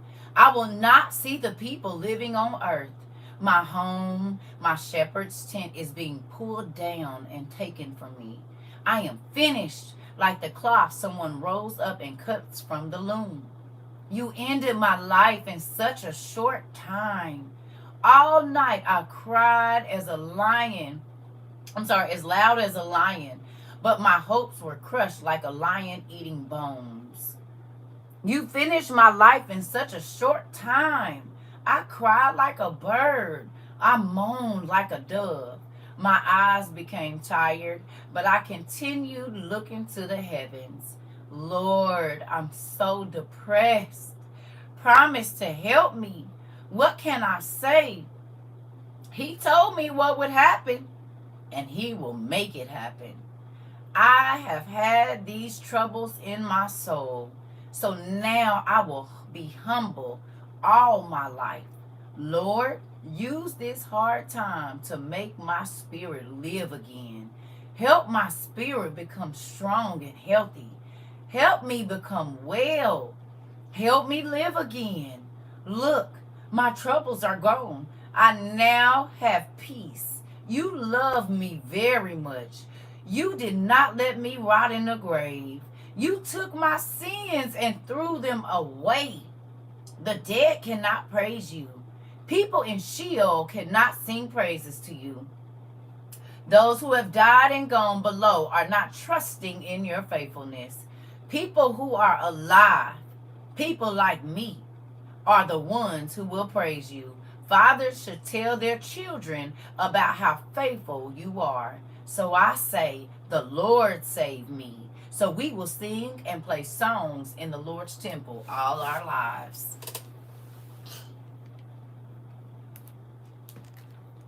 Hello. Hello. It ain't no doctors that's gonna get no credit for healing me. It ain't no doctors that's gonna get no credit for keeping me alive, babe. I know where it go. You hear me? You hear me? Is it 28? I'm sorry. Did I say 38? No, it's Isaiah 38.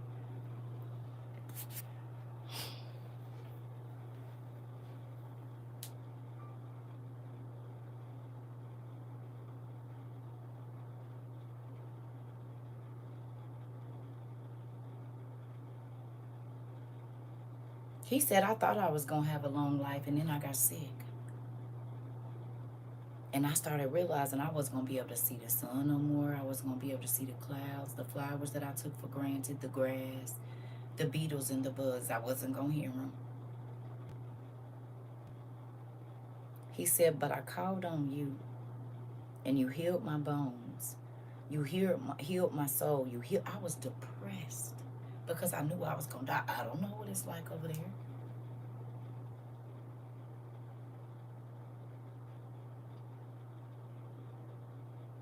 I don't have any idea about what it's like.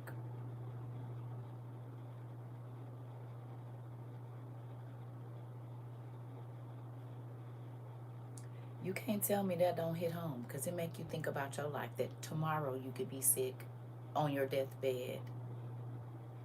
But will you be able to go back to God and say, hey, I've been trying to live right, God, can you give me more time? What if you've been using all your time for evil? What if you've been using all of your time? Hey, Pumpkin, what if you've been using all of your time to hurt people? Do you think God would give you more time? What did you do with the time you had? Did you use it selfishly only for you? Yes, I was given 3 days to live 26 years ago. It was terrifying, crushing. You panic. Okay. Facts. When I lost my mobility and my vision, it was a very scary time. I started praying furiously. Okay. Reminds me of my cancer diagnosis. I cried out for God. I'm healed 8 years. Ooh, I like to hear these kind of stories. Clock it. Dude. Hey, Mr. Jittery. I do like to hear this kind of stuff. Mm-hmm. Mm-hmm. Mm-hmm.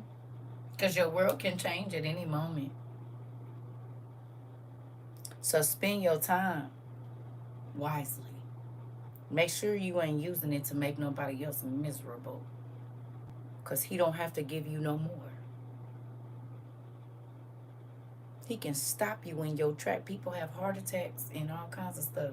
Strokes, done. You don't talk anymore. You don't walk anymore. You don't see no more. You don't, nothing. All you can do is pray, beg God, and thank him. Come on, out dancing one night, the next morning couldn't see or walk. No way, Queen. Are you serious? Baby, listen. You see that? The next day, you were just turning up, having a good time. You said very serious. That's when I found out my diagnosis. No way, that's crazy. But it's real though. Hey, think about it. Your life can change in it. You can go to sleep. Like I said, go to sleep and wake up, and all of a sudden you like this. Trying to rub your eye, nothing. Try to move your leg, it ain't going.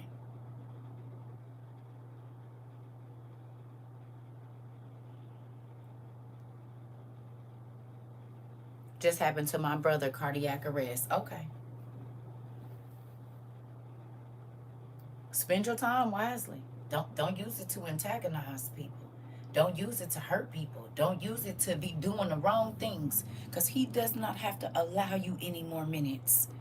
Man, I didn't know if I was coming or going. And to make matters worse, the doctor told me I wouldn't live long. Baby, they like playing God. Thank you, LaShonda. They like playing God. They do. Went to the doctor Tuesday, clean bill of health. Come on. You said, that's what happened to my mom. Went to sleep and woke up and couldn't walk, talk, or move. No way. And you want to spend your, not saying that this is the case, but to those of you that like ruining other people's day and getting other people's skin because you can, like on a negative note, understand he don't got to give you no more minutes to do that. You want to pick with people and try to make people date. He don't got to give you no more days. He don't have to give you another minute after you decide that you're going to hurt somebody on purpose. Or he could take the activity of your limbs, and so now you the one that's going to be getting tortured, and it won't be nothing you could do about it. Oh. My daughter's aunt was out dancing and singing, having a good time, smiling and laughing, and when she got in her car, she had a heart attack and passed. Listen. So be mindful of your actions. She said, count up the cost of the things you're planning to do. Make sure they're good things. You need to be thinking on good things, things that are wholesome and lovely and okay. Oh, okay, that. Final Destination Bloodlines with the boy. With the little boy. I haven't seen it. The beginning. I haven't seen it.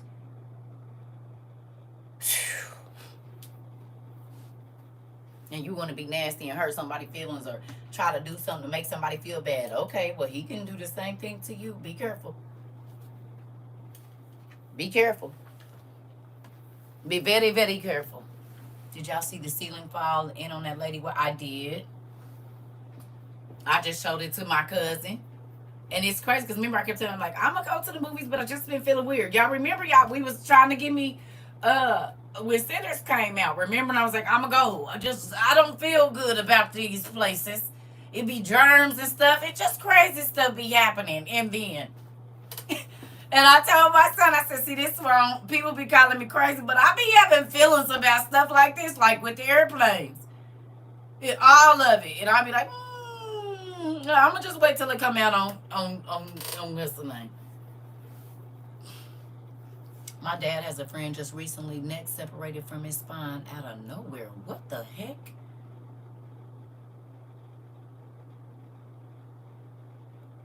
Is he alive?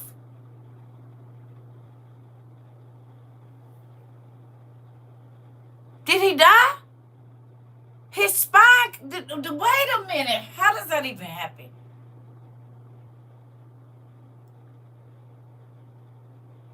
Doctor saw me in ICU, said, what are you doing here? You have more lives than a cat. I said, I believe that part. Did he pack? Because how do your neck disconnect from your spine? It's called internal decap. He died. Internal decapitation. Oh my.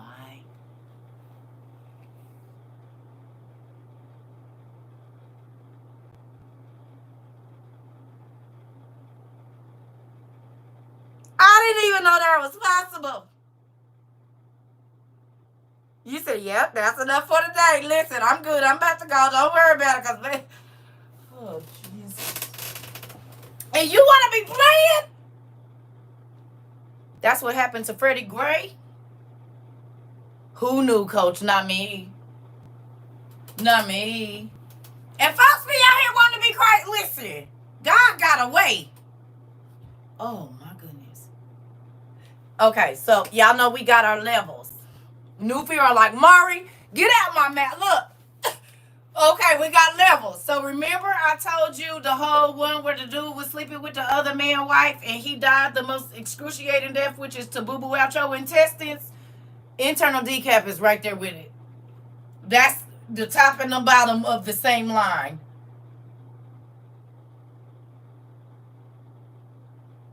Yeah.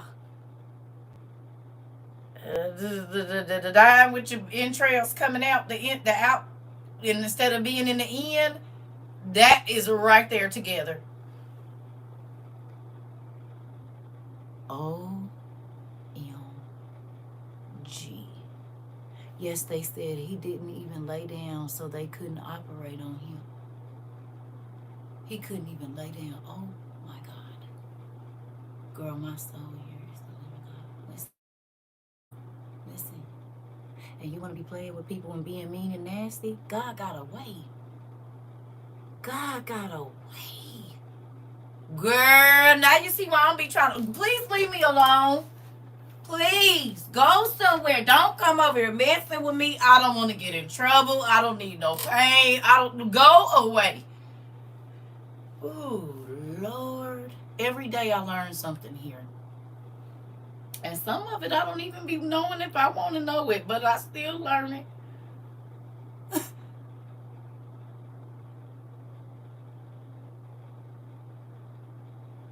Internal decapitation. Baby. That's crazy.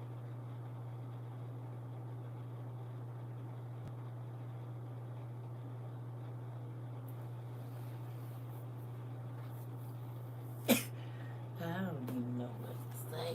What do you say to that? That'll do it for me, right? I'm gonna see y'all later. I'm gonna find me some food. I might run Wendy's back today just because I don't really eat it that much, but I don't know.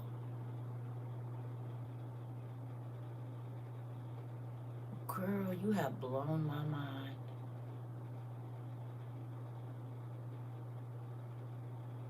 Yep, I'll see y'all later. Kiva, well, you get the star of the day, Pumpkin. But the most shocking thing we've heard ever. Here you go. Here, put this on right there. Put it on your paper right there. Also known as occipital cervical dislocation is a severe spinal injury where the skull separates from the upper cervical spine. You just gonna give us the medical term. I got it. Mm-hmm. Here go your thing, Kiva. Put that on your shirt right there. The hell?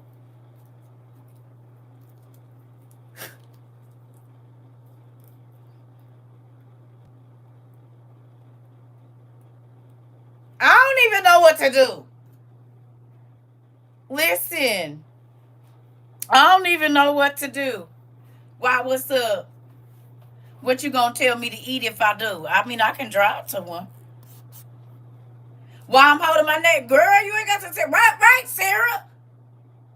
70 of the cases result. Okay, that's enough. I don't need to. Ooh, Jesus. Golly, you said it, Brianna. Here, Kiva. But you get to start something for the most interesting fact of the day. The butter burgers be delicious. Oh, okay. Yeah, I had Culver's burgers before. They got it in Indy. They be expensive too. $19 for 2 patties. and the stuff is extra. Mayonnaise, pickles, onions. It's all extra. I think the buns is extra too. You just paying for the meat patties. They charge you $19 for the meat patties. Woo! Kiva didn't dismiss the whole class, right? May the Lord watch between me and thee as we are absent one from another. Like, I feel like saying the church prayer, like we got to be, look, my toes is in my shoes like this. I'm trying to stay up. I didn't lock my knees so they look like they knock knees. I'm trying to hold myself together because, baby, your head can come out from the inside. What? So this sack of bones ain't even no good for holding the bones together? Girl, mine's is in the carpet too. Like, what? Hanging over my shoes like this? Clamping them. But what is this old sack of bones good for then? It's the CERCA TROVA 22, the same thing up here. CERCA, if you type in CERCA TROVA, it'll come up. Yeah, it's the same picture that's up there.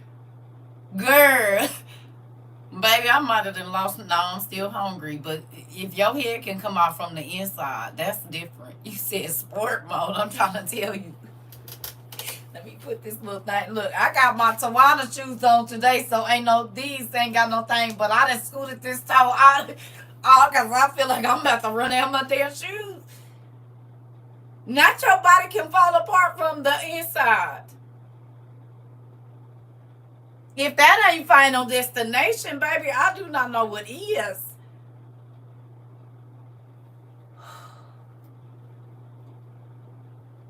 My grandma used to say if you sit on the concrete, your Tucci cat'll fall out. Right? Y'all heard that before? Women, y'all know they say if you sit on the concrete, it'll make your Tucci cat fall out. This is like that. Oh, simply, you might not be. What? Y'all ain't heard? Yeah. Women are not supposed to sit flat down on concrete, babe. Absolutely not. And that's not old wives' tale. It can cause your uterus to drop. Yeah, you're not supposed to sit flat on concrete. And it'll give you hemorrhoids. You know, Riz. You know it. Yeah. You're not supposed to sit flat down on concrete. Concrete causes the muscles to weaken. Come on. No, it's real. You said yes, and I heard it give you hemorrhoids. It do. In real life. I never heard it before. However, is that the reason why my uterus is in my back? It very well could be. If you sat on the corners and sat on the concrete, a lot of us get it. They would, my aunties and stuff, you better put something under you. You can go prolapse cervix and hemorrhoids. Yep. You said, Lord, don't say that I was just saying. It's a real thing. For real. Yeah. They've been telling us that since we was little kids. Yeah. You said when I was little, a little girl, I had urinary issues. My doctor told my mom, don't let me sit on the concrete or anything hard. Yep, it's a real thing. Yep. You said I was told not to do it, but never knew why. Yeah, your Tucci cat can fall out. Yeah. In real life, I learned so much needed, but unwanted information from WYU. I just clutched my pearls, honey. Me too. Yeah. Don't sit flat on it. You need to put something like under you, like a mat or a shirt or something. You're not supposed to sit flat down on it like that. It is a lot. It is a lot. But it's, yeah, my grandma and me used to sit like they'll pop us in the back of our head. They see us sitting flat on concrete. Maybe that's why I'm suffering now. I really gotta, yeah. It draws you. It do. It do. It's like it's like sitting on the toilet too long. It almost does the same thing. You know how they tell you don't sit on the toilet because the gravity, something with the concrete, it does that. I was trying to train myself how to sit like the Asians with their feet, where their feet are flat but their butts are not on the ground. It's hard, but it's doable. Yeah. Mm-hmm. So this is a lot. No, no, but it's a lot of information. It's like gravity or something. It does something. I don't really know how to explain it, but my neighbor being in that position in her garden, I see a female dog, womanhood fall out, and it was dragging the floor. Oh. Your grandma would always get on girls because they know. Yeah. Yeah, you said I need a breather. I'm about to go take me some meals here in a minute. It's time. Because this was a lot today. First, we had to learn about the food and the cows and the animals and the crickets and stuff. And now we over here where your neck can come disconnected from on the inside to the outside. I just don't know what to do. Y'all got me. Y'all got me moving around stuff. You know how people get nervous? They get to moving stuff around and stuff. I'm just, I don't really.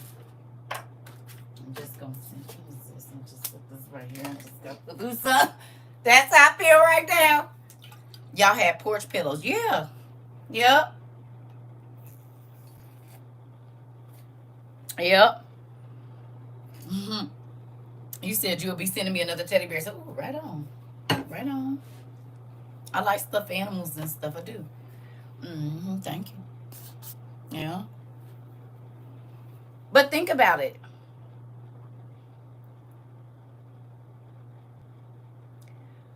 When the women in the old days used to have their cycle, it was a specific place that they had to sit.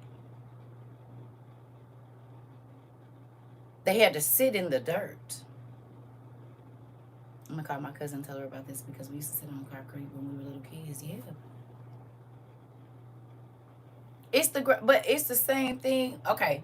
Anybody here in the medical field and you've heard doctors, you might be a nurse or somebody, whatever, and you've heard them say the people that sit on the toilet extra long times, first of all, it causes circulation problems, which causes those muscles to strain, and the gravity from the toilet can, because of how you sitting, it can cause hemorrhoids and problems in your backside area. Prolapse, is that what it's called? So it's literally the same thing, just in the front part for women. Yeah, have yeah for everything. You said truck drivers can get that too? No.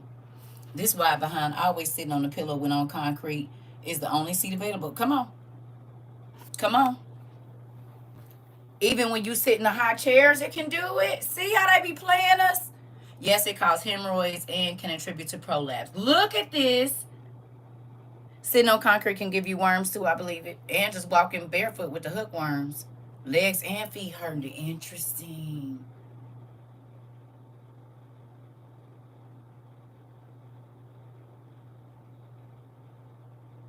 I'm going to see y'all.